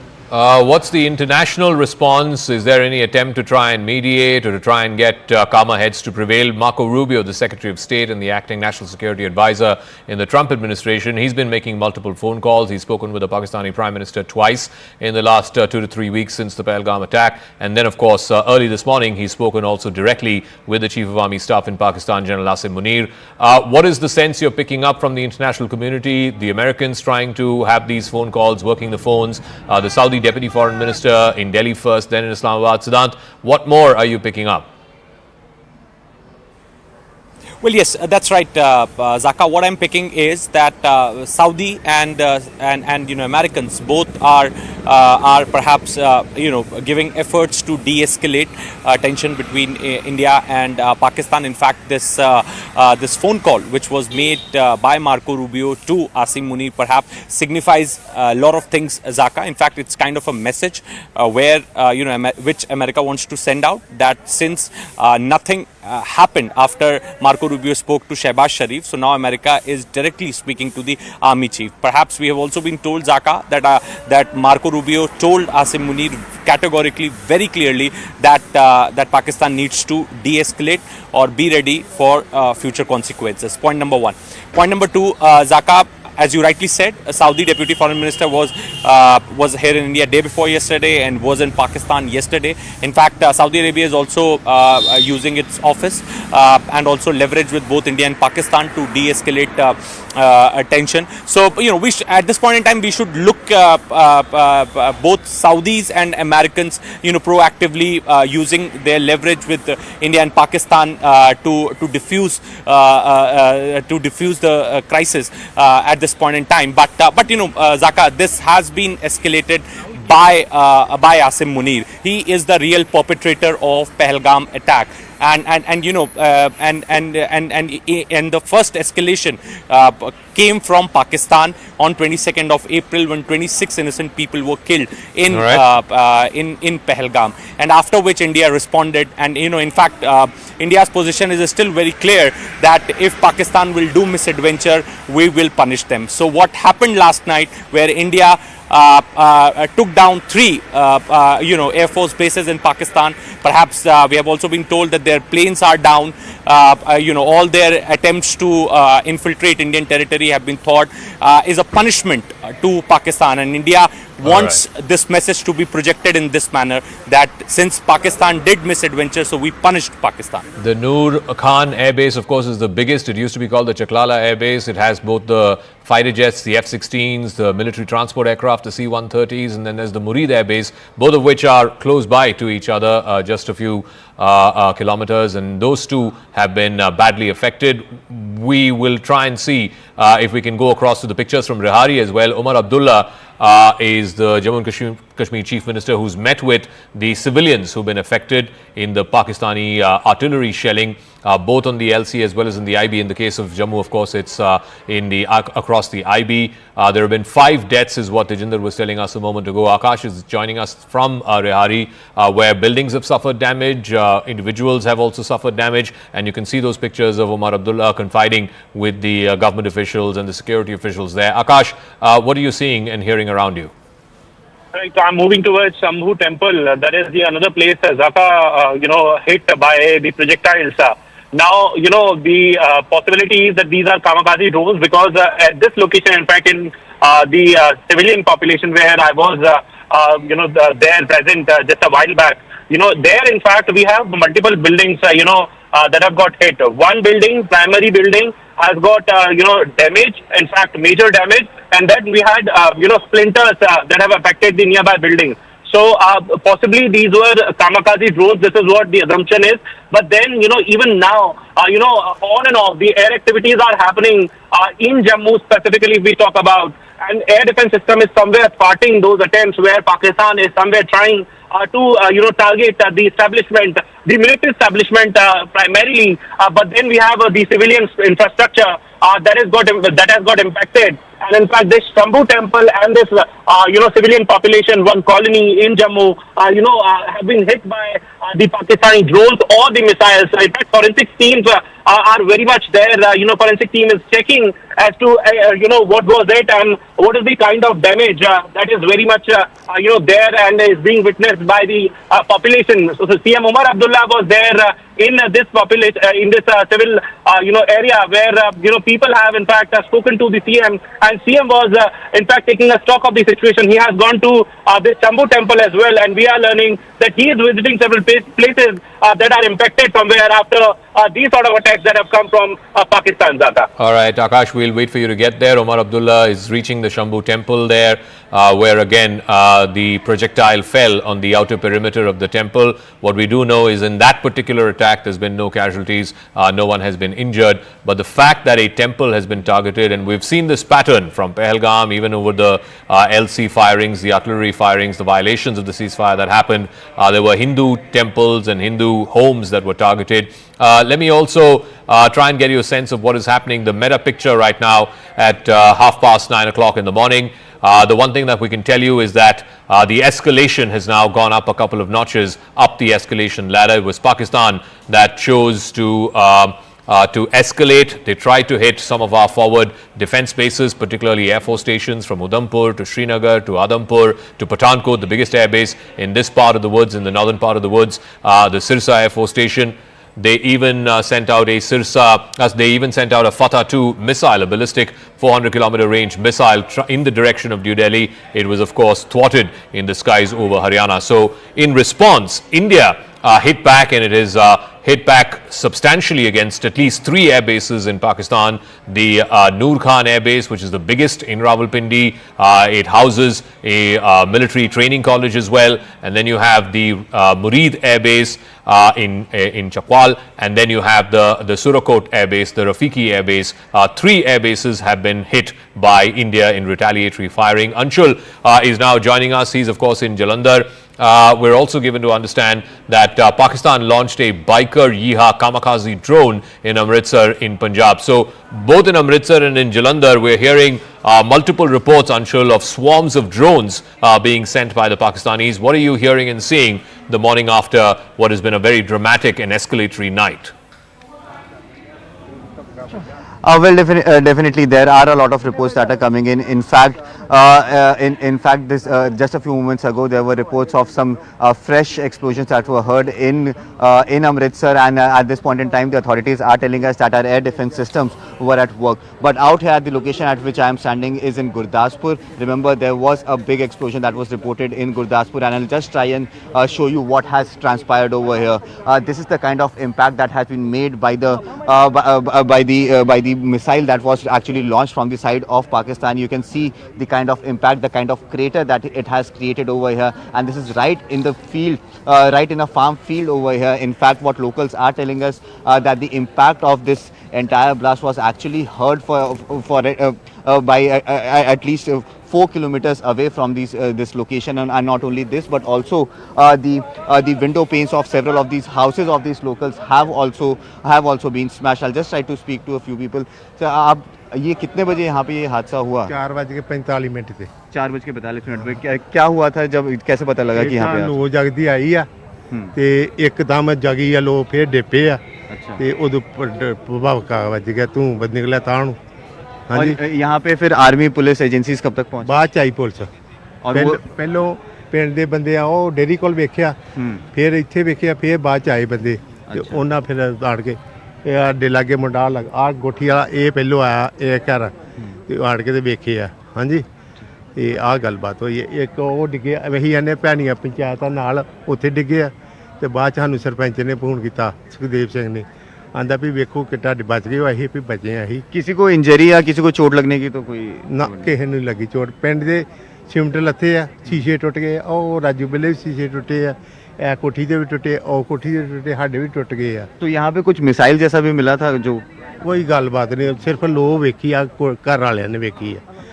माता जागन दी, मैं भी जागन, मैं पग ला के सुता, मच्छर बहुत ज़्यादा ही ते ये करके मैं जागन, दूजे बच्चे भी जागन दे साडे।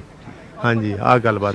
So just to translate for our viewers that there was this explosion that was heard over here at approximately 4:30 a.m. this morning, where there was a huge fire that erupted over here, and post that there was an impact that was heard by people who are residing far away from here. The window panes of their houses were broken. Once they reached over here, they saw this massive crater, and hence they called the local authorities over here. And once the authorities came over here, they took the debris debris away from here, but this is the current situation. You can see, you can actually imagine the impact or the size of the projectile that might have landed over here. This is a massive crater that has developed over here, but the only positive news is that no injuries were reported. There was no there are absolutely no damages to any sort of properties, big damages to any sort of properties over here. But yet again, this cowardly nation Pakistan yet again trying to attack civilian population out here in Punjab. Okay, thanks for joining us from Gurdaspur, the village there. You can see that massive crater. Anshul Singh there live for us in Gurdaspur. We want to go to this breaking news. You saw those pictures over Amritsar, the blue skies over Amritsar earlier this morning. Now we have information. Pakistan launching what is called the Biker Yeeha 3 kamikaze drones in Amritsar. This, of course, endangering residential areas in Punjab. So there have been multiple attempts in Amritsar, in Jalandhar, in Pathankot, in Gurdaspur. So Punjab seems to be facing the brunt of these drone swarms as well as possible missile attacks by Pakistan, all of which, of course, has been neutralized by Army air defense guns today. The pictures that we were showing, the blue sky pictures that we were showing a short while ago, there you go on the bottom right part of your screen. These are from about 5 a.m. in the morning. You can see the air defense systems neutralizing and taking down these kamikaze drones that were sent across from the other side by Pakistan. The drone was aimed to target civilian areas and to claim civilian lives. That's been now confirmed by defense officials. Aman is also joining us, and so is Siddhant. Aman, so there's going to be multiple meetings as you would expect. Rajnath Singh will be meeting with the three service chiefs. The three service chiefs are meeting right now in South Block. There's a press conference by the Foreign Secretary at 10:30 in about 45 minutes from now. It is a hectic morning, Saturday morning in New Delhi. Absolutely, Zaka, and I'm just outside the Ministry of External Affairs, where in about 45 minutes from now, the Foreign Secretary and the two officers from the Air Force and the Army will be briefing the media again on what has transpired since morning. So we'll wait for the briefing to know what exactly they say, but what top sources, Zaka, are telling me are two things. Number one, saying that it is the IMF bailout. Pakistan has done this operation, this escalation after getting the IMF bailout. So it is up to the world community now to understand and to contemplate, to review what this IMF bailout actually means. India objected to it fully yesterday at the IMF, but of course the structure of the IMF is such that India could not block it. The bailout has been given, and this is what India is trying to point out now, that Pakistan waited for this IMF bailout and then has launched this big retaliation against India, big strikes through missiles targeting our forward air bases, Sirsa, Pathankot, Udhampur. They are trying to attack our forward air bases, and Pakistan is the escalator. This is the number one point that I'm learning from sources. Second point, that US Secretary of State Rubio has called up Asim Munir. He's not called up the Pakistani Prime Minister, he's called up the Pakistani Army Chief directly to tell him to de-escalate. This is very significant. Indian government sources are saying, number one, it shows that Pakistan is the escalator. That is why the US Secretary of State has directly called up the Pakistani Army Chief. Number two, that it is the Pakistan Army which is calling the shots very clearly. It is not the Pakistan political machinery. It is the Pakistani Army which is calling the shots, and that is why you see the US Secretary of State directly calling up the Pakistani Army Chief. So this is also something we will try and post to the MEA today. What is their view on this development? India is very clear that India's retaliation to Pahalgam April 22nd attack was over with Operation Sindoor on May 7th. Since May 7th, in the last 96 hours, it is Pakistan which has done escalation after escalation, first sending 200 to 300 drones across India from Leh to Sir Creek, 36 locations. Yesterday morning, 26 locations again are targeted by Pakistan, and this time adding ballistic missiles to try and take out our major air force bases. This is major escalation, Zaka. We have responded by striking as deep as the Rawalpindi airbase of Pakistan, and this is India's warning to Pakistan that if Pakistan does not stop here, if it does not de-escalate and stand down, India will go to any lengths now to harm Pakistan. And that is what the message India is also going to give to the world community, that it needs to reign in Pakistan. And I think US Secretary of State called to Asim Munir, Zaka, in that sense is very significant. Oh, it absolutely is. It's the first phone conversation between the Secretary of State. He's also the acting National Security Advisor, speaking directly to the Chief of Army Staff, General Asim Munir. Really, if Asim Munir decides to stand down today in the next moments, then India will stand down too. All right, if in case you're just tuning in at 48 minutes past the hour here on a Saturday morning on CNN News 18, these are the big headlines that we're tracking right now. Headline number one, India intercepting Pakistani drones over Amritsar. managing to destroy them. This is at about 5 o'clock this morning. You can see those drones being destroyed by the Army Air Defense System, working to the T, and this of course is from the skies above Amritsar. Headline number 2, a missile-like object was found in a village called Ferozpur in Udhampur. Udhampur hosts one of the big Air Force stations in northern India. This is in Jalandhar district. So a lot of these Air Force stations and air bases have been the target of attacks by Pakistan overnight. The discovery of this missile has caused a degree of panic amongst the locals. The police have reached the spot and have taken away the debris. Headline number 3, Pakistan attempting to scale this up, climb up the escalation ladder a couple of notches. They tried firing the Fatah-2 missile, which is a medium-range ballistic missile, 400-kilometer range, in the direction of Delhi. It was intercepted in the skies over Haryana, and what you can see there are curious villagers who've gathered in the fields there and capturing pictures of what seems to be a substantially big part, a large part of the remnants of that Fatah missile. Headline number 4, in Gurdaspur, where Anshul Singh was reporting for us just a moment ago, a massive crater seen in the ground. This again after a suspected hit of a projectile. We don't know if this is a drone or a missile that has struck there. Massive crater, again thankfully in the fields, therefore there hasn't been any casualties or any fatalities there, so that seems to be the silver lining. Headline number 5, in Srinagar, in a place called Lasjan, which is on the outskirts of Srinagar city, remnants of what is believed to be a Pakistani Air Force jet. The wreckage from the Pakistani Air Force jet have been found. It landed again in the backyard of a residential complex, and therefore again no injuries reported there. These are the images of that wreckage, and our Ishan Wani was there reporting for us just moments ago.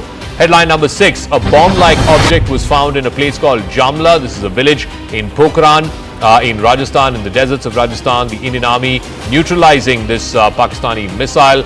We don't know what is the nature of this missile, whether it is a projectile, which is a medium range, or a short range rocket. But yes, that debris has been removed and taken away by the authorities. Headline number 7, damaged parts of a drone have been found in the Narsu area. This is in Udhampur, which is the headquarters of the Indian Army's Northern Army Command. They have taken away the army officials. You can see them there in their uniforms and bulletproof jackets. They've taken away the remnants of this drone for further inspection and investigation. Headline number 8, there has been damage in civilian areas, particularly in Jammu, in a place called Rajouri. Jammu and Kashmir Chief Minister Omar Abdullah was visiting there. He's right now visiting what's called the Shambhu Temple, a famous temple in Jammu, in Rupnagar. Fortunately, the damage was in the outer perimeter of the temple complex, so there's not been any human casualties in that attack in the Shambhu Temple in Rupnagar in Jammu. Headline number 9, and this is important, Aman was referring to this a moment ago, US Secretary of State Marco Rubio has spoken with the Pakistani Army Chief, General Asim Munir. This was earlier today. The US State Department has put out a readout, and it has said that Secretary Rubio urged the Pakistani Army Chief to stand down, to de-escalate, and that America is willing to work with both India and Pakistan to try and get calmer heads to prevail. All right, we're getting a piece of breaking news. The BSF in Jammu has managed to destroy terrorist launch pads in Sialkot in Pakistan, is what we're given to understand. You can see those images on the left side of your screen. Arunima has more details on this. Arunima, so massive shelling, artillery shelling on both the LOC as well as in the international border. But in Sialkot in Pakistan, there's been substantial damage that the BSF has managed to inflict. What more do you know? Yes, so they've identified this launch pad as Luni, which is in Sialkot district. This is just across from Akhnoor in Jammu. Around 9 p.m. last night, 2100 hours, there was heavy shelling going on from the side of Pakistani Rangers. And in its retaliation, BSF took down this terror launch pad. They put out visuals, 2 sets of visuals. One just shows you how across the fence, suddenly the area, the farmland area there lights up. And it is the terror launch pad which was targeted. And then there's another set of visual which shows that what is believed to be the terror launch pad, Luni is what BSF has identified it, that's on fire. You can see that entire area set on fire. Back to back, second day of the BSF taking down terrorists and terror infrastructure. Yesterday, I mean the night before, they had taken down 7 Jaish-e-Mohammed terrorists in Samba. This was also, and this is a pattern which is emerging, that while Pakistan is upping the ante, either sending in drones or sending in missiles and munitions,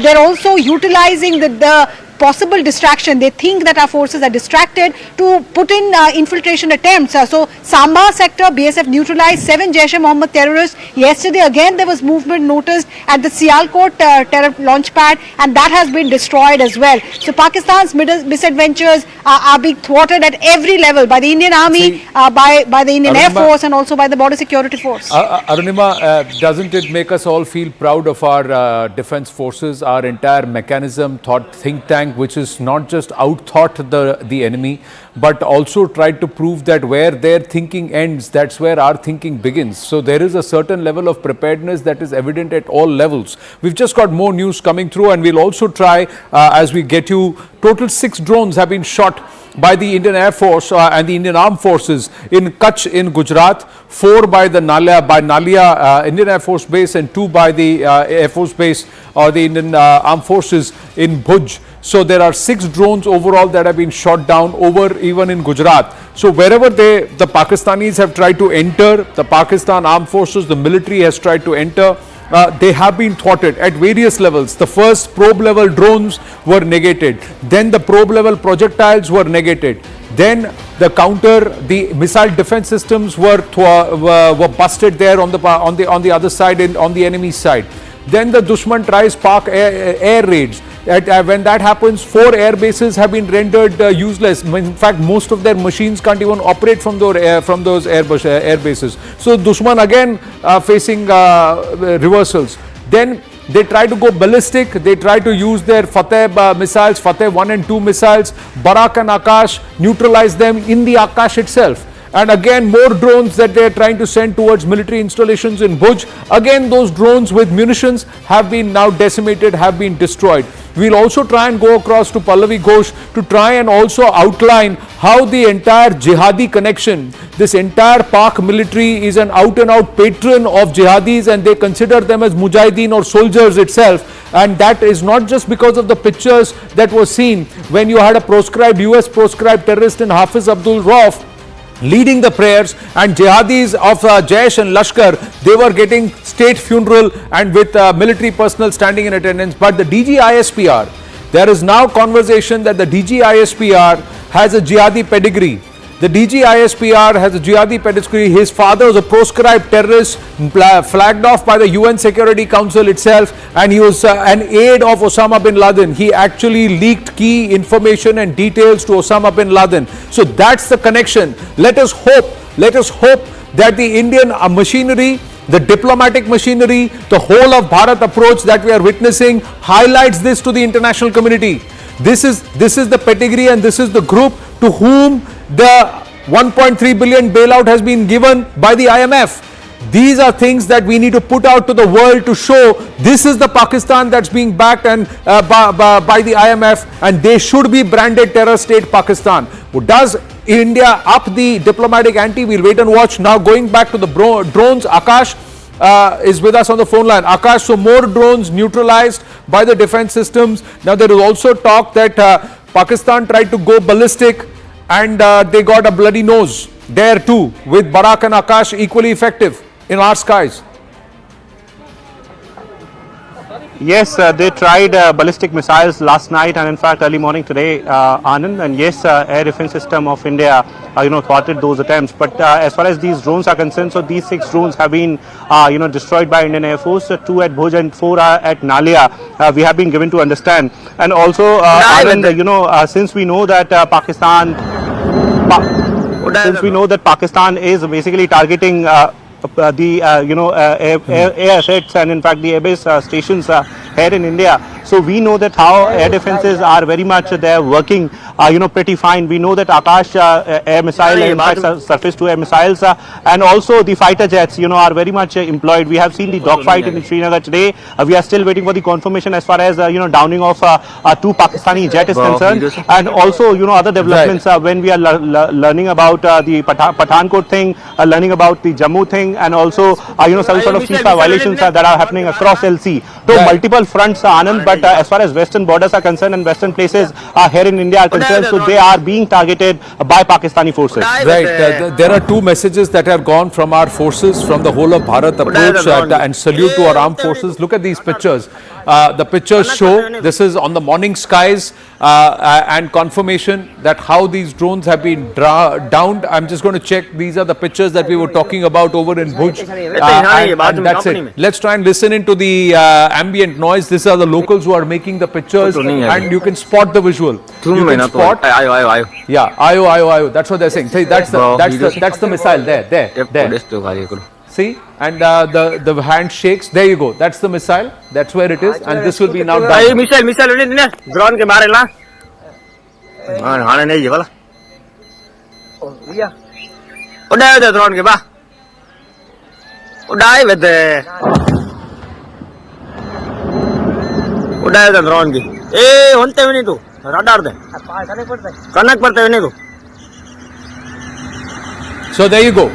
So confirmation there that there was a missile going, and then the air defense systems come into play. The drone has been now negated. So the drone was trying to make its way towards a military installation in Bhuj, and there you go. It's been negated, and then you see both crashing down. Once the interception happens, the drone clashes, and so does the interception. So both captured. Both captured on the screens. But Akash, the message by Bharat is very clear. Ghusoge to marenge and ghuske bhi marenge. Both is happening. Both are happening. Yes, both are happening, and in fact, Anand, I want to stress on one important point here. As far as Pakistan is concerned, so they say that they have got capable platforms and weapons. Today we have seen that how their systems are targeting the civilian population, and this one point is exposing Pakistan. They say that they are not targeting civilian population. Either your systems are getting failed, or you are intentionally targeting civilian population. In both the cases, you are getting exposed. This is one a place that is outside one temple here, Shambhu temple in Jammu, where the projectile came in the morning. I'll show you the destruction. In fact, Rajesh ji is showing you the sort of destruction here. Civil population is getting targeted by Pakistani forces, and in fact this is out of frustration. क्या हुआ था sir यहाँ पे, कितने बजे की बात है ये? सुबह 5:30 बजे की बात है। हम घर में सोए हुए थे तो जोरदार धमाकों की आवाज आई। कैसे लगा बम्बारमेंट हो रही है। तो 6 बजे के लगभग पूरे एक ऐसा जोरदार अटैक हुआ जैसे लगा कि कोई मिसाइल अटैक हुआ और मेरे ही छत पे हुआ है। तो मेरा उसी समय मैं उठ के बाहर आया और अपने छत पे चढ़ के देखा तो धुआं उड़ रहा था। तो बैक साइड से देखा तो मेरे घर के बैक साइड में ही धुआं उड़ा। तो मैं उसी समय घर से बाहर आया। जैसे घर से बाहर आया तो अपने गली में बैक साइड आके देखा तो बिल्कुल इस घर में अटैक हुआ है। रहते हैं इसमें यहाँ पे ये जिनका घर है ये बेच के चले गए। यहाँ पे कोई नहीं रहता था। लेकिन गनीमत ये रही कि यहाँ पे जो ये हमारा प्राचीन मंदिर है आप शंभू मंदिर, हजारों वर्ष पुराना मंदिर है ये।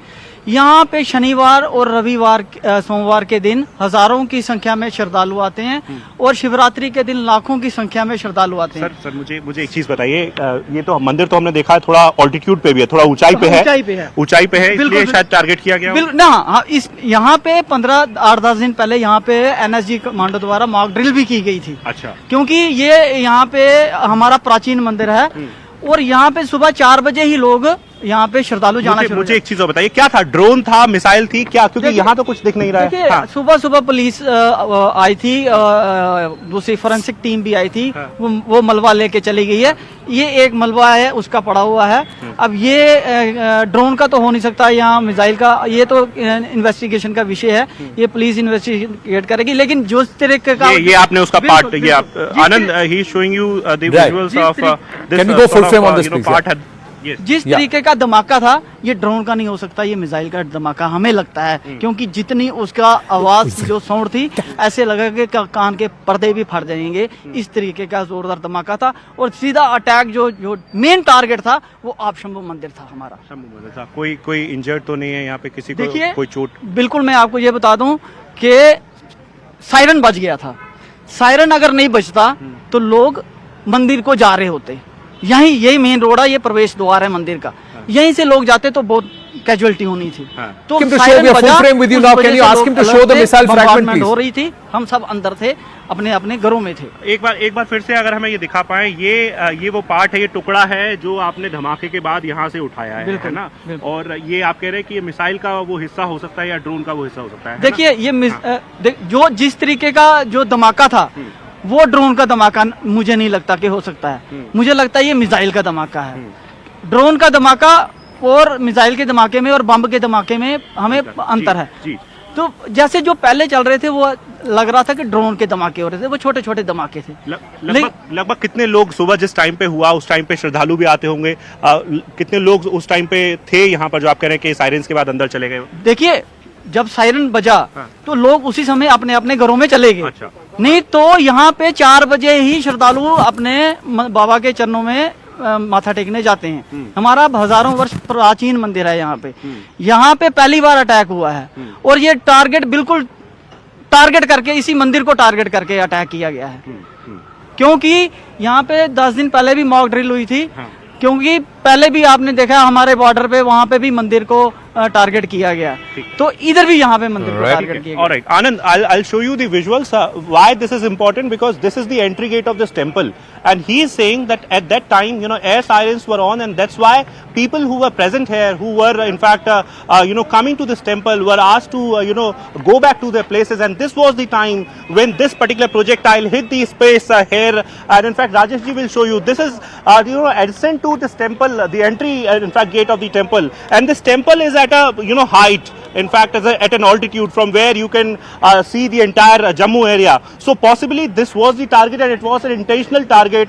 This is what people are suggesting here. We still don't know as to if it was a drone or if it was a missile, but we know this for a fact that how ballistic missiles are being used by Pakistan since morning, and not just in Jammu but in other areas as well, where in Srinagar we have reports, Awantipora, in Awantipora we have reports, for Pathankot we have reports, and in fact we have reports for different parts in Gujarat as well. We know about the dogfight that happened in Srinagar, and we know about the sort of instances and in fact the incidents that have happened in the different parts of country, in fact in the western parts and the northern parts. All right, Akash, we'll come back to you as and when there are further developments. I also want to go across to Lieutenant General retired Rajendra Singh, former DG Infantry, and Group Captain retired MJ Vinod, former fighter pilot, to get a sense of what this escalation means. Lieutenant General, let me start with you first. Clearly there's been an escalation from the Pakistani side. I guess the attempt was to try and hit some of our forward air bases and FO stations. All of that has been neutralized. In response, India has hit at least 3 air bases of Pakistan. The old Chaklala air base, it's now called the Noor Khan air base, the Rafiki air base and the Murid air base. Make sense of this for our viewers. What is the meta picture this Saturday morning as we count down the next 25 minutes for that important press conference by the Foreign Secretary and by defense officials? Yeah. Thank you very much. First and foremost, when we look at the overall picture today, 2-3 things are quite clear. First is Pakistan is continuing its strike on civilian targets. It is also continuing its strikes right from Kashmir to down south in Gujarat. And the second thing which is happening is that Pakistan is striking or is attempting to strike our military bases as well.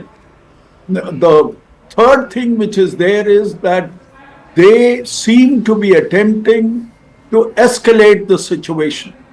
In response to this, India's response has been measured, targeted, and has been generally targeted towards their air defense assets and their air bases. The strikes today, which have happened early morning on the 3 air bases of Pakistan, are actually cases in point. Now, what does it imply? It implies that Pakistan wants that we should suffer, and our border towns and the areas around it must undergo tremendous amount of civil defense alerts and they are wanting to escalate a situation in which India is forced to take even stronger measures. All right, let me go across to Group Captain Augustin Vinod also. Group Captain, so one pattern is very, very clear, that the attempt by the Pakistani side was to try and take out or at least attempt to take out some of our forward air bases. There were multiple drone swarms at Pathankot, the Srinagar Air Force Station, the Jammu Air Force Station, also Udhampur, I'm given to understand, all the way up to Sirsa.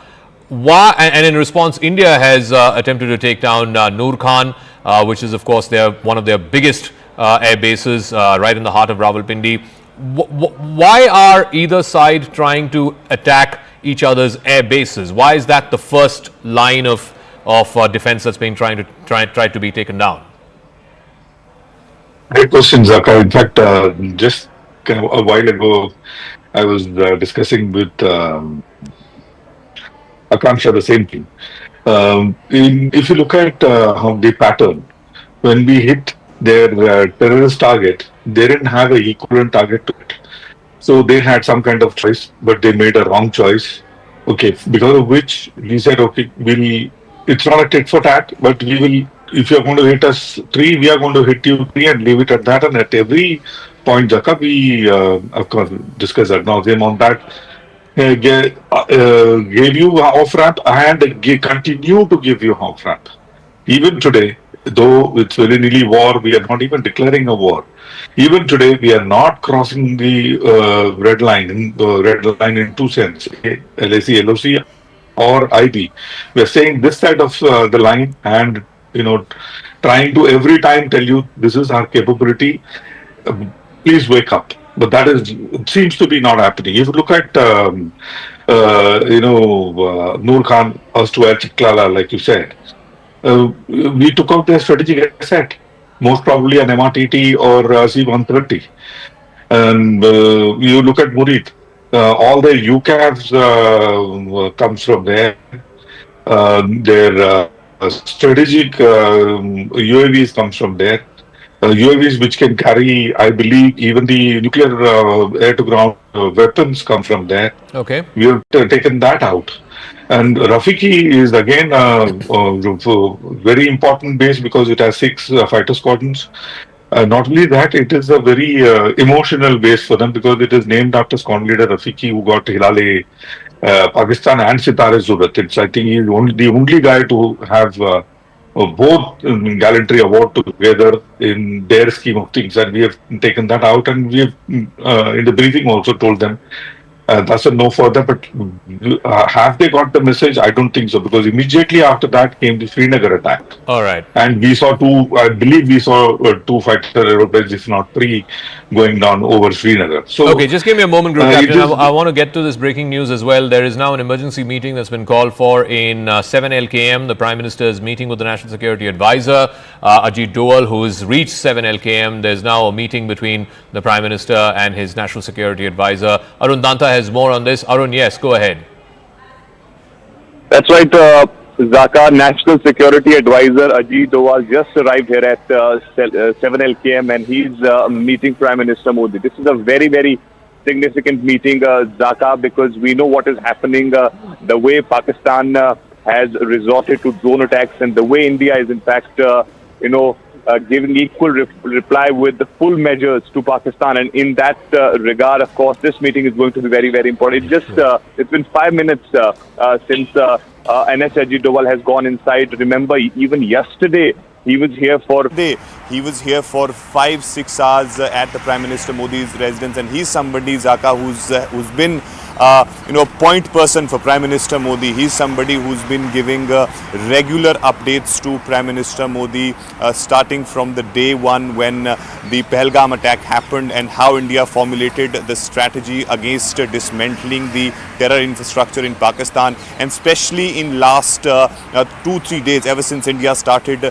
the Operation Sindoor. So NSA Ajit Doval has been that person who's been the point person for Prime Minister Modi. He's somebody, even if he's not here, he's been briefing Prime Minister Modi about each and every detail, each and every measure that the Indian forces are taking. So this is a very, very important meeting. We are also given to understand that he's also in touch with the CDS and the three services chief, because Rajnath Singh, of course, is also going to move towards the South Block, where already tribal services chief are there, where war room has been formed. They are monitoring situation from there. And NSA Ajit Doval's visit to Prime Minister Modi is very important, because he is giving those details to Prime Minister Modi, which he of course got from the Tri Services Chief and the CDS. Well, thank you for those inputs. Let's go across to Lieutenant General Rajendra Singh joining us, former DG Infantry, and also Group Captain MJ Vinod. Are we seeing perhaps not just a calibrated escalation from Pakistan, General Rajendra Singh, but also now is Bharat going to now up the ante? Is there going to be a shift in the overall posture of Bharat itself in this entire war on terror? My assessment is that it is high time that India ups the ante and take on Pakistan in a much bigger way. And that is what is likely to take place. But that is my assessment. What the decision makers are going to do is a different thing. The second point which I want to make is that when you are dealing with an unpredictable, totally irrational enemy, then you need to strike him with strength. You cannot carry on with your measured stance for a long time. We have already struck their air defense targets. We have also restricted our strikes onto their air assets. And we have not gone beyond that. I think it is time for us to go beyond that. And I think that is what is likely to take place. Because unless you do this, the punishment that Pakistan is going to get would not be enough. I think we need to strike them with a blow that these people come to their senses. At the moment, I think that time has now come for India to really show its might. Now, there are also the non-kinetic options, but we'll get into that diplomatically. What should be the assault? There are huge question marks around the supposed jihadi pedigree of the DG ISPR itself. We'll talk about that also. Should Bharat now go on a diplomatic, kinetic, all-out offensive, especially after the IMF, despite what Pakistan has resorted to, gave it out a bailout of $1.3 billion, and soon after that Pakistan goes ballistic. But Group Captain MJ Vinod, our defenses of our skies, now has Pakistan been put paid? The probing aspect to try and see where they are located and if they can target all of that, none of this seems to have worked. But they have, now there is confirmation on that aspect that they have resorted to ballistic missiles. Fateh 1 and 2 have been pressed into service by the Pakis. Absolutely. In fact, for a while, for a long while, I was the Secretary of Ballistic Missile Defense, and I know what goes behind when you are trying to bring down a ballistic missile. And thankfully, we placed them the way we placed them. And over Sirsa, the missile which was heading towards Delhi and probably closer to your studio, who knows, we were able to intercept them over Sirsa and bring it down. Yes. And it was a huge explosion that we saw when it was intercepted in air. So that and those probing missions, like you rightly said, Anand, should have given them some sense of fear and some sense of appreciation as to what they were looking for and what the effect was. It wasn't matching. Right. So at that time, someone who's a sane voice, and there are sane voices emanating, Anand, as we speak from the Pakistani side. Marshal Akhtar has come up and said, and many people are saying that you guys are going on a madness rampage, and mind you, air war is conducted by air warriors, and air war is not conducted by army people, like it is being done in Pakistan, which is very sad. Ji, group captain MJ Vinod, I think you would be aware that the PAK Army Chief General Asim Munir, during the time when he was a major itself, was labelled the deceiver. So many in Pakistan believe he's deceiving the Pakistani people with what he's doing, but Pakistan is also deceiving the world. Meanwhile, closer home in terms of the kinetic action that was witnessed over our skies, and it was all blocked, but there were two loud explosions that were heard in the morning over in Srinagar. So these are the pictures, and so this is CCTV records. CCTV records which are now showing two loud explosions, or we can hear them. There are two, yeah, that's the second one. So two loud explosions. That now, is this one of them, one of the planes that's being brought down, or is it the missiles that have been brought down? Which and this is at a time when yes, Ishan is joining us. Ishan, so what are these sounds reportedly? Do we have any this one? And is it close to the location where supposedly there was a missile and also remnants of a PAK plane that were found in Srinagar? Yes, exactly. This is near that particular area where the CCTV footage clearly gives you an idea of the sort of explosions that we all heard in the morning. And since then, people are in a little bit of panic, but the administration is trying to tell them to stay calm. Well, there are reports that there's a possibility of an aircraft of Pakistani origin which has been shot down on the outskirts of Srinagar. And since then, we don't want to divulge any further operation details because it's an operation in progress. But two of these objects were recovered from the house of one of the persons living there. It's a very closely knitted locality where they fell, and lucky enough for the residents that didn't fall on any of the houses, could have led to damage, but those were taken away by the police. And now what we have been given to understand is that a team is looking after it, what kind of object it is, whether it is part of a aircraft that possibly could have been brought down, because they believe that they have been able to successfully neutralize aircrafts over Srinagar. Whether it's an aircraft or a drone which was neutralized, that remains to be seen, and that's being investigated. That part is being done by the security forces. Right, and if it is two aircrafts, Pakistani jets that have been neutralized over Jammu and Kashmir, what happens to the pilots, and have they been apprehended? Plenty of questions doing the rounds. There's nothing confirmed. We're standing by for the briefing, the MEA briefing, scheduled at 10:30 a.m. this morning. In about 10 minutes it should start, so the countdown is on for that briefing to get underway. How detailed is this briefing, and is there a shift in the posture of Bharat itself? Overall, we'll see what Mr. Vikram Misri has to say, what Colonel Sophia Qureshi has to say, what Wing Commander Vyomika Singh say in that briefing, and how much do they outline and detail out what all Pakistan attempted in the intervening night of 9th of May and the 10th of May. Rahul Shivshankar joins us on the broadcast this morning. General Rajendra is with us, and so is Group Captain MJ Augustine Vinod. But more importantly, General Saab, if I may ask you, and Rahul takes it forward, this is a serious escalation by Pakistan. Now, is this foolhardy? Have they walked down a path of no return? And should Bharat now respond not in equal measure, but in a far more punitive measure? As of now, the counter strikes itself have hurt Pakistan. We are given to understand that at least 4 air bases of Pakistan have been rendered ineffective. Rawalpindi has suffered massive setbacks. Their machines also there have been destroyed. There is speculation it could be the C-130 fleet or squadron that's been destroyed entirely, but there are that's subject to confirmation. We'll wait for the official confirmation, but this is confirmed that the PAK air bases have been hit. Yes, General Saab. Yeah, I think you are absolutely right. The time is now there for more punitive action. That doesn't mean that you don't carry on with your diplomatic efforts. It also does not mean that the other means that you are adopting must not continue. But I think time is now ripe. Our army and the BSF is already responding correctly as far as across LC and international border in Jammu and Kashmir is concerned. I think time has now come to punish Pakistan in a bigger way. We need to strike their military targets again. I am not suggesting that we start striking civilians, which we will not do, because that is not ethical. That is not the kind of operations that we undertake ever.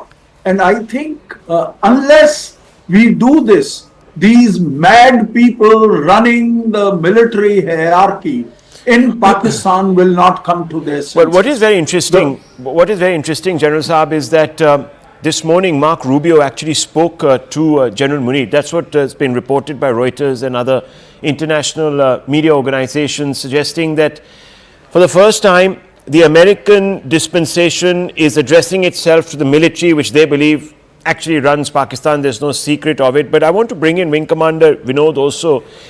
Wing Commander, this morning, the entire thrust once again has been aerial, but Pakistan craft, we are told, were sighted over Srinagar. There were dogfights. We have been told that one of their crafts is downed, or maybe even two. There's debris that has been recovered. You've seen some of those loud explosions that happened around 5:45 in the morning when we were all waking up this morning, and it pretty much happened real time. And after that, we know. So, what do you make of this? Getting the jets into the race now. At one time, it was just drones. Now come the jets. Sure sign of escalation, and we haven't. And let's be very clear, isn't it? Please correct me if I'm wrong. We haven't crossed the LOC in any which way. Absolutely. In Group Captain, it doesn't matter. See, a couple of things, Rahul. In fact, while that famous movie, While We Were Sleeping, I was with Akanksha covering, we both were going through this live as it was happening. Yeah. The issue here is, I'll start your last question first. The issue here is, we have the capability, Rahul, not to cross the LOC, LAC, IB, and yet hit them where we want to hit them, because we have that kind of vectors, like I covered earlier. We have scalp engine going up to 300 to 550. We have Rudram 1, Rudram 2. Rudram 2 is hypersonic. I mean, किसी का बाप इनको intercept नहीं कर सकता. Not a single weapon in the world, Rahul, has a capability to intercept Rudram 2. We have Rudram 1, Rudram 2 carried by Sukhoi 30. We have a wonderful weapon called Crystal Maze. I've tweeted about it as well. Crystal Maze is a lower version, or a lesser weight version of a famous missile called Popeye, which is an anti-radiation missile. We have that. And I believe, I'm betting my money on, Popeye used in the attack in Noor Khan, where we took out probably an MRTT or a C-130 of theirs in Noor Khan. And Noor Khan, we have inflicted serious damage. So is in Murid. Rahul, I think we have completely decimated their UAVs, and that is unmanned aerial vehicles and unmanned combat aerial vehicles, both together in one shot, which means today they cannot simply penetrate into India unmanned and attack us, because those Bayraktar 1-2 kind of drones is Swaha already. Rafiki is the base, for the sake of viewers, I'm saying Rafiki is the mother base for the Mirage. They also have a Mirage fighter there. It's Esther version of Mirage fighter, Mirage 3s and Mirage 5s. Also, Rafiki has, if I'm not wrong, one squadron of JF-17 called the Tail Choppers. So Rafiki is a major military base. A majority of military targets which were on the ground have been neutralized. So it was 3 versus 3. It was not tit for tat. Tit for tat was they sent very pow kilo ke bomb, just to probe, just to attack on our bases. That is their capability. So be it. But colourful language this morning from the group captain. Fantastic to hear this. Yes, viewers, look, we're just awaiting any moment, and I just want to draw everyone's attention to that very critical press conference. Remember, viewers, now for 4 or 5 days, we've had these press conferences daily. It takes me back to Kargil.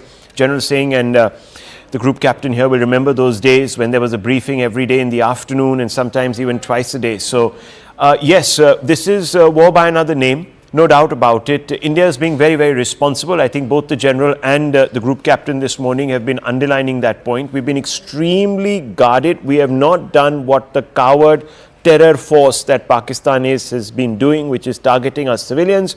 We've only been targeting their military assets, their military infrastructure after their terror infrastructure. So if there's been any graduated escalation, we are still within the bounds of law. We are still giving them what is known as, viewers, escape ramp or a ramp out. We also now know that the Americans have started interlocuting with the military directly. The call has gone out from, yes, General Saab, go ahead. As far as our actions up till now is concerned, firstly, it's very heartening to hear the group captain about the kind of damage that we have been able to inflict. It is very good. But the point which I am making is that we need to up the ante. We need to start bleeding Pakistan economically. There is a need for naval blockade. Just coming to that, we're 2 minutes adrift of that press conference. I want to quickly go across to my colleague, Griha, because there's a lot of fake news that Pakistan is trying to sort of put out there. I just want her to go through some of that fact-checking that is being going on by the PIB. Yes, over to you. Absolutely, Rahul. Thank you so much for that. Let's one by one take into account the kind of fake news propaganda that's been called out by the Press Information Bureau here in the country. Let's begin with the first one here. Indian female Air Force pilot captured. That was the claim that was made by one of the Pakistani handles where they had posted the picture of the Air Force pilot and a fake video doing the rounds where they claim that she has been captured. It has been completely rejected by the PIB, where they say that the pilot has not been captured. Pro-Pakistan social media handles have claimed that an Indian female Air Force pilot, squadron leader Shivani Singh, has been captured in Pakistan. This is fake news, doesn't have to be believed. Now, Rahul, the problem is that it's not just restricted to Pakistani propaganda. There are global reputed media houses who are posting certain unverified facts, and that is becoming rather problematic, and that is also constantly being called out by the Press Information Bureau here in the country. Here, this is the one that has been posted by Al Jazeera, where they have spoken about how there have been about 10 explosions around Srinagar airport in Indian administered Kashmir. That's how they refer to Kashmir as, and reports have been in fact put across. This has been completely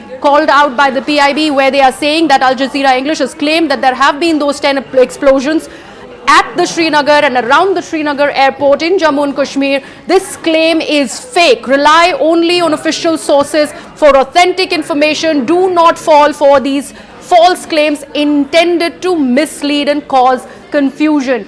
Underlined fact that has been posted by the PIB. Another one that's coming in here, where the PIB says that it is being claimed that there is a temporary closure of services on Delhi-Mumbai airline route, an important one for anybody traveling within the country, where they are again saying that it's a fake claim. The Airports Authority of India has extended the temporary closure of 25 segments of air traffic service routes within Delhi and Mumbai flight information regions due to operational reasons only, and that has also been dissed. Another one, something that was of course rather bizarre, was the claim that was made by another Pakistani handle, where Pakistan said that it has destroyed the Indian S-400 air defense system. That claim again has been fact-checked, and they are saying that this is what the truth is. Posts circulating on social media that claim that Pakistan has destroyed an Indian S-400 air defense system. Remember, an important one, a jeweled feather in the ADS crown of India. Absolutely reports of destruction or any damage to an S-400 system are absolutely baseless. So all of these fact-checking accounts, they have been put out across at the Press Information Bureau website and also on the social media platform. Absolutely. The real facts now will be presented in just a few minutes. We were told that at 10:30 the briefing is going to begin. We know that the NSA is meeting the Prime Minister right now. That's also news that has come through. But it's a minute past 10:30. That meeting is going to happen any moment now. It'll be interesting to hear from I suppose it would be the Foreign Secretary, Mr. Misri. He's been helming these along with the two Indian Armed Forces personnel there. So we're being told that that is the same team that is going to be addressing this press conference. So it's a wait and watch, viewers, because our side has been very, very conservative with the news. We haven't tried to make bombastic claims, even though there have been many questions lingering in the air about casualties that the Pakistanis have suffered, action that has been taken on Pakistan soil. We have kept it extremely, extremely anodyne, factual, understated, And even when questions have been posed to the team that comes out for these press briefings about whether India has taken this action or that action will be brought down X plane or Y plane, they have said these are operational details which can't be disclosed because these are ongoing operations, which of course is extremely important. Now, we're keeping an eye on that, but just a very quick one, viewers, a quick update to where we stand. About 10:30 in the morning, a total of 6 drones have been shot by the IF in Karachi, Gujarat, 4 shot down in Nalia and 2 in Bhuj. BSF Jammu has destroyed launch pads in Sialkot. We have news coming in that the NSA is meeting the Prime Minister. They are clearly going into another huddle, perhaps even reviewing the night's progress, the operations, going back on the effectiveness of the Indian action. You are seeing pictures of many Pakistani projectiles that have been knocked down, missiles included. There was talk in the morning that there were even one particular kind of projectile headed towards Delhi which was knocked out of the skies close by. We were also being told that loud explosions were heard in the morning in Srinagar and that 2 Pakistani aircraft have gone down in Srinagar region. We are being told that that is an ongoing operation to try and recover personnel who might have come down. We can't confirm any of that. China has expressed concern over the escalation.